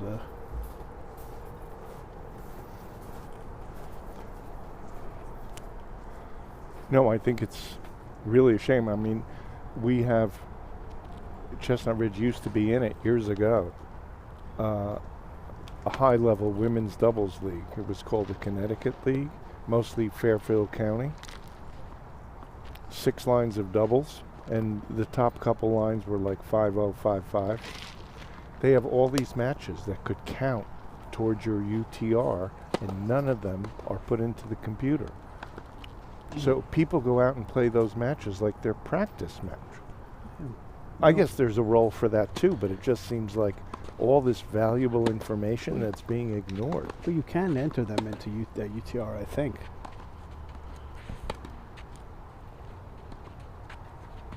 As an individual? Yeah, I'm not 100% sure how that's done, but...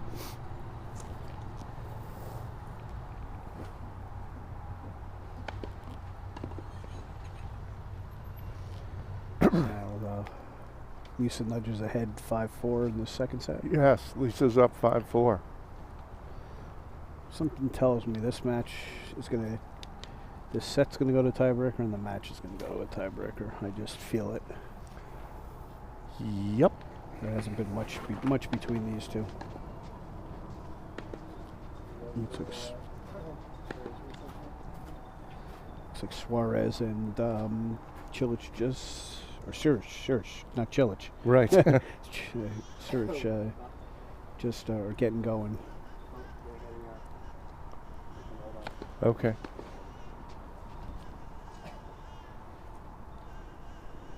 So we got the score for that match. We'll keep taking up the date. Okay.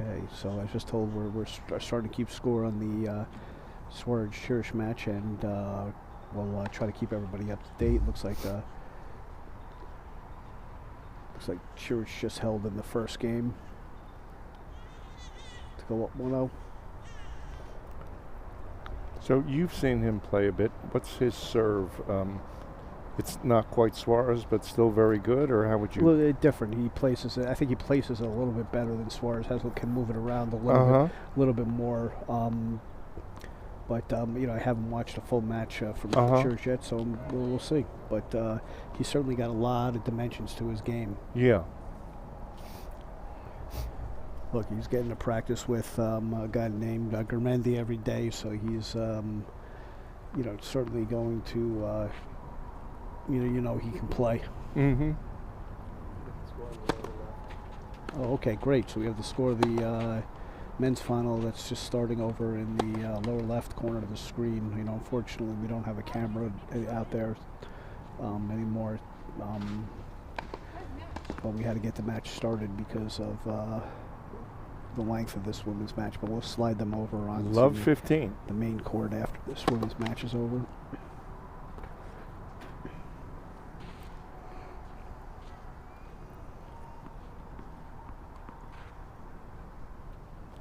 Looks like a nice little crowd has gathered out of the camera angle, but to the side live here, which is nice. It's cooling down a little bit. The court is totally in the shade now, very comfortable out here.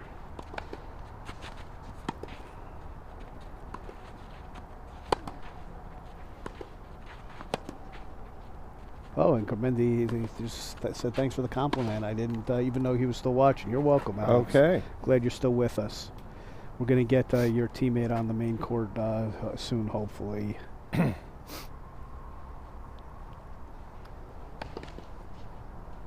Love 30, 2 points away from the second set here.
Great defense there. What a point by Liisa.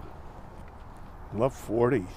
Triple set point. Michelle, you certainly used all her racket to stay in that yes, point. She did. Barely got to that overhead. I think it came off the top of the racket. So now a triple set point here for Liisa.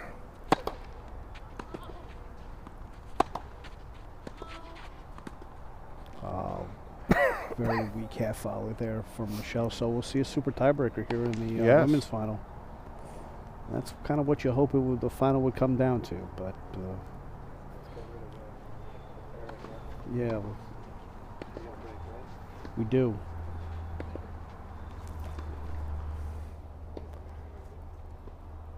Perry's roofing. Perry was sitting over there just a little while ago, but I think he's taken off. I do see Perry's mother over there. She's still here? She is. Julie is still here. So they're a fifth-year sponsor. They're one of the leading roofing companies in Westchester County. With over 25 years of experience, they've become a trusted name in the community. They believe in providing tailored services that perfectly match your unique requirements, ensuring every project receives our utmost attention to detail. The bar just outside of Court 10 is one of Perry's projects here at Chestnut Ridge. Thank you again, Perry and Perry's Roofing, for being a fifth-year sponsor of the shootout. So Alex Germendi is still with us. He actually commented after I made that comment about him and Church practicing together. He says, yeah, we practiced together for 2.5 years whenever he decided to show up, which was like twice a week.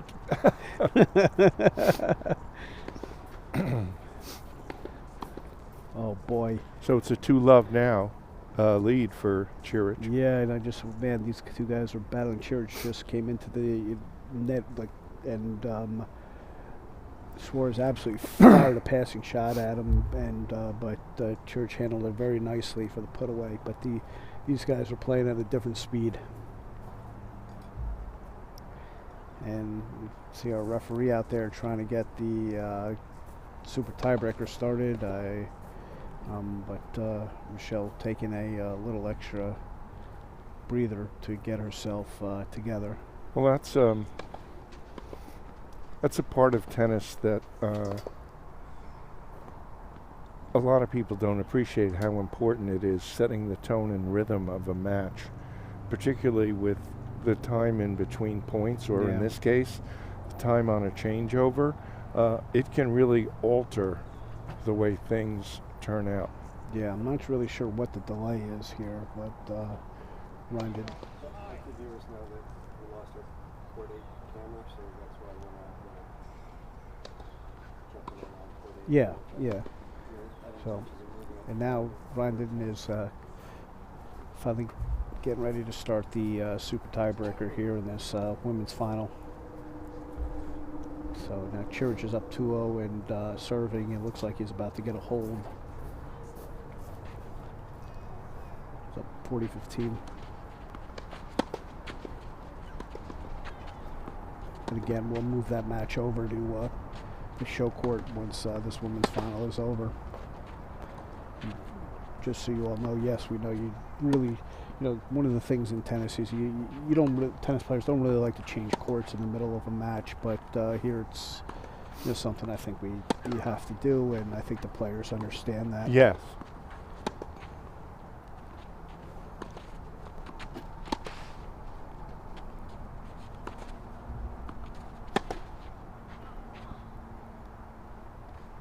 Both players are starting to hit the ball much better, much more force, making something happen out here. Love one.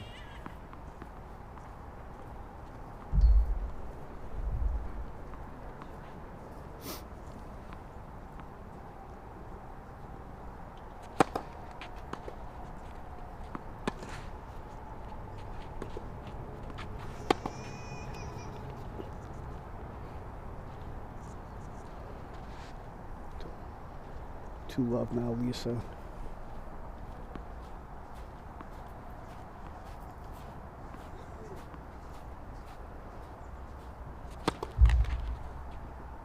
Looks like we have a young tennis fan over there who's not happy with the tennis and wants to go home. Mm-hmm.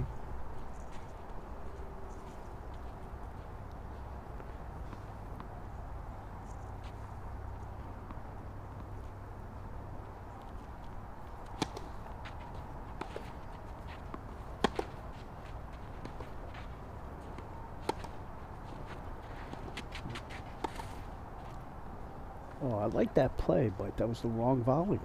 Wrong volley again, and it was, it was almost like she's afraid to hit the volley. But she was coming in sharp there. All she had to do was stick the volley into the open court. Well, it seems to me the contact's a little bit too flat, and it should be having some underspin to give control and bite to the shot. Well, the setup's very late, so. What's that? The setup is very late, and it's causing her to kind of chop at the ball.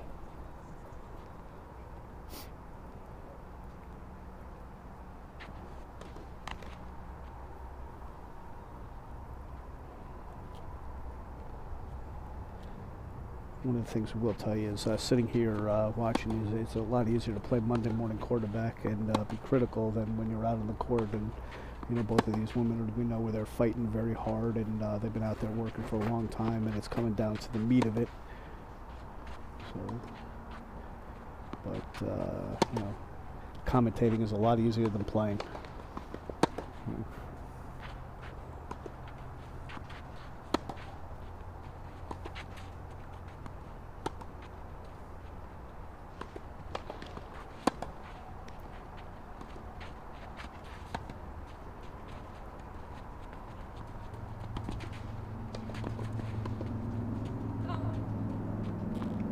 A nice pickup there from Michelle. And she changed it up. She went cross court for the first time. Yeah, she was able to put the ball into the open court there, and wasn't the best drop shot from Liisa either. So 3-1 now. Liisa serving. Ciric did get the hold. He is up 3-love. 15 on Suarez serving.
backhand wide there. And, they're certainly playing on Lisa's terms now, so it's going to be if she can, put the ball in the court and move it around without making mistakes. It's her match to win now. Michelle is just kind of counterpunching and right.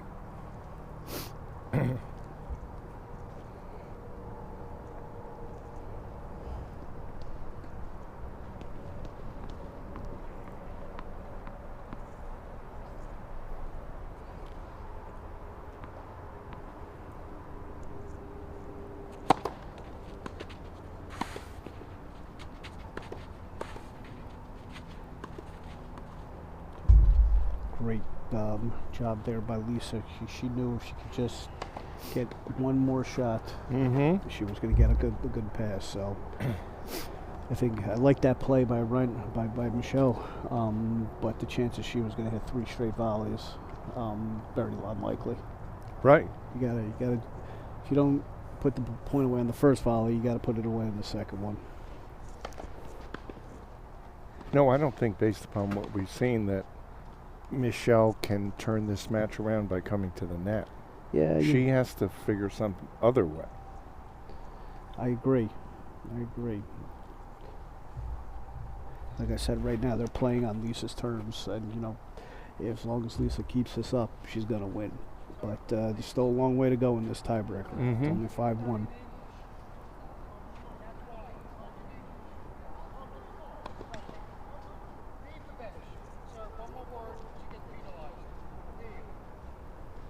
A little bit of a controversy going down there between the referee and a spectator. It might be with Michelle's father. I don't know if there was some coaching going on or.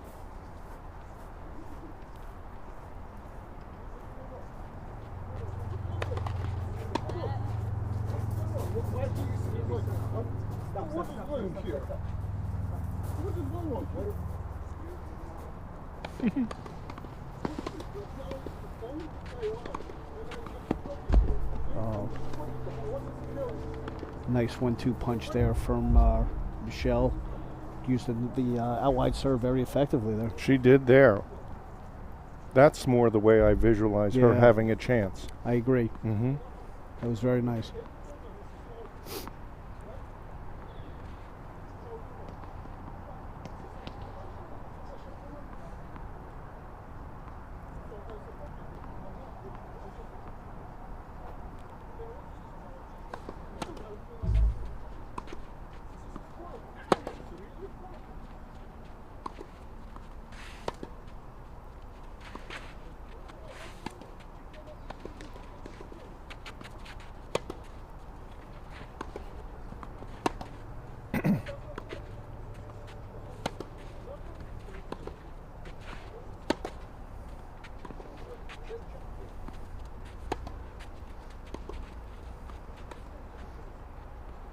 Really well done there. A lot of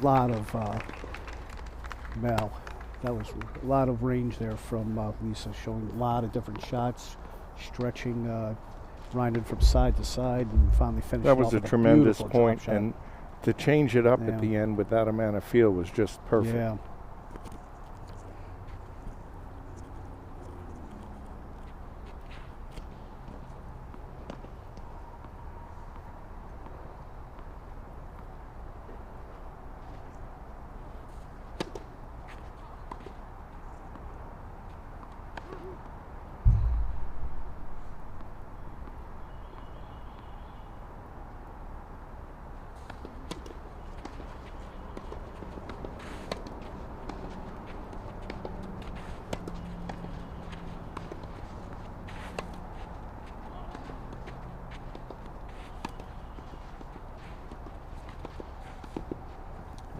There from Michelle again. Liisa showing a lot of range. That time she took the ball the other way and was working on the backhand side. So she's up 7-2, 3 points from the match. So watching them trade slice backhand to backhand at this point in the match, you've seen a lot of it. Who do you think's got a little better slice backhand? Oh, I think Lisa's slice backhand is better. Yes. So you wonder why Michelle would be getting into that type of point.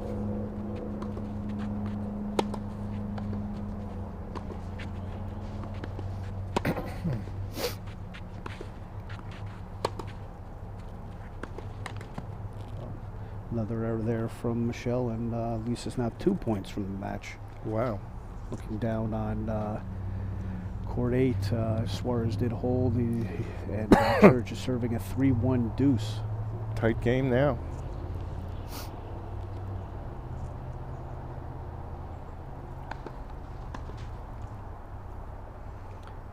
And now it's an add in for Ciric off the forehand return error there from Suarez.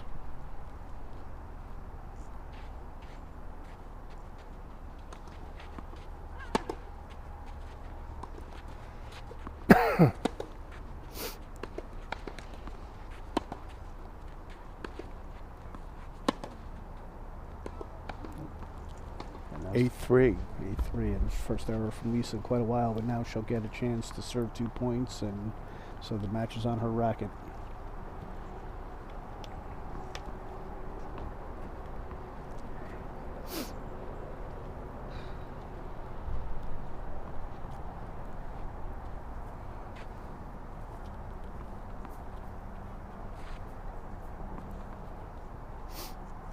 Looks like Ciric did get the hold there, so he is up now 4-1 in the first set.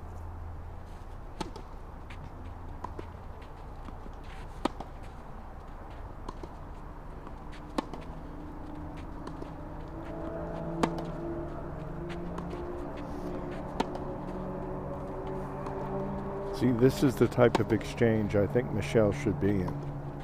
I don't mind backhand to backhand, but keep a top spin rally going. Now you're in trouble.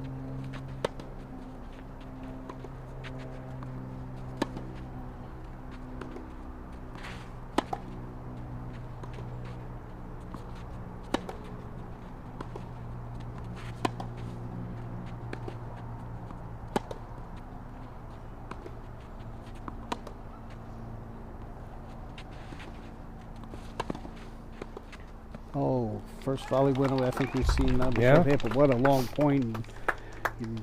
Liisa had a little bit of a mishit on her forehand there that gave Michelle the short ball and let her take control of the point, but that was a nice volley to put that point away. That was not an easy volley.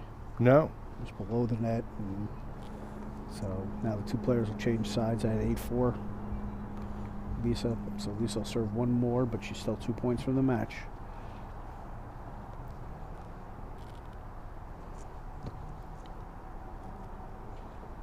Now Suarez serving down 1-4 in the men's final there, which is started on court 8.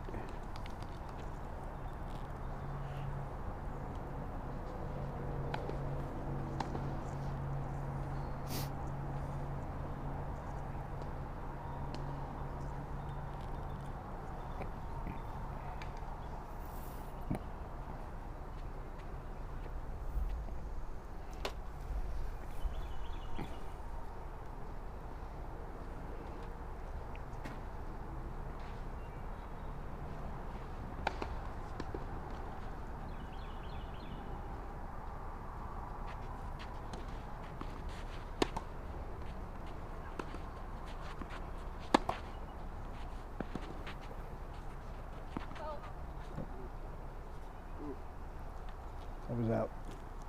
Yep, 8-5 now for Liisa. So Michelle trying to claw her way back in here.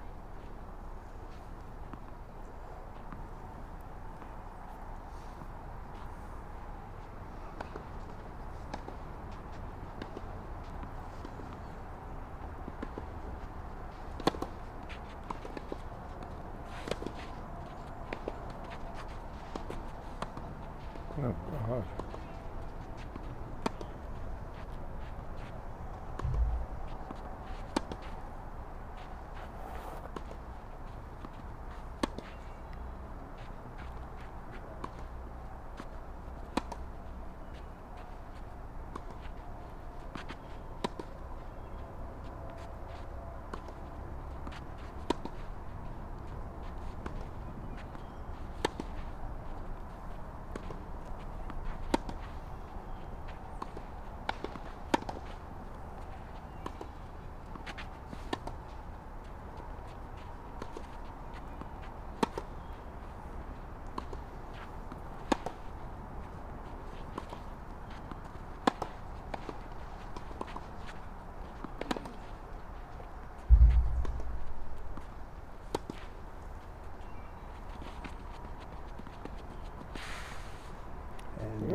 See the first What a shot.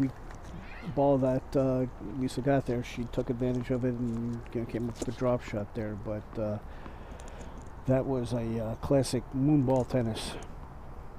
So now match point here for Liisa.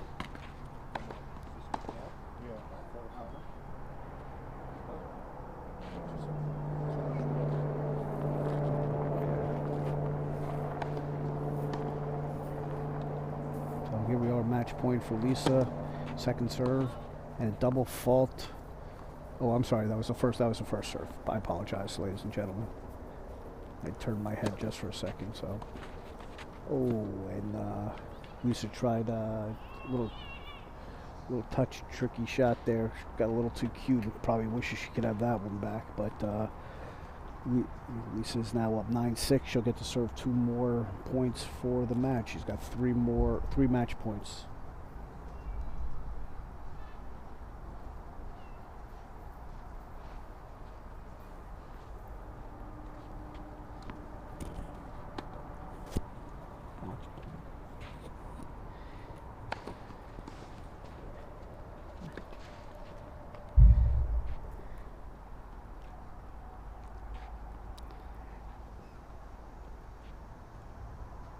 Match point for Liisa.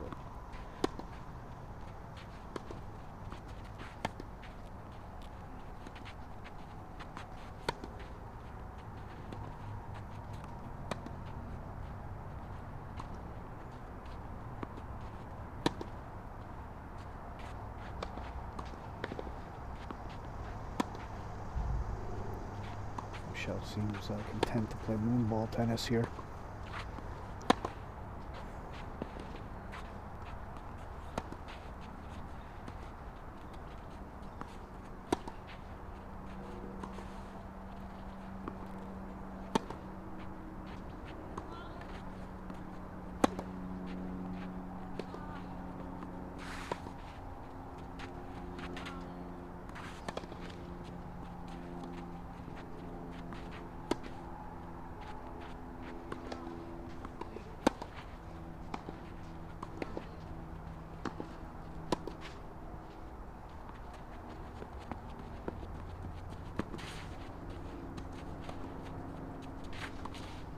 And Liisa got the ball she wanted there, and gets the match. So Liisa V is our 2024 Pro Shootout champion, the first women's champion of the Pro Shootout. Really well done. She 10-6 in the super tiebreaker there. So we'll try to get the men's match moved over to this court as soon as possible. But congratulations to Liisa, the 2024 Pro Shootout champion, and our runner-up, Michelle Ryndin. Really well done. Very, very tight match. So,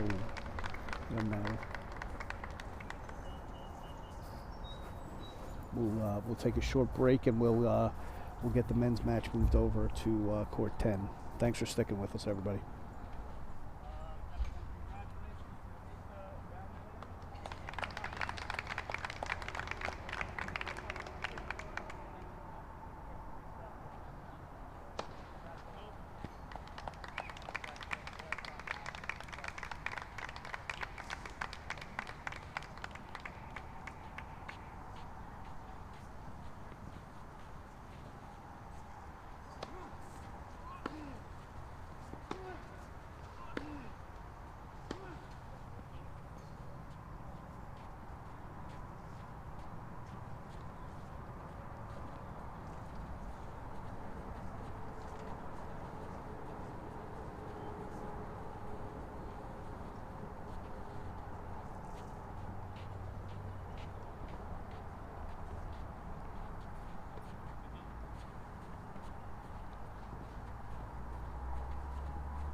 Okay, so I'm here with our women's champion, Liisa, and I'm just going to say Liisa V. Keep it simple.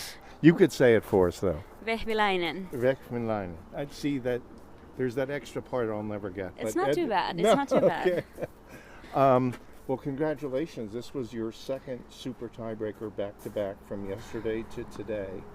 And I thought that you started to hit the ball a little bit more as the match progressed today. Do you agree with that? Yeah, absolutely. It was the same case yesterday and today too. Honestly, I don't know how I turned that match around, but yeah, for sure. So, does it just take a while for you to get the feel of what you need to do, or do you have some nerves at the beginning? What makes for a little slower start than you might like? It's always nerves, I would say. Oh, really? Yeah. Okay. I don't know why in particular the first set. I mean, I'm close. I was close yesterday to win the first set. Yes. I was close to win today too, but once you lose the first set, you kind of have nothing to lose. Either you're going to lose the second set and lose the match, or you're going to change something and maybe crawl your way back, and that's what happened. Well, I love the variety. I mean, there were a couple of those long points and then the backhand drop shot to finish it off after you'd already hit 20 balls. I mean, that is not an easy thing to pull off.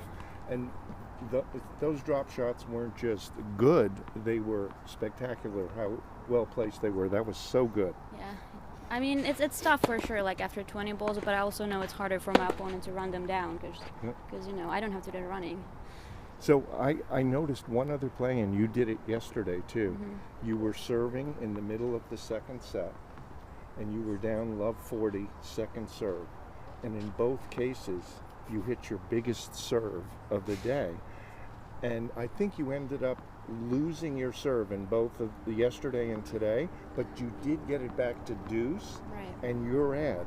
And I loved taking the risk at that time and really understanding the game of tennis, when to go, just what the hell at that moment. Right. Do you agree? Yeah.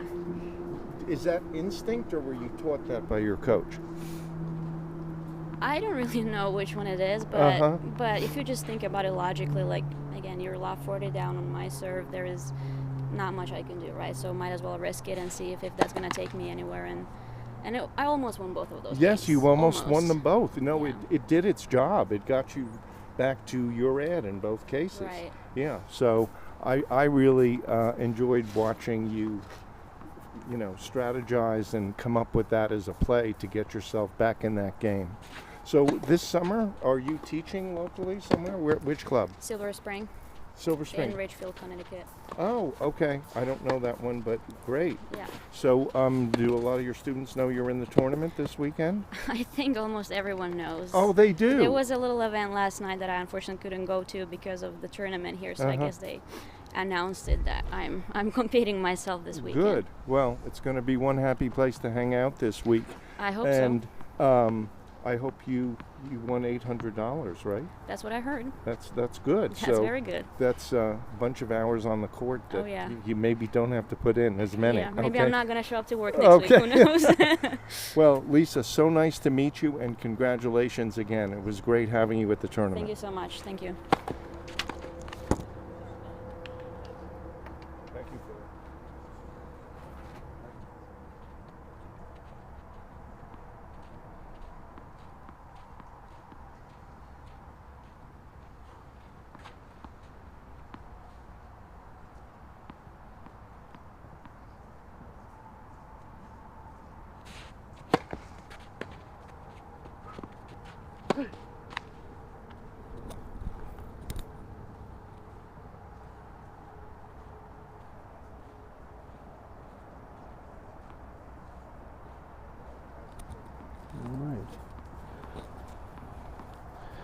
All right. So now we got the men's final on here. We got Suarez is now serving 3-4 break point for Ciric.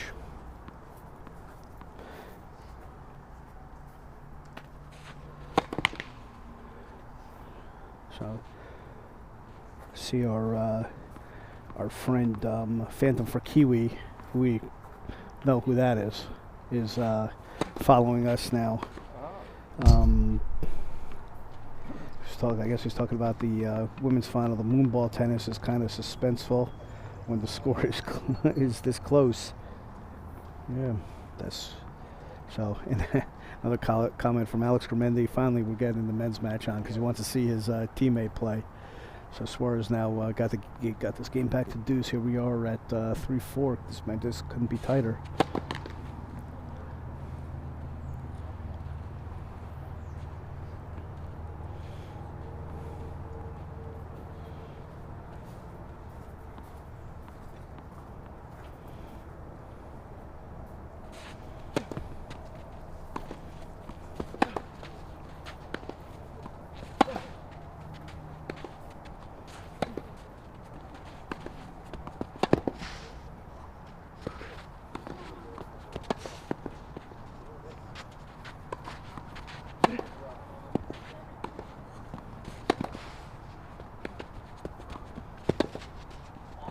Wow, what a shot there by Suarez, man. He worked hard on that point.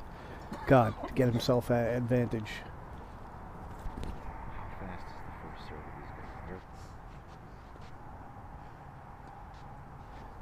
So Suarez now serving game point with the advantage to level this match at 4-all.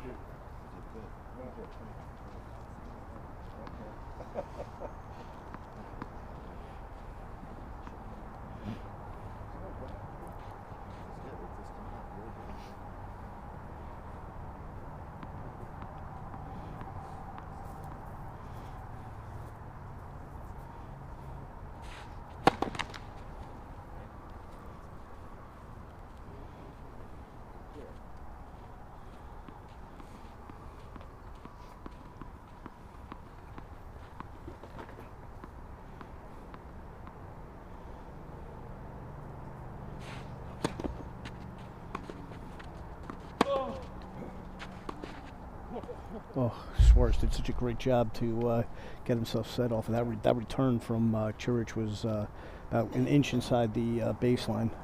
So now Suarez holds 4-all. We're level here at in the first set.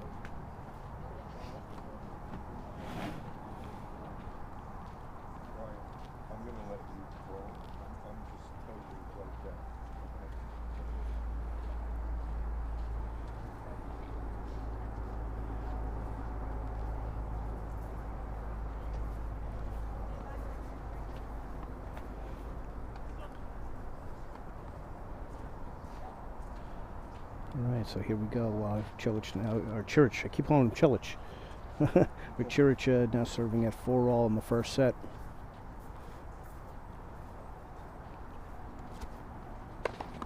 And for the big T up the big T serve up the middle, just missed.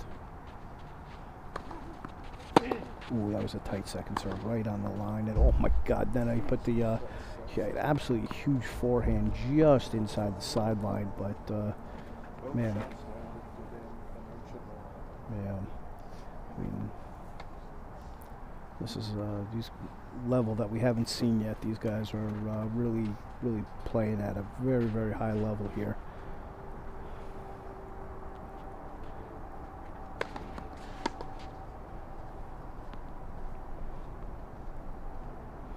And Ciric using the out wide, flat serve out wide there.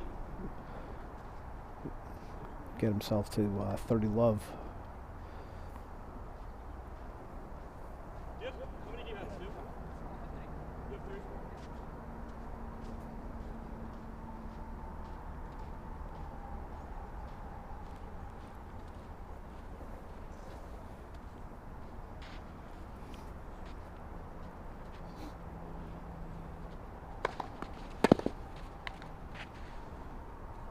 Another T serve there from Ciric. Brings him to 40 love. Crucial game here. 4-all in the first set.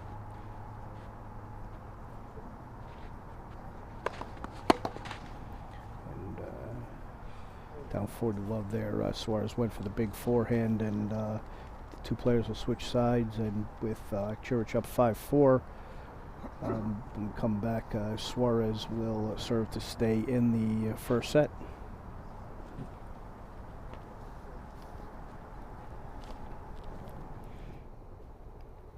At Trophy Central, it is the smile that matters.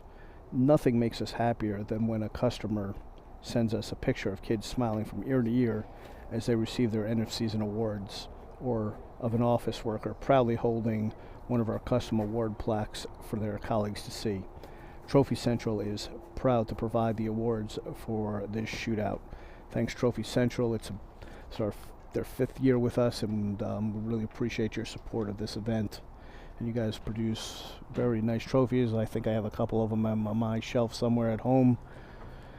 And thanks again for being part of the event.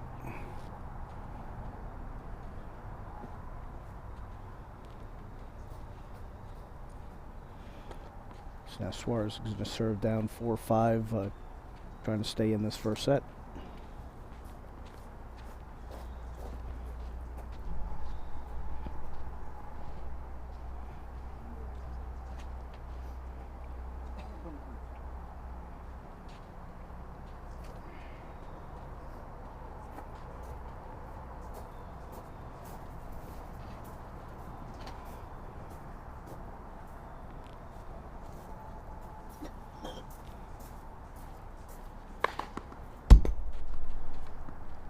Suarez went for the big tee serve just a bit outside, but man, did he pop that.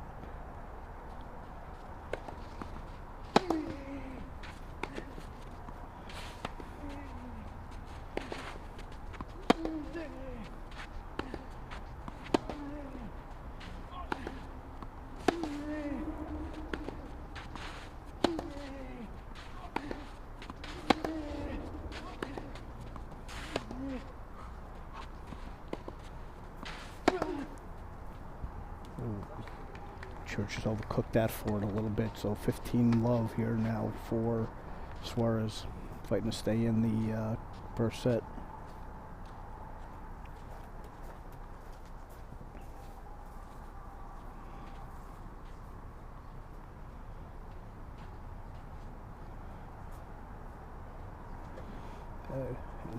I don't know how well everybody can tell watching this on the stream, but you know, sitting close to the court, I mean, I got to hear the sound of the ball coming off these two rackets. These guys are absolutely crushing it.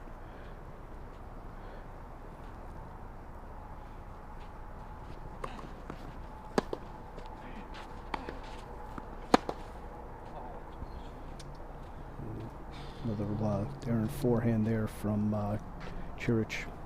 So Suarez off to a 30-love lead in this critical game here.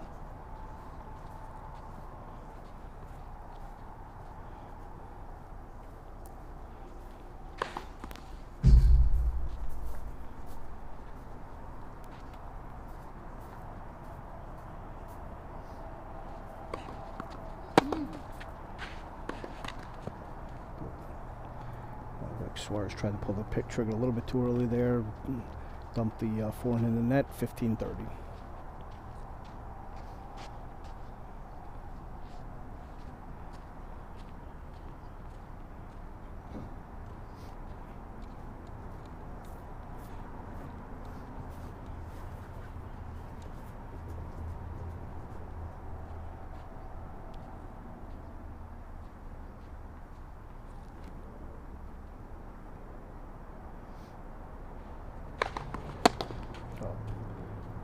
Big serve up the middle there from Suarez, bring himself to 40-15.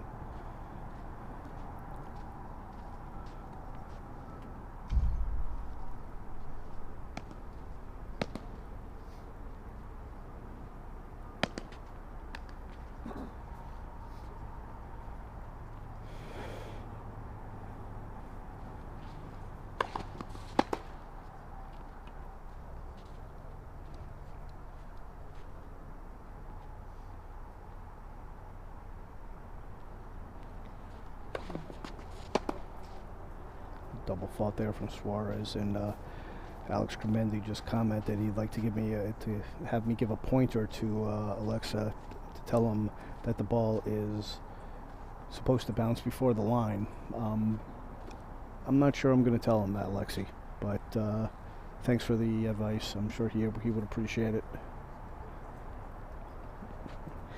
Love it that you're with us, buddy. I love the banter. Thanks for watching.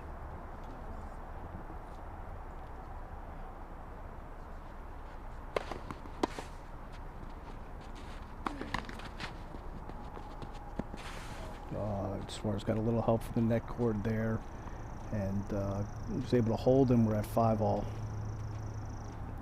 First set.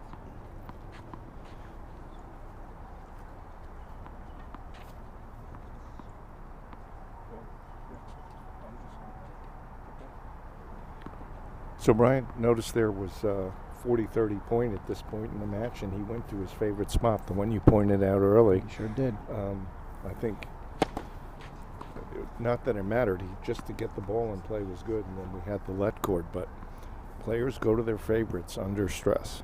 Sure.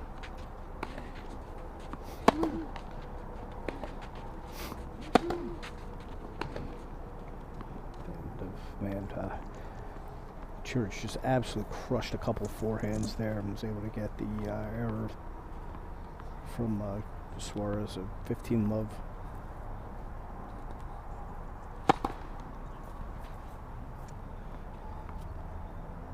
Both of these guys playing their 4th match of the weekend, maybe a little tired. The first serves percentages are just a little bit low, but man, are these guys crushing the ball. Oh, wow. That was an absolutely... How far back was it? Because I was blocked by the monitor. It looked like Ciric was probably about 5 to 8 feet behind the baseline. Wow. But he got himself back behind the ball and was able to launch into it and absolutely crush that ball. Crush that inside out forehand. I would like to see him get a few more first serves in.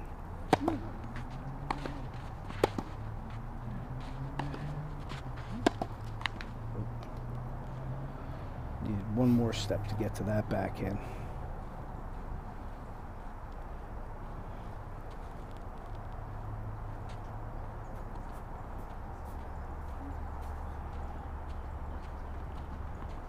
Next year, I suggest we have an event where we just have Ciric hit forehands and Germendi hit backhands and see who wins that.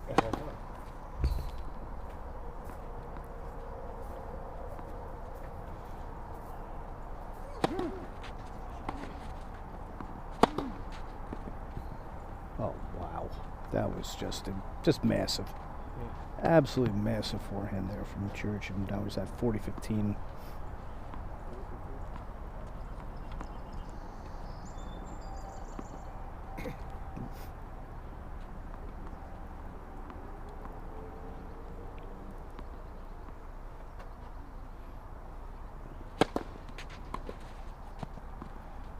Bobby serve and was able to get the error, but Suarez unable to get his hands out in front of him. So when we come back, Suarez will serve to stay in the first set again.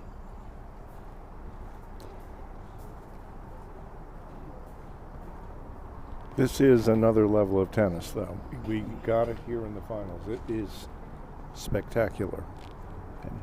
For more than 60 years, VLMMR has built an unsurpassed reputation for aggressive defense of professionals, corporations, municipalities, healthcare organizations, and individuals in state and federal courts in the New York area. We are laser focused on achieving the best possible outcome for our valued clients. Our experience and results speak for itself. And thank you to my firm for sponsoring this event.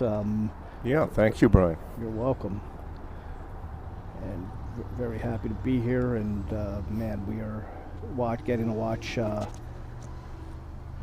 absolutely high-level match here.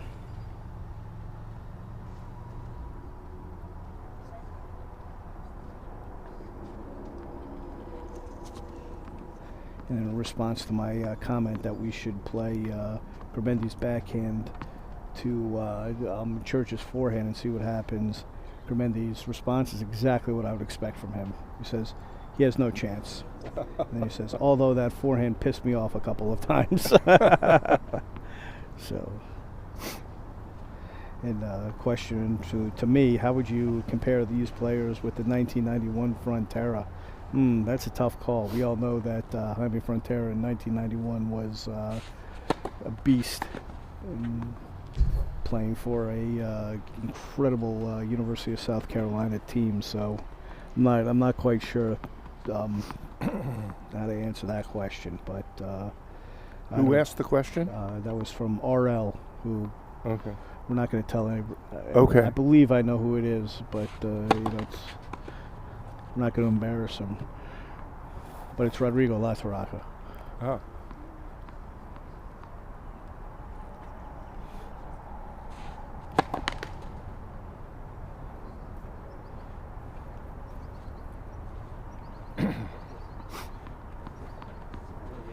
Now, thinking about that question, I think on this court, RL, I think I'm going to take a slow clay court. Wasn't Frontera's best surface, but you put on a hard court with that chip and charge that Frontera likes, it'd be tough.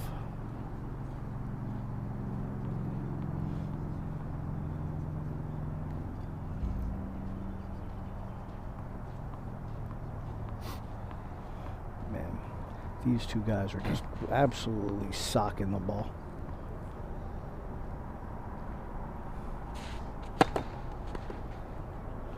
Now Suarez serving at 15 all, 5-6.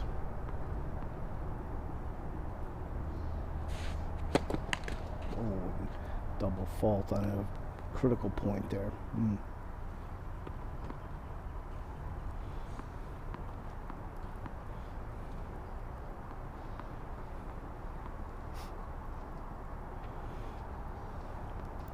Okay, I think he's going to cross him up here and go right up the tee.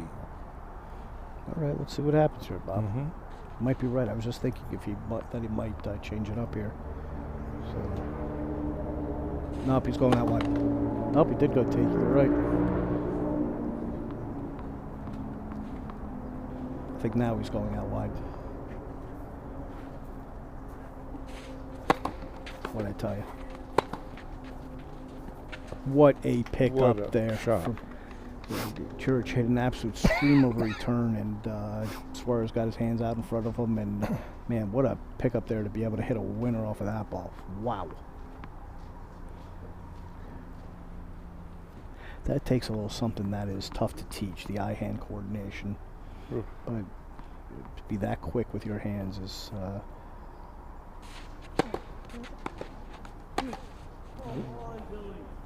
And we lost another ball in the woods. Did the one before? Okay. And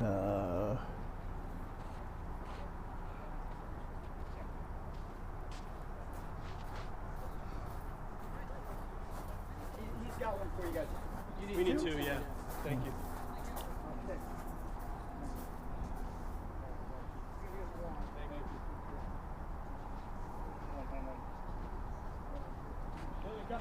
Thank you.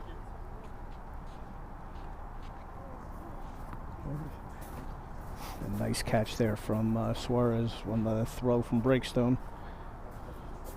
So now Suarez serving down break point here. Set point for Ciric. And big serve into the body there from Suarez. Was able to get the arrow.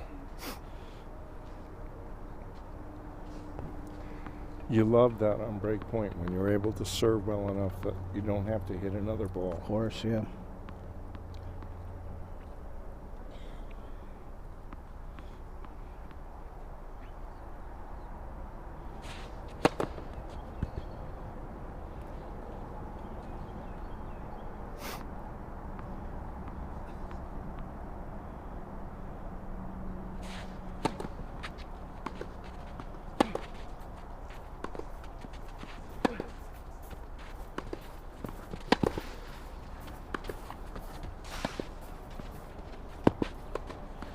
Absolute fantastic point there from Ciric to set himself up with another set point. Love that controlled overhead. Did plenty with it without overhitting it and placed it perfectly.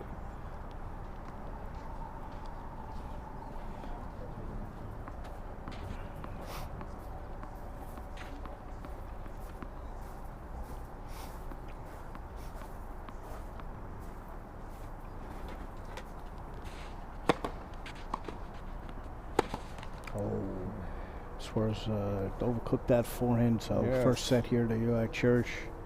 So Ciric takes the first set, the opening set of this men's final.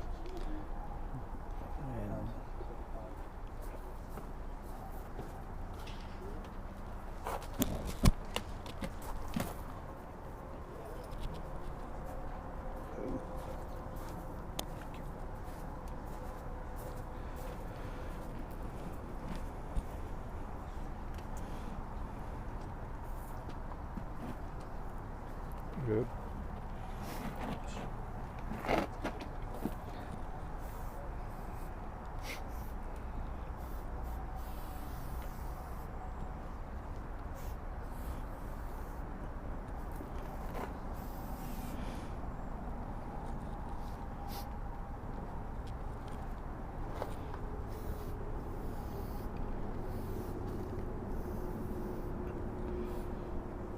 Two players will change it. Well, actually, they won't change ends, but they'll take the short break in between the two sets. It's a 2-minute break now in between sets, and Ciric up 1-0. And again, if these two players split, they'll play a third set, a super tiebreaker for the third set. So, absolutely beautiful setting out here with the sun setting in Mount Kisco, just over the trees. The court is now fully enveloped in a shadow, so it's a very comfortable playing condition out here now. Well, we had something there at the end of the set, which I think happens quite a bit in top-level pro tennis also, which is when the pressure really mounts, it's usually the player that tries too hard. And we had a double fault in there where he sort of muscled his second serve into the middle of the net, and then a mishit forehand over the fence, and then that last forehand, which was not close to going in. He didn't keep his nerve. He should be in a tiebreak right now, if he had. Well, he's going to have to play from behind and maybe change his strategy up a little bit, but there wasn't much between these two guys for that first set.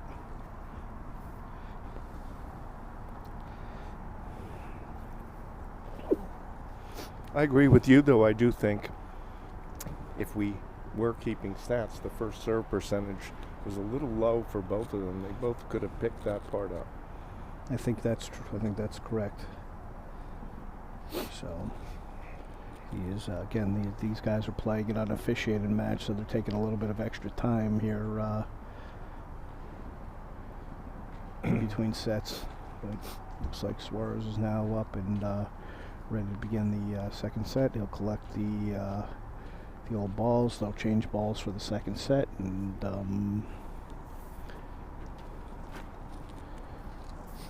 as soon as Ciric is ready, we will get this second set started.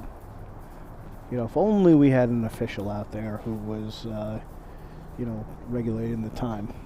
If only we had that. Or not sure where our tournament referee is. I think he's still recovering from the women's match. Yeah. Okay.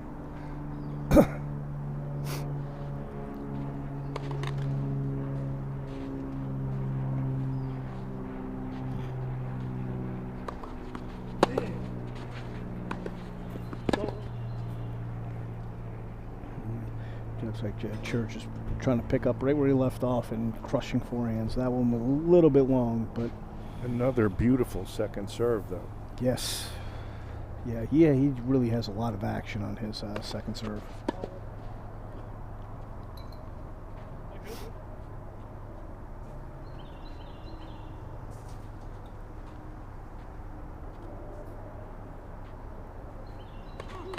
Well, that one not so much action. That one died in the net. So love 30, Suarez out to a quick love 30 lead in this first game of the second set, looking to get up an early break. But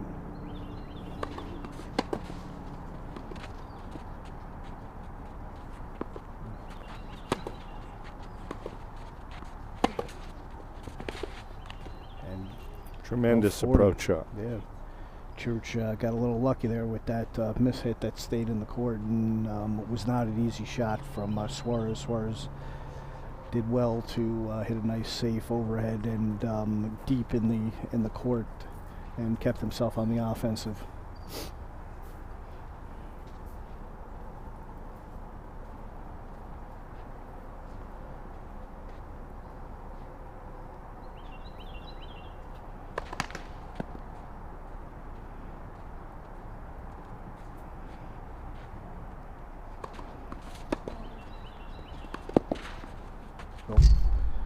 Ciric went behind Suarez there and wrong-footed him.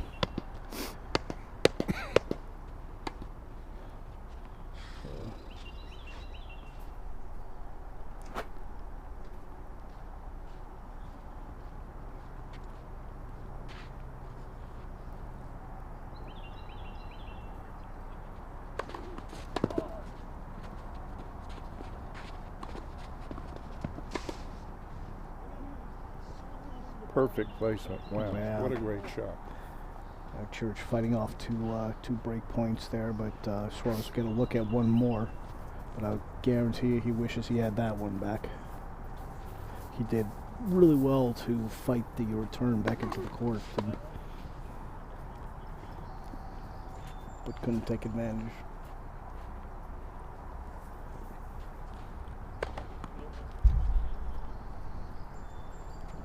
Second serve coming up here. Oh, right off the line there, and Ciric right off the line. Got a little lucky there, so Ciric has got himself back to deuce, fighting off 3 break points.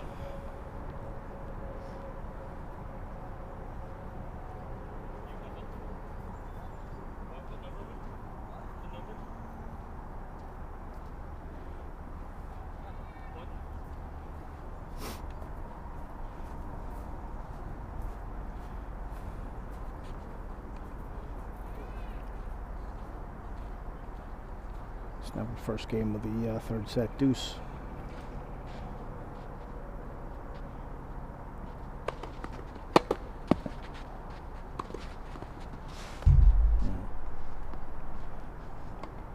Good 1-2 punch there. One good serve to get the short ball and put it away. So now Ciric with his first game point.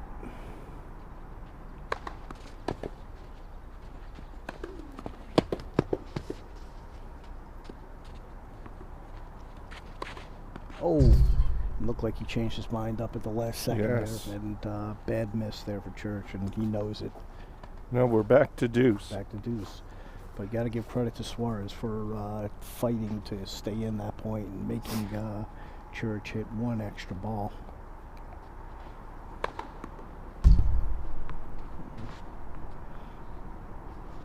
Sorry.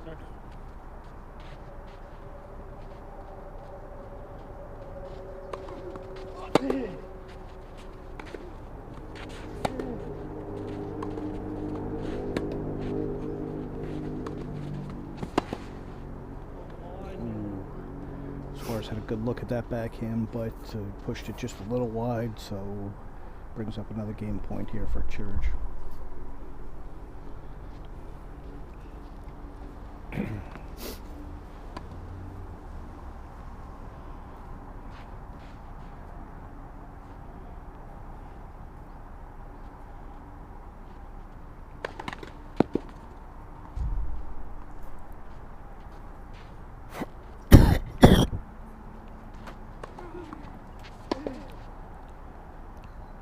Come back from love 40.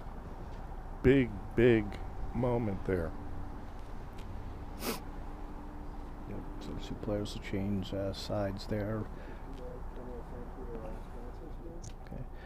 And here we get a good look at all of our sponsors that have joined us for the 2024 Pro Shootout. Thank you very much.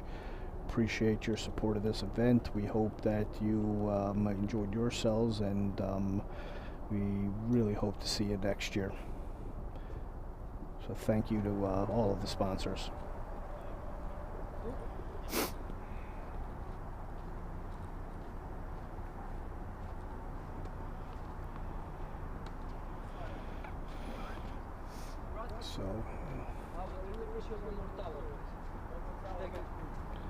So now Suarez will serve down love 1. It looks like we have the score wrong there, but yeah, it's 1 love.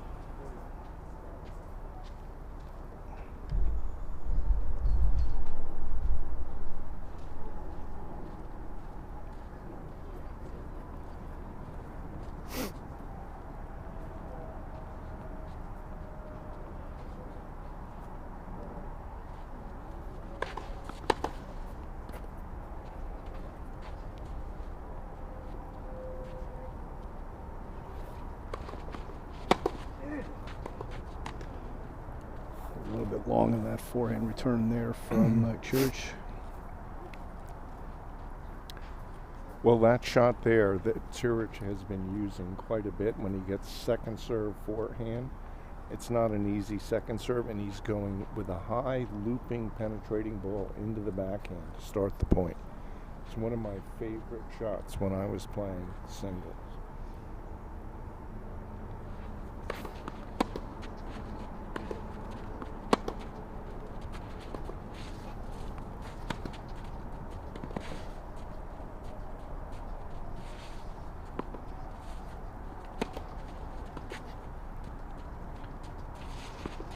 Suarez guessed right.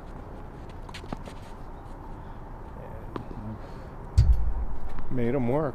Made him work. He just, like Ciric he's an animal. He just keeps coming at you. Keeps coming at you. And hitting heavy, heavy balls and wears you down. It's really, really tough tennis.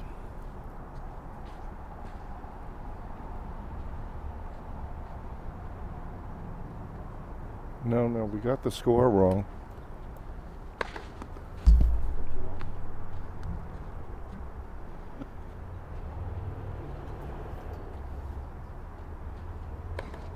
I have to have a talk with our assistant production staff over there. They don't seem to be concentrating very well. No. Well, it's a long day. You have to have, imagine, Brian, all the training you've had being in court, let's say, for an 8-hour day straight. You know what it takes to still be lucid at the end of the day. It's not easy. No, it's not easy at all, but I've been there many, many times. Mm-hmm.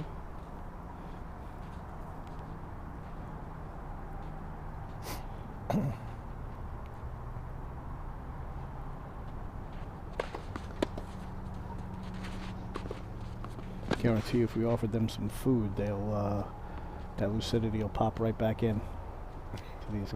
Right. We have a production staff that can eat. They can eat.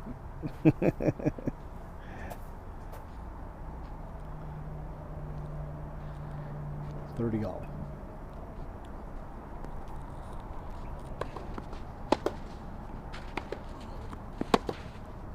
Oh, what a beautiful backhand pass there. You see how low Ciric got into that ball. Beautiful.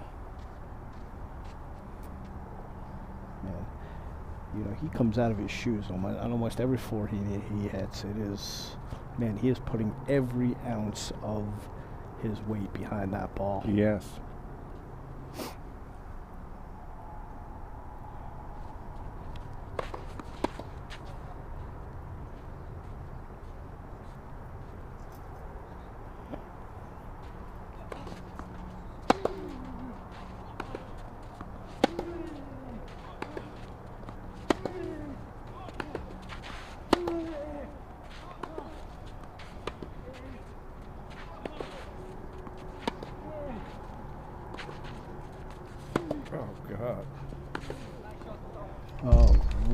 Great job by Suarez to fend off an absolute onslaught of forehands there from. And that one slice was so low. So low. When he hit it, it was going in the net. I didn't think it was making it.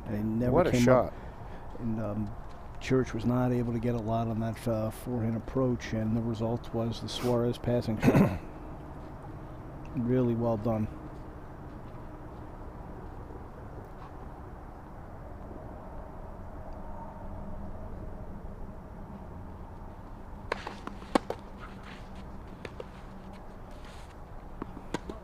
I have no idea how Ciric was able to do that off of that serve. He absolutely crushed that return right at Suarez's feet. That serve had to be 120, 125, maybe a little, right in the corner of the service box, and it shows you how strong Ciric is. He got low and used the pace of the ball against Suarez. So now a break point here for Ciric. And that's Suarez able to keep his balance there and gets the volley just in the court. Absolutely fantastic.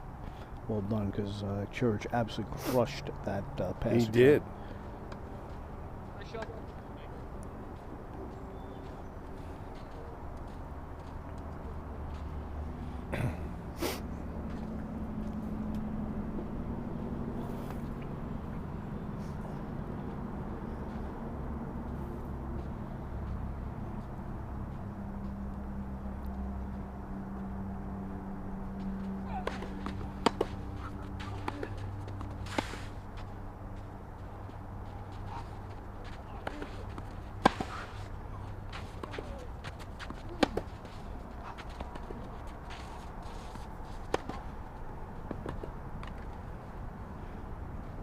Unbelievable.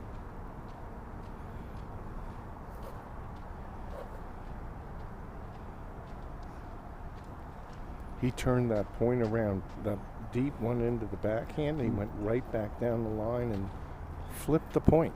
Beautiful shot. Beautiful. He sets himself up with another set point here.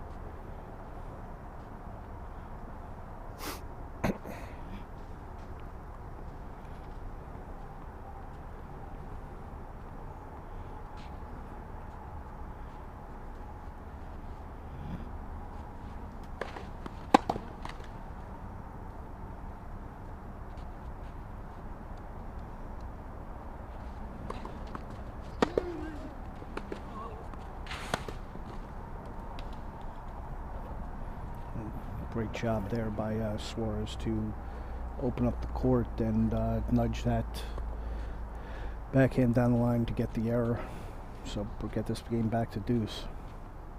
What do you think happened there? Was it just a shorter ball than he thought, or? Well, I think that Suarez took that ball early and took some time away from Ciric, and Ciric really put all his eggs in one basket there with the inside-out forehand was way off the court, but Ciric now working himself to another break point. So he's putting a lot of pressure here on Suarez. Can Suarez fight off another break point? We'll see. And as a reminder, Ciric fought off 3 break points in the previous game. So this could be a huge swing if Ciric gets the break here.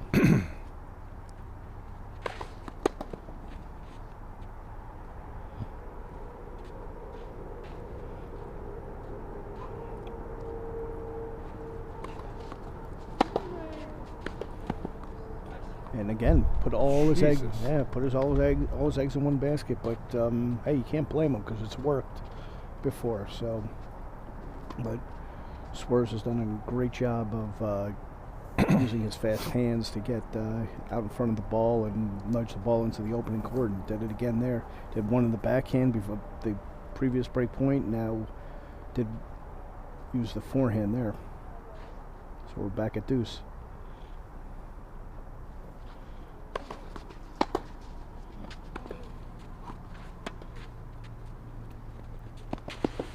Fantastic drop shot there. Change up the pace by Ciric, so gets himself another break point. I think this is this is the 4th or the 5th one in this game. Again, just so good, the variety after all that barrage of power, and then to come up with that dropper. Really, really good tennis.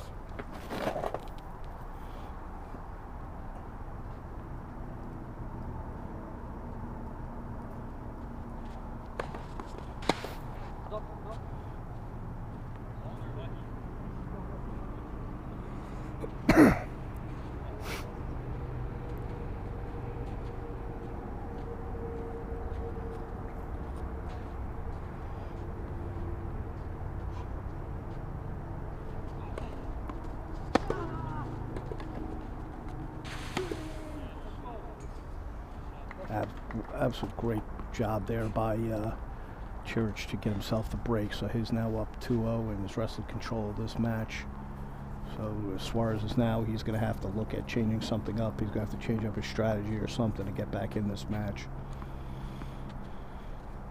You know, I think he's given Ciric his best, and it hasn't worked. So I think he's got to try to either find another gear or change something up.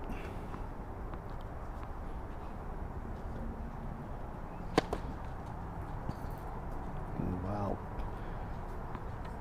Absolute fantastic out wide serve there from Ciric. A lot of action on that serve.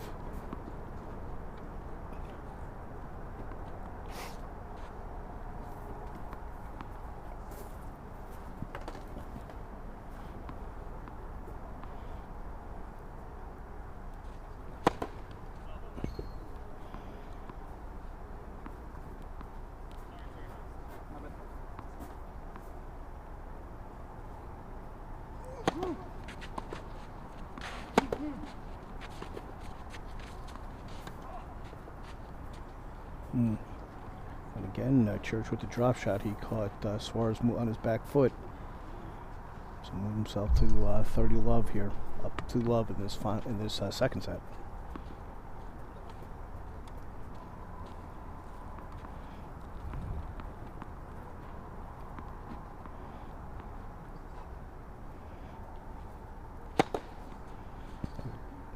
Just missed on that. Oh, he made that one on that wide serve. Wow, again, wow. Another ace. I thought it was out.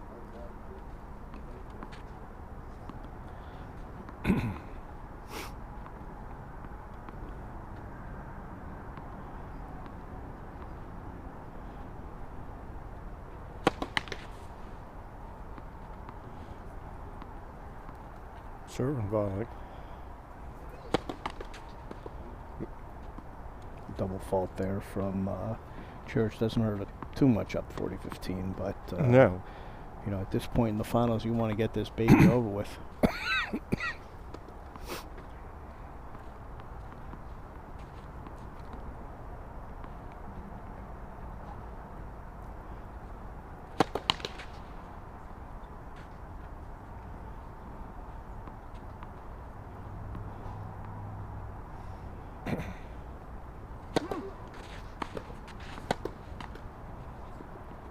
Oh, Ciric got a little help from the net cord there and gets the hold to go up 3 love. So 2 players will change ends, and Suarez will serve to try to get himself on the board in this second set.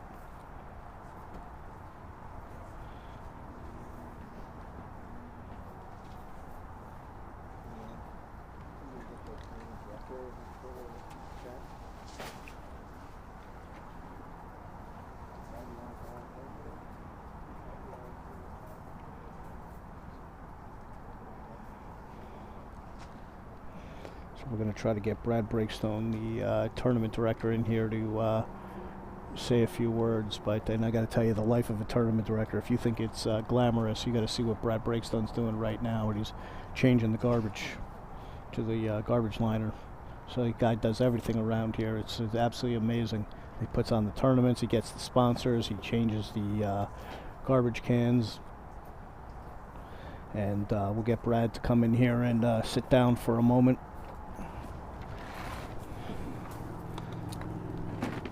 Gentlemen. Welcome. Well, no, you're not on yet. Are you on? Am Okay, I on? he's on. So we got welcome Brad Breakstone into the booth. So Brad, tell us, what do you think of this year's event? I think the level's been better this year than ever before, honestly. I'd agree. I mean, the round of 16, some of these matches we had, the guys were banging the ball and just, you know, everyone was competing hard, and just you haven't normally seen it this good before. So Judson Cooper's in the house. This is one of our sponsors right here. Oh, Judson Cooper, one of our sponsors, just came over and just waltzed us right into our commentating booth. But no, that's okay, Judson. If you're one of the few guys that has walk-in privileges, buddy. Nice to see you. So. They're in the middle of the second. Okay. Yep. So, Brad, why don't you tell everybody what it takes to put on an event like this? Just a few things. We gotta confirm a bunch of sponsors. We gotta get the players signed up. Players drop out. We gotta get other players in. organizing all the staff for the whole event, and then getting you and Chevy on board, which we're so appreciative of you guys helping out. And then obviously the man behind the camera, Philip Bowler, just does an amazing job every year with this production. I just want to point something out that Ciric just absolutely crushed a forehand return. And so he seems to, he's stepping it up. And he looks like he's still fresh. Oh, and man. Suarez has got a little work to do here. Yeah. I don't know. But I've honestly been impressed with the way these guys have been hitting the ball, both Suarez and Cilic. I mean, I don't think we saw this pace last year in the men's semis or men's finals, honestly. Much different final last year, for sure. And Alex Grebendi's been watching the whole time. He's been commenting. Yeah, I've been texting with Alex, and he was begging me to get them on in the semis and on the live stream as well, watching his two buddies. Yeah. But no, we miss seeing him here as well. I heard he's down in Miami trying to get back out there on the tennis court. Oh, another missed overhead, easy overhead. Second missed overhead. Yeah. Both a little too flat. He's just got to spin it. We got the game plan now. This guy. Just make him hit overhead. Short. You got him. I don't think I would recommend that game plan, but look, they say the way to play Djokovic is to make him hit overheads. He's actually improved that shot. Yeah, of course. So we're at 15 all here. 3 love. Suarez serving down love 3. Suarez trying to get on the board here in this second set. So I know we might be doing our thank yous later, but one more big thank you to a few more staff members that have been helping out the whole weekend. The lady at the front desk, Pam Sorkin, does an amazing job getting everything prepared for me when I'm here and when I'm not here. Whitney Barron was up there this afternoon helping out as well. Who else? Whitney was in the office this afternoon, Whitney Barron. Oh, I don't know Whitney. Okay. And then the kids, Michael Belkowski, Greg Shapiro, Zoe Gutherman, Carl Schuh, they were all helping out, doing about everything they could do the last 2 days. That's right. Thank you. Running everywhere, sweeping courts, doing the live scoring and everything else. So yeah, no, it takes a whole team. And eating all the bringing food. Me Coca-Cola when I need one. I would just say they get you a soft drink, because since Coca-Cola is not sponsoring the tournament, we'll just say soft drink. Right. But Coke, maybe if you want to sponsor us next year, we'll use your name. Yeah.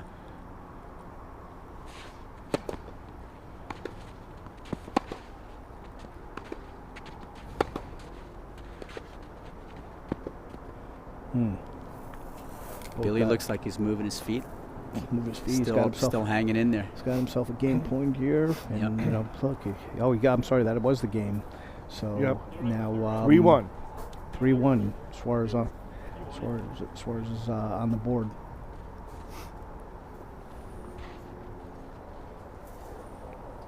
The scorekeepers are going to unionize too next year. Yeah, we're going to need them to unionize.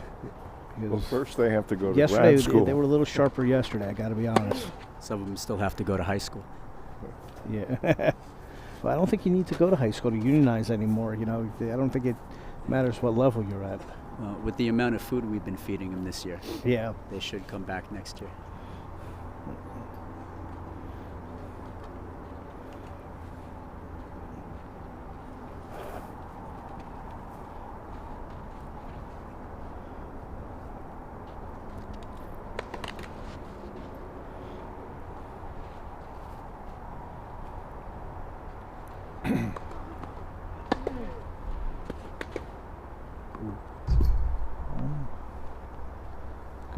Good deep return there from Suarez. Pushed Ciric back a little bit, and Ciric unable to catch up with that one.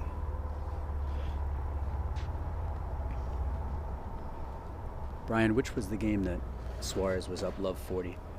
That was the first game of the set. Yep. Second. That was on Ciric's serve. Yep.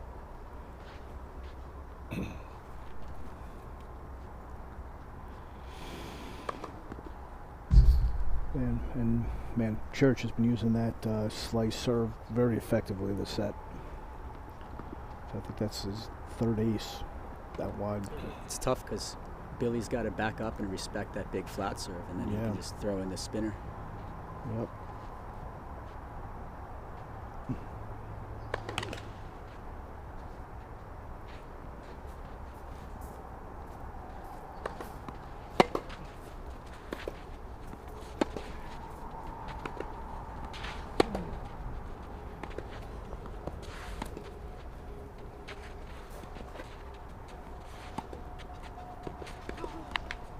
Not sure how many lines were hit from that point, but I counted at least 3. 2.5, I'd say. Yeah.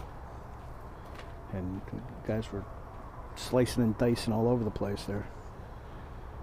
So 30-all. Let's see if Suarez can get himself Suarez a point. putting up a little fight here. Of course. Not going away. Nope, he's not going to go away. He's a tough kid.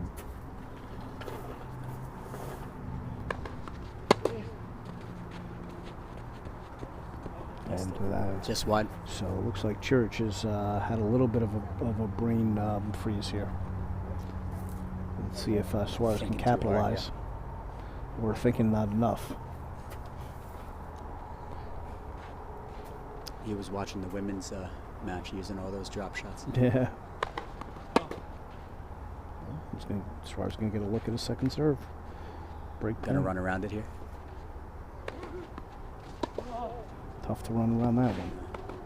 And he threw up a backhand looper and got the error. I guess little surprise here. Yeah, Ciric was waiting for him to bang it back, and Suarez threw something else in there. That was a big change in strategy. Well done. I gotta say, this time in the afternoon too, the courts are probably getting a little more choppy. So if you throw that ball deep in the court by the baseline, you might get a slightly off bounce. So probably timing that one was a little tougher for Ciric. You mean a chestnut bounce? I don't know what you're talking about. No, we believe me, the fans do, because we've already been talking about that quite a bit over the last couple of days. So I call it an outdoor clay court bounce. I actually discredited the idea of the chestnut bounce because I watched some of the German Open final from Hamburg. Yeah, and you saw some good every ones too. point something went off.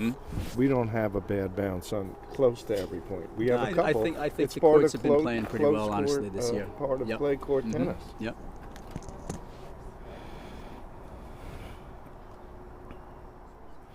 All right, so Suarez now serving to try to get even here in the second set.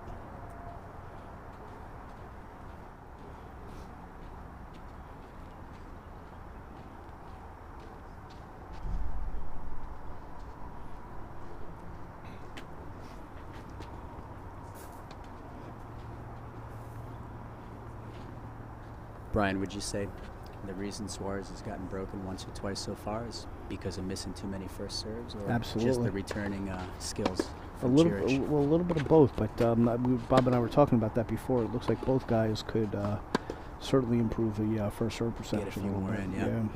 But sort of on that point there, Suarez did take a little bit off of his first serve and did get it in nice and deep and started the point off, but made a little bit of an error on the backhand side there, so he does have to kind of measure it. But 2 missed first serves when you're trying to level up the match is to open up the game is not good. Looking at a second serve return now, like 15. Yeah.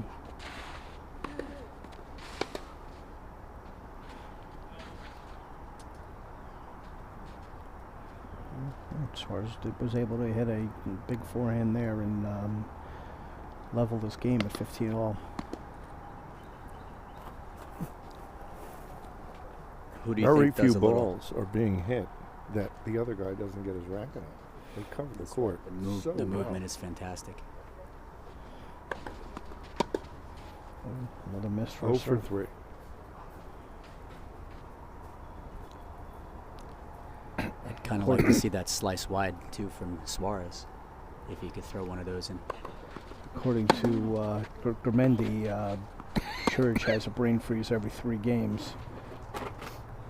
They were teammates for a few years, right? Oh, we've gotten all the feedback from Gramendi here, so. Did we ask Ciric yet some info on Gramendi? We will. It's all in good fun here.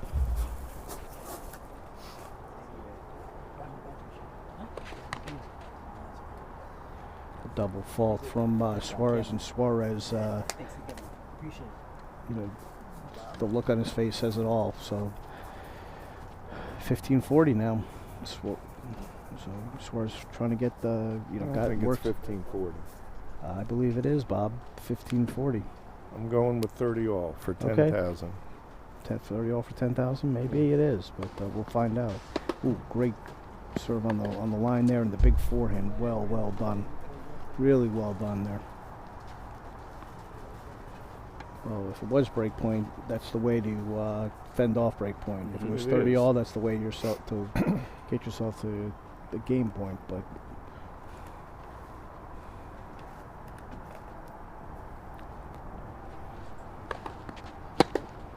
on the first serve. Oh, I think that was. Not sure. See, we're at deuce now. We're at deuce. I'm not sure what the call was on that point though. That was out. All right. So they are back to deuce associate here. production staff again fails us. Yeah, but it cost you big time this time. 10,000. Yeah. You mean Breakstone? No, I think I'm talking about you, Brian. Me? Yeah. I'm not so sure about that. We'll have to check the tape. Brad's wife doesn't let him bet that extravagant amount of money. Yeah. I've lost all my bets this year already. Well, I think your betting record has to be better than the Mush. Who we, was watching a little while ago. But, the Mush, you know who I'm talking about, right? No, who's that? Maisie. Brad Maisie. Oh, yeah. Brad Maisie is the all-time Mush with in terms of betting. Well, with his World Cup bets and whatever you talk about. Else, it's unbelievable. Did he make any comments today on the live stream? Oh, sure he did. Yeah, a couple. Talking about the moon ball during the women's match.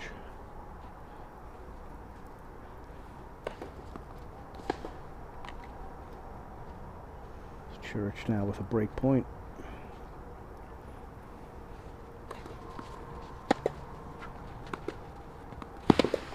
What a shot.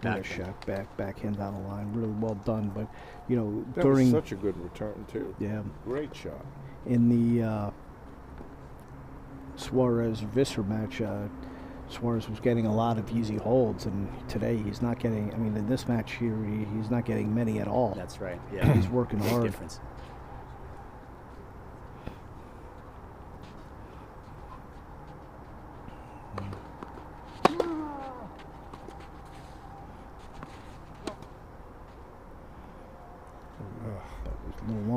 Break so point. I was mentioning to Brian, you see from the deuce when the ball comes down the center of the box,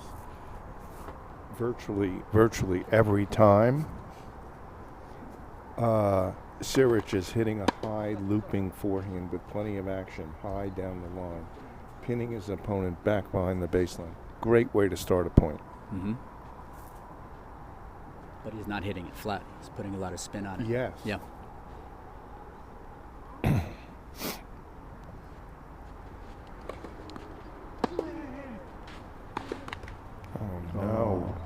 And the inside out, Suarez went to the inside out there, which has worked so well for him today, but not on that one. Cost him dearly. So Ciric back up a break. He'll serve up 4-2 in this second set of this men's final. And I think Ciric just starting to see the finish line. Yeah.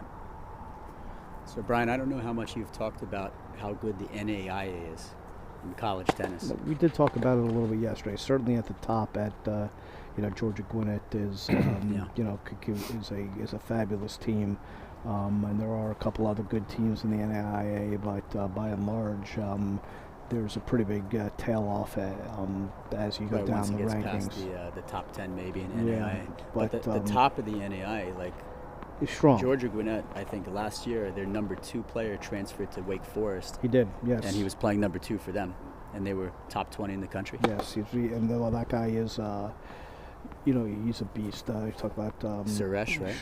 DK Suresh, I think his name is, and I did get a chance to watch him play a little bit this year. He's an absolute fabulous player, and seems like a very nice guy as well. But yeah, that is certainly a level. Look, there's no doubt that. So a player like Ciric or Gourmendi, if they wanted to ever transfer to one of those top Division I schools, if they got in, they would be playing somewhere in the top 3 of the lineup. It depends on the school, but the issue with Gourmendi was, I believe, that he started college later, and he already lost 3 years of eligibility by the time he would have started. Most Division I schools are not going to bring in somebody that's virtually unknown for 1 year, no matter, unless they have a really, really good record. And I suspect the same thing with Ciric. I don't know at all, but he probably also started a little bit. Ciric better get refocused here. There's also different academic requirements in the NAIA and to get eligible. So, look, I don't know. So Ciric actually transferred. I think he spent 2 years at a different NAIA school. I think that's correct. Yeah. The guy who played Pane last night, Erazo, they were teammates actually. Okay. For 2 years, and then he transferred to Georgia. Oh, I didn't know that. Years. Yeah. Okay. Yeah, I did see that Ciric's first year at Georgia Gwinnett was playing 4, and that's pretty strong. Yeah. It's a pretty strong number 4, no matter what level you're playing at.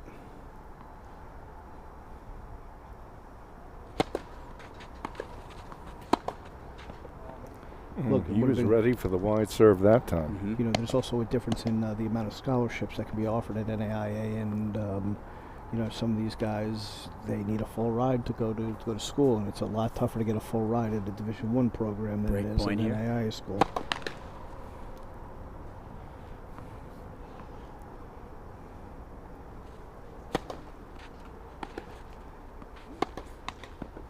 And it's a match again. All right, another break. So we've had 3 straight breaks. So going into this match, would you guys put any money on there being 3 breaks in a row with these 2 guys with the big serves? That's tough. You can't say what's going to happen in any 3-game stretch here.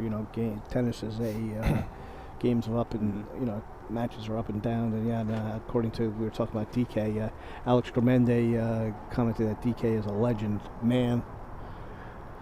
And I would agree with you. DK Suresh he's talking about, his teammate who transferred to Wake Forest.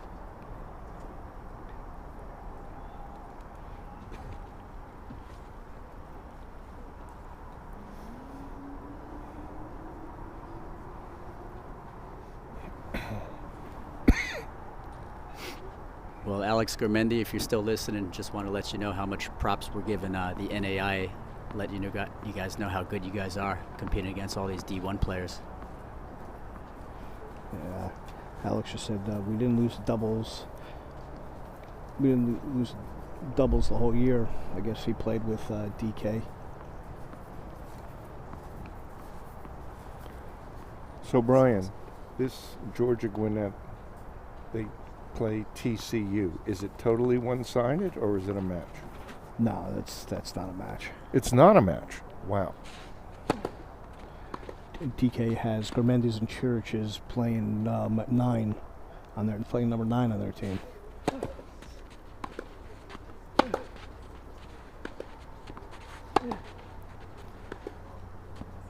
Wow.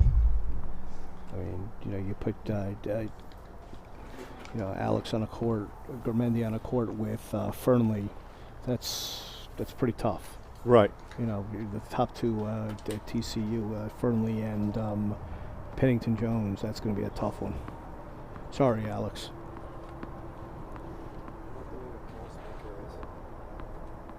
Greg Shapiro. Who was he talking about?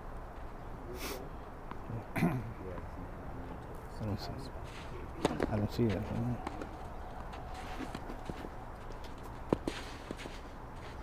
Oh boy. Oh. So I'd say Billy now up 30-love and looking to level this second set. And I guess Grimendi did hear my comment because he says he'll cook them for me. Oh man, Alex, we really appreciate you spending the afternoon with us, man. We would love to see you, but if we can't, we're glad that we're getting some comments from you, buddy. Of course, we wish you the best, and we love you. We've seen such good sportsmanship. We have pretty much all Incredible weekend there, and on the men's side, we haven't seen any really any controversies yet. I agree totally.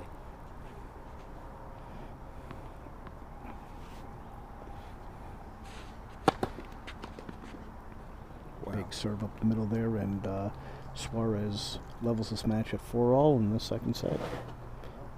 After Ciric took the first.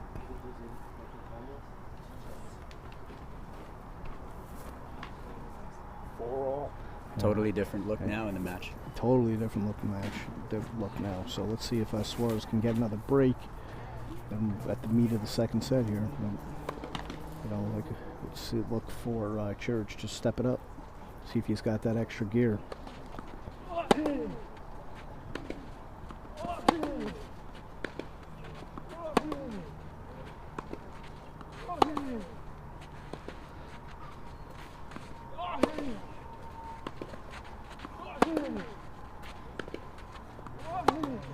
Oh, bad miss there for Suarez, but it's looking like Suarez was really up the intensity He's in trying that to point. pump the ball a little more. Yeah. But you know what? I haven't heard him grunt this much.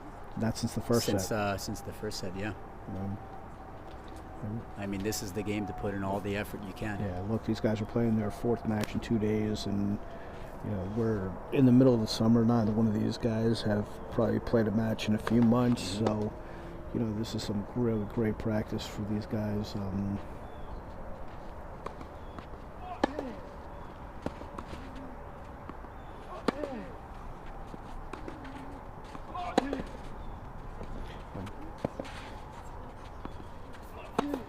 That inside-out forehand from Suarez was just absolutely amazing. He really opened up on that one. There was no hesitation there, too. As mentioned before, I'm not sure what Suarez has been doing over the summer, but Ciric was telling us that he is working with our friends at Tennis Innovators and teaching there, and is going to train a little bit and try to go out and play some tournaments. Yeah, I think Ciric is actually at Armonk International Tennis Academy. No, he told us he told you TIA? Yeah, White Plains.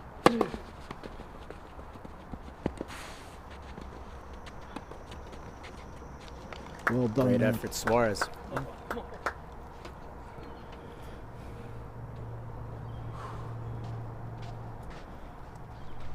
I have a feeling it's Armonk Tennis Academy. We're going to find out. Because he was talking to me about Doug Sherman, our friend. Oh. So. Well, he told us and I think he's Armonk was working on a sponsorship for him to go play tournaments and then come back and work for them. Oh, okay.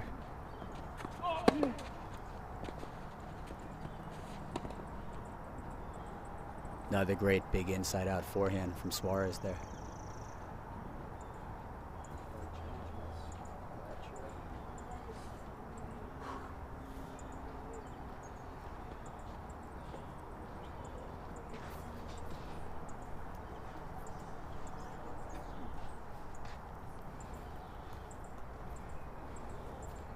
Yeah.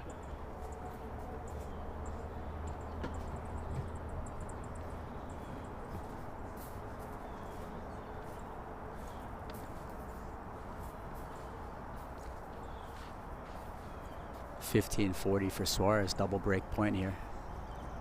Give himself a chance to serve for the second set.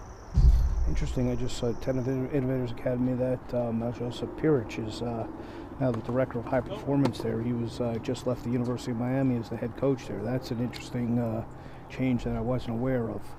I did know he left the University of Miami, but did not expect him to turn up in White Plains. Yeah. And meanwhile on the court, we just had a double fault at 15:40. So now Suarez gets the break.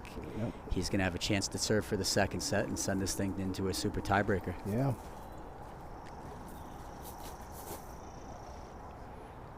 Okay, so I don't see. We just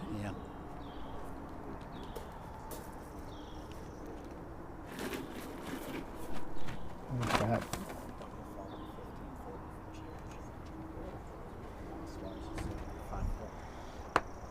But it still had to get to 1540 from good play or hers?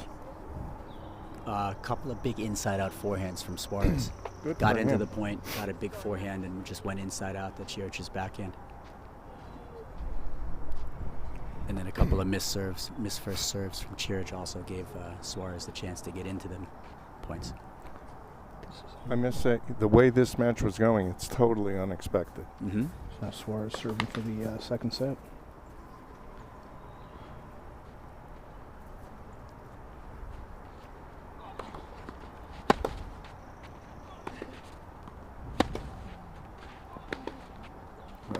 Way over.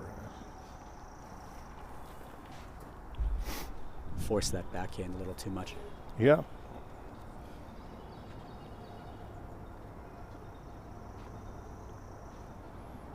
Let's see if Suarez can get it together and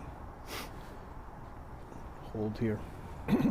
I'd say he's going back to Old Faithful here, the out wide, flat out wide. Nope, he went down the tee and missed it.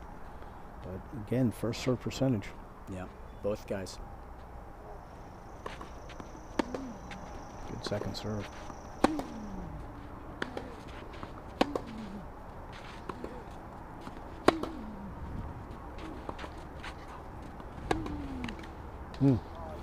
Suarez did well to get that tricky ball back deep and smart play to just slice it back and keep it low.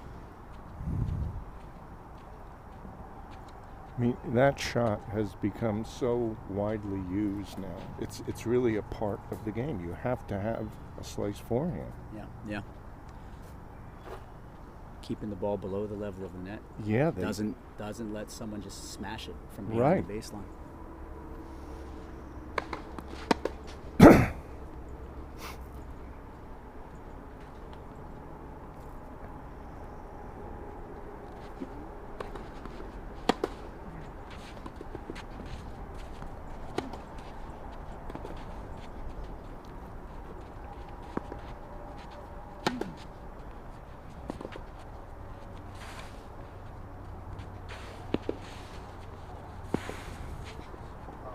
Oh, what a ridiculous point by both of these guys. Beautiful feel.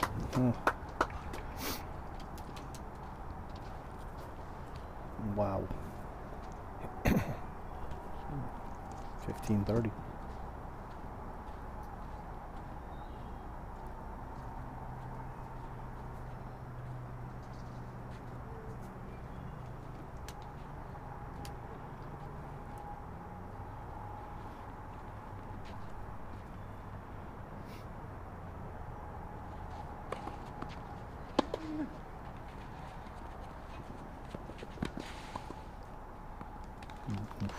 Another great shot. Drop shot's been working for both guys.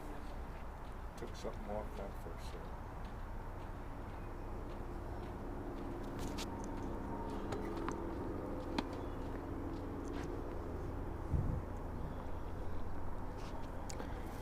serve. So first place, Brad, is $12.50. First place for the men, they have a bigger draw. First place gets $12.50.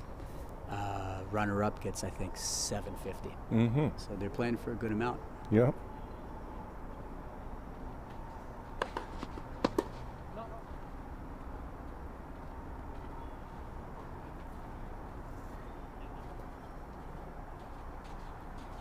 What?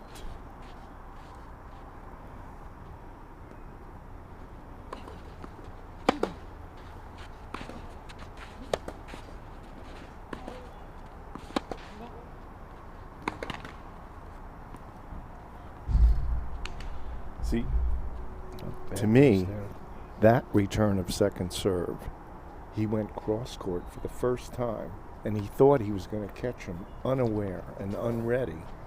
He made that tough shot. He missed it a little later, but he was like holding that shot to use as a surprise tactic. Good job, though, from Suarez to be ready for it.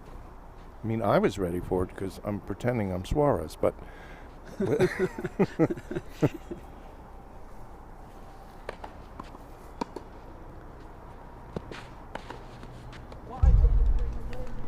Beautiful, taking it on the rise. Took a little off the first serve to kick it into the backhand. That set up the forehand.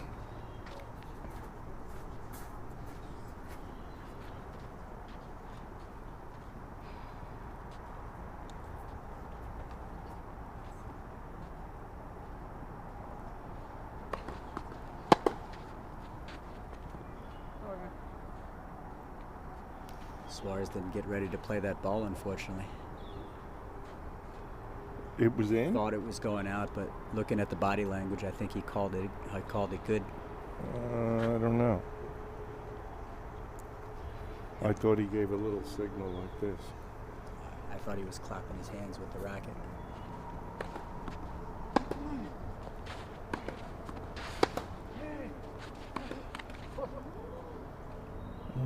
Yep, you're right. So that's a break for Ciric, so back to 5-all. How many breaks of serve in this game now? In this set now? It's been, I think 5 at least. Well, there has to be an even number, or the score wouldn't be tied. So it's either 4 or 6.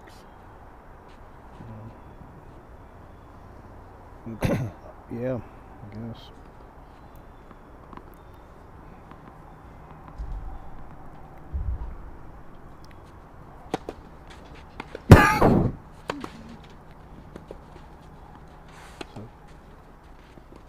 So it can't be 5 breaks and 5 holds?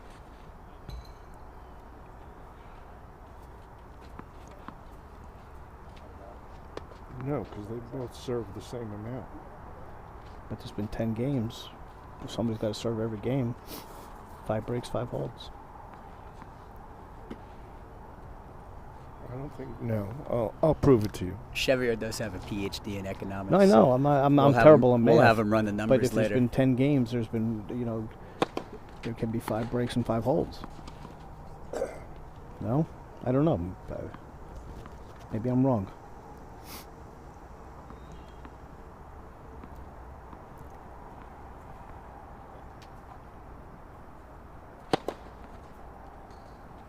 Got him again with that same serve. That serve. He comes over that serve and just, gets the.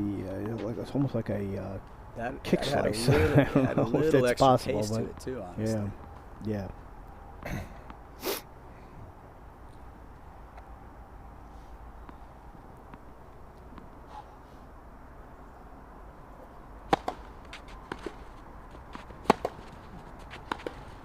Oh boy. A little while there.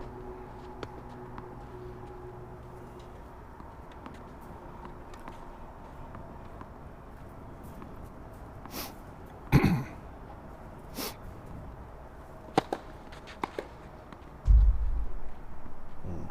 right.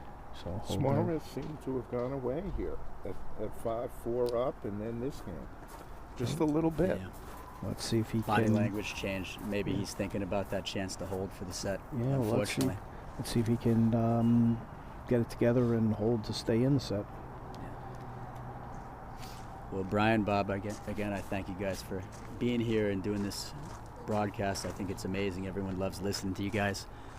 I'm going to scoot out of here really quick and get ready just in case this match comes to an end pretty soon. But thank you guys again.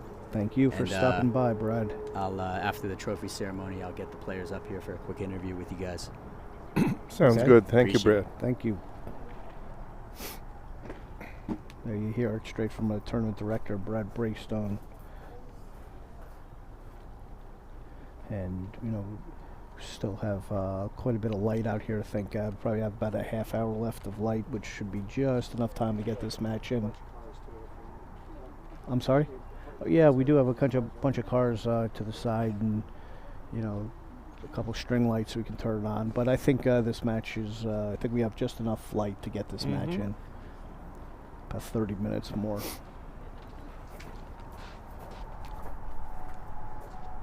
Suarez now serving to stay in the second set.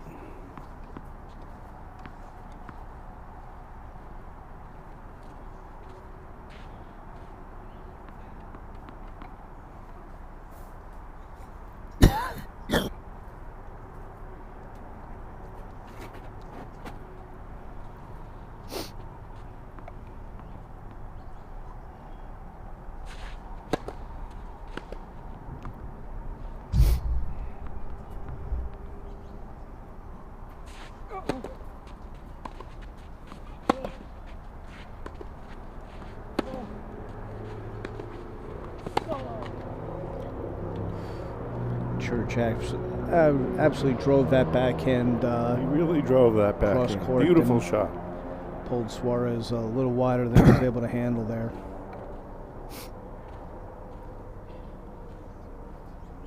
Let me see, our referee is now standing one court away, and I'm wondering why he's doing that. Maybe to be unobtrusive, but it's also hard to get a good view. You don't have a very good angle. Yep.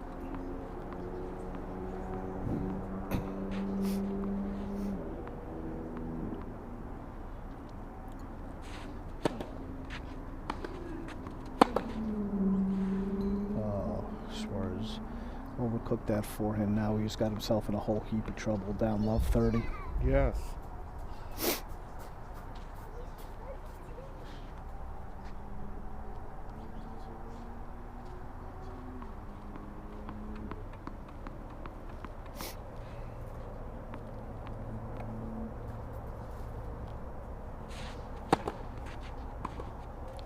What a good body serve. Good body serve. I'm wondering if his arm is hurt a little bit, that he slowed down the pace, or you think it's tactical? I think it's tactical.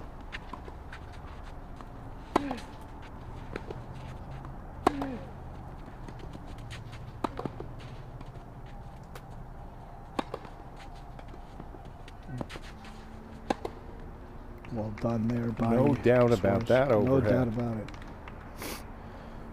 Suarez, Ciric was content to stay home there, and Suarez did give him two good looks to get back in the point there. And man, even that last lob, that was not an easy shot to handle. No, Suarez did a great job.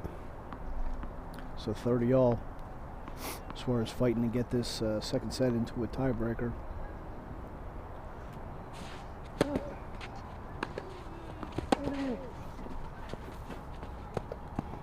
Beautiful, beautiful drop shot there from Ciric to set up match point.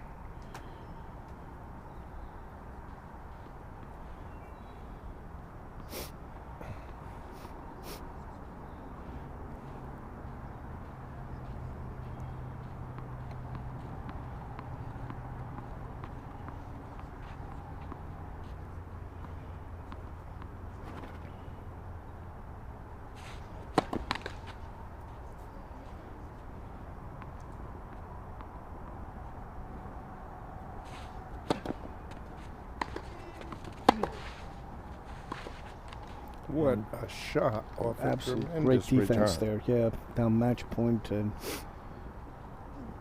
get this game back to deuce. So this is a tight one.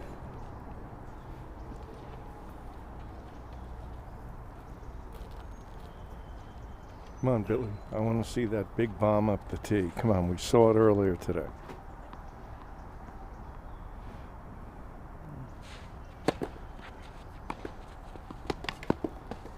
See, he just sort of spun it in the court there. Yeah. Now another match point here for Ciric.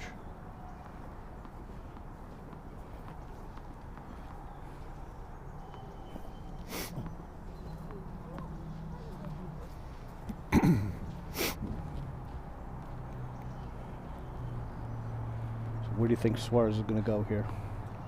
I hope he goes with his favorite. No, I don't think so. Yeah, he did. He did take a little off it, a little more kick on that one.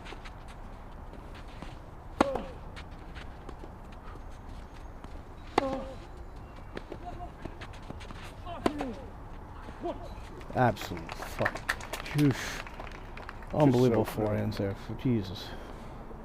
So much behind those balls. Really.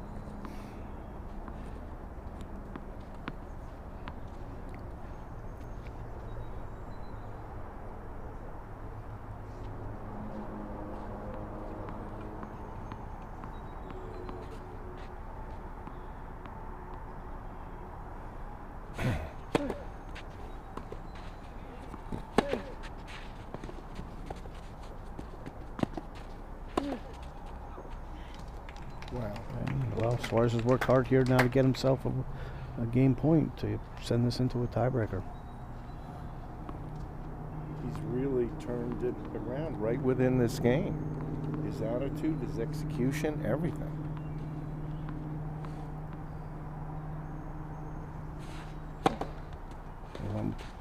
On the tee there. And serve was just wide. Okay.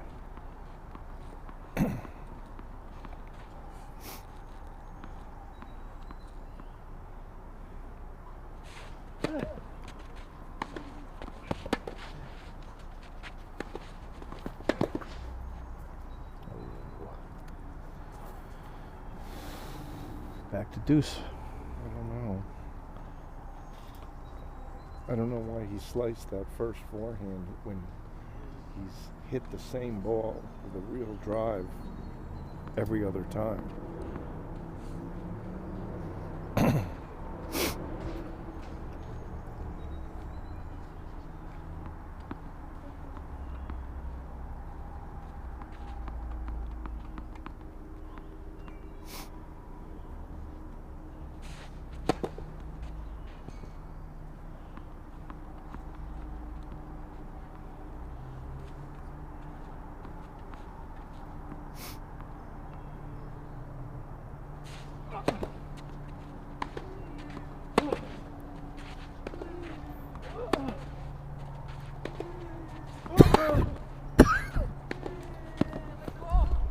Huge forehand there from Church. Set up another match point. Oh, absolutely fantastic. These guys are just crushing the ball. Just crushing the ball.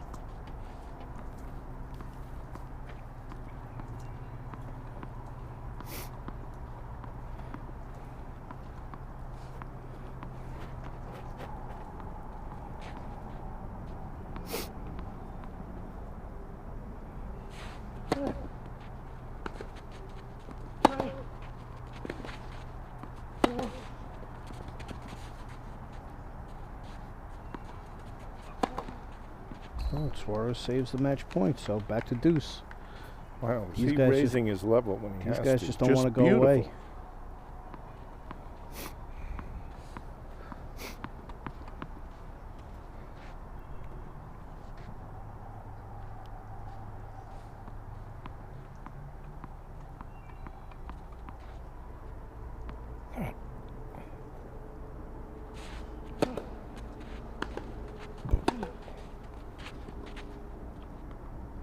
Another drop shot there for Ciric, just showing his variety once again.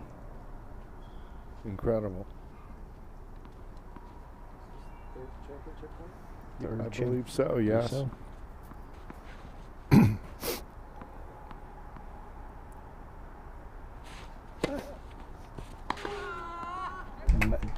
Absolute fantastic return there for Ciric to end this match in style. So there it is. We have Aleksa Ciric, our 2024 Pro Shootout champion, beating Billy Suarez in 2 sets, 7-5, 6-4, or 7-5, 7-5. Yes. Really well done. Congratulations to Aleksa. Congratulations to Billy. Man, this was a absolutely incredible final.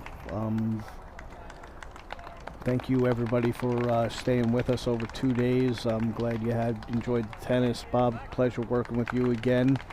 We'll take a quick break, and then we'll come back and maybe have some interviews. But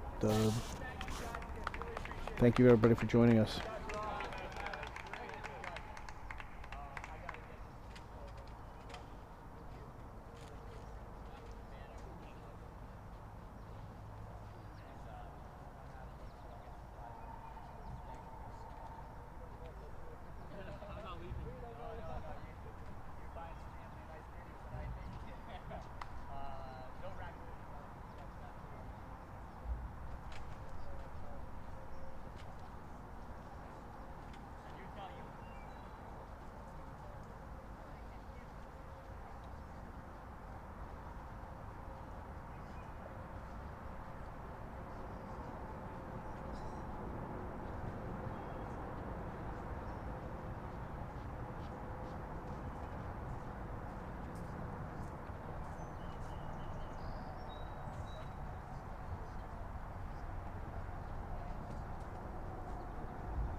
So here I am with Billy Suarez, the 2024 Pro Shootout runner-up.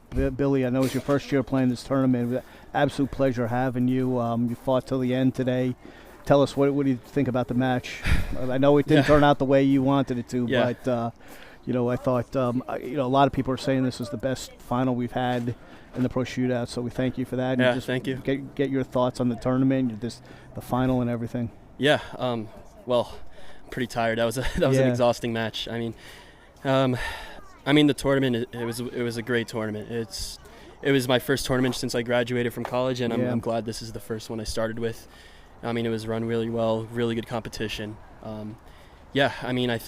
haven't competed in a few months since the end of my college season, so I think every match I played a bit better in this tournament, which is good because sometimes it's tough to get back in that competition mode after taking a few months off from it. So I'm happy with how I ended the tournament. I mean, I think I could have done a few things better. I think my shot tolerance could have been better. I think I went for a lot of aggressive shots when they did not need to be too aggressive. And overall I'm happy with how I've played this weekend. I mean, it's just gotten better every match. So Aleksa played really well in there. I know we were both dying in that second set. We had 2 tough matches this morning. So, I mean, it was a tough match, very long, exhausting. Well, match. your forehand is just, man, you get everything behind that thing, man. It's beautiful. And the one thing Bob and I were talking about, we were talking about it from this morning. Your out wide serve on the ad side is your go-to, and you like to get the inside out forehand behind that. And sometimes you pull it in too, right? The inside in, and it's the 1-2 is really great punch, and your backhand is solid, man. It is, thank you. I think you have a little more pop behind your forehand, but your backhand, is really, you're really able to push guys deep back into the behind the baseline with it. And so I want to ask you, what are your plans now? You told everybody you just graduated from college. You just you finished up at Tulane down in New Orleans, and playing for the team there. And I think you played number 1 this year. I did, yeah. That's tremendous. So what are your plans now? Yeah, I'm planning on continuing. I'm gonna try to play pro. That's the plan right now. I mean, over the summer I took a couple weeks off after I graduated. It was a very long couple weeks, like dealing with graduation and final exams and stuff like that. So I took a couple weeks off, and then my plan was to just train for the first couple months over the summer, maybe not play any tournaments because I need to get back into it. I wanted to clean a lot of things up. Like the way I'm serving now is not how I was serving over the season. That out wide serve, it was my least favorite serve 3 months ago. So I've been working on a lot of things that I've been doing a lot better in. So I mean, now I have a few more tournaments in August, a few PTTs, and then after that, just going to focus on futures and hopefully go further than that. So where are the tournaments you're going to play? PTTs you're going to play, but down in Florida? Well, the first one is in Waco, in Texas. Okay. Yeah, I think it's at Baylor, and then there are a couple more after it. I think Boise State's having one, and maybe Tennessee. So I just gotta figure out the schedule there. Well, that's great, man, and I wish you the best of luck. Thank you. Keep following you. I watch an absolute ton of college tennis. Okay.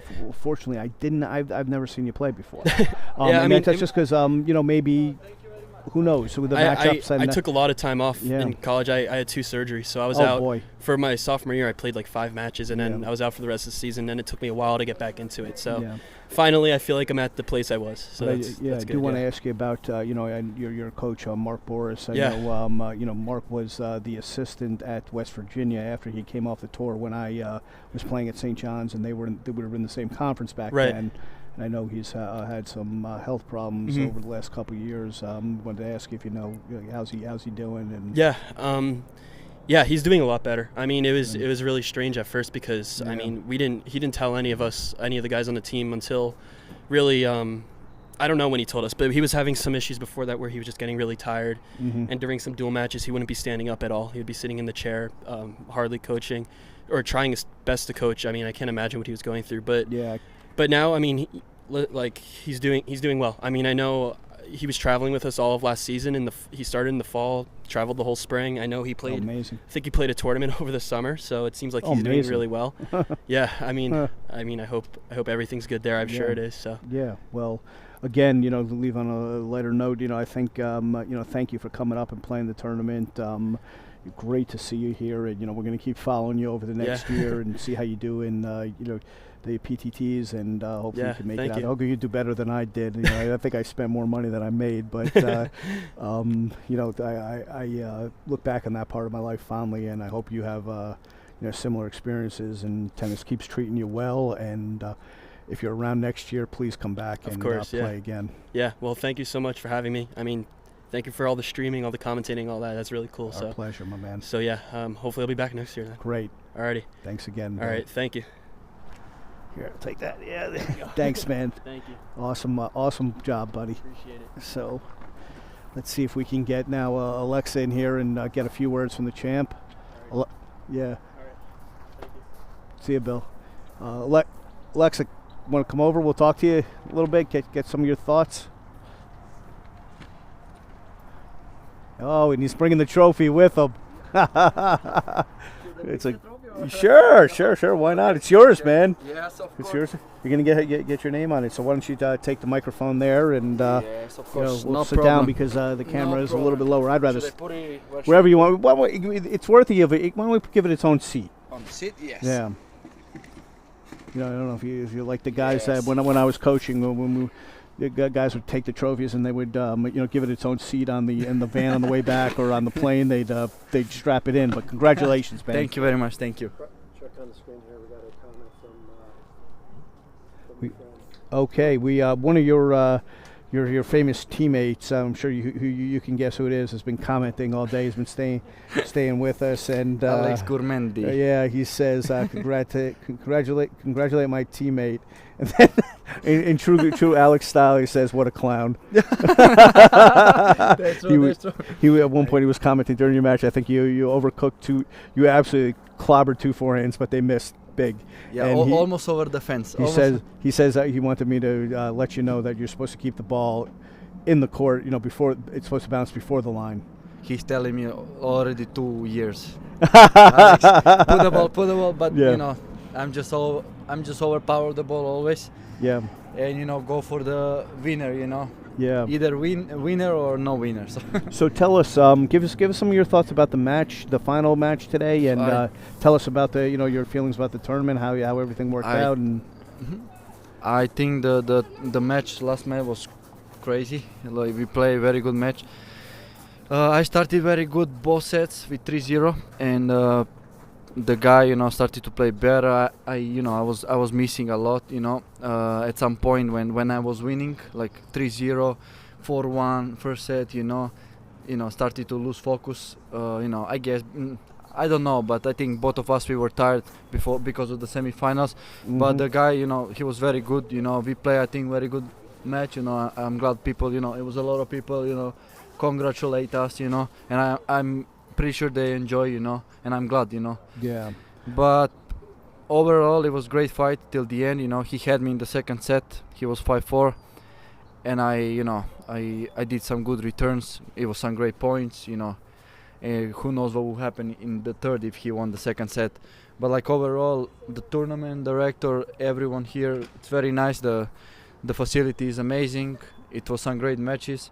every single player was good player, you know, and yeah, I think the best matches was like in the semifinal and final today. Sure, of course. So tell us what I know Bob talked to you a little bit earlier today, but I didn't quite overhear that conversation. What's next for you? I know you're working at a club locally for the summer, and next one I think I'll play some UTR, another one in Poughkeepsie. Okay. Here I played last week over there, so yeah. I think there is another one over there, so I'll play that one, and after that I have a future 15,000 in Alabama, Mobile. Okay. When I come back at the college, so I'll play that one. Is that a hardcore tournament in Mobile? No, it's clay. It's going to be on clay. Okay. It's So clay, they have a big hardcourt facility there that they play a lot of tournaments at that I've been to a couple of times. But it's not there. It's in Huntsville, Alabama. Oh, Huntsville. Okay. Alabama. Then I know that club as well, the clay club there too. Yes. So, So okay, good. So well, it's going to be hot down there. I'm not sure when the tournament is, but I'm sure it'll be hot. It's going to be pretty hot and humid. Yeah. So, yeah, that's a lot of people seem to be going out and playing the UTR tournaments, the PTT tournaments, and trying to build a base that way. But thanks for coming up and playing the tournament here. It was an absolute pleasure. My pleasure. Having you here and getting to know you. One thing when we commented on it, all the matches here, we didn't see a lot of controversies in all the matches. It was really good sportsmanship and very, very high level of tennis. So thank you very much, man. No problem. I mean, we came here, to enjoy, play tennis, not to do something. I mean, I think this is not a tournament that we should do something. I mean, that we should do something, bad, I don't like that, and he was fair completely, and I think it was completely fair game and great match. Well, thanks again, Aleksa. If you're around next summer, please come back, all right? I will. Thank you very much. Thank you. Congratulations. Thank you. Yep, all right, so we're going to wrap everything up here from Chestnut Ridge, and thank everybody for joining us. We really appreciate that you guys stuck with us for 2 long days here. Really high level of tennis. We had our women's draw. Congratulations to Liisa V, who won the women's draw, the first ever women's draw in a tight 3-set match, 10-6 in the match tiebreaker. And congratulations to her, and congratulations to our men's champion, Aleksa Ciric, beating Billy Suarez in a very, very tight final. And special thanks to some of those who helped us put this tournament together. Appreciate your involvement. Couldn't have done it without you, and especially the tournament director and director of tennis here at Chestnut Ridge, Brad Breakstone. Thank you. And of course, Philip Oler, our producer, does an absolute great job and puts an incredible amount of work into putting this together. And Philip, we thank you for being here. And of course, we couldn't have done it without all of our sponsors. And we hope everybody comes back next year for a bigger and better pro shootout. And we'll see you then, everybody. Thank you again.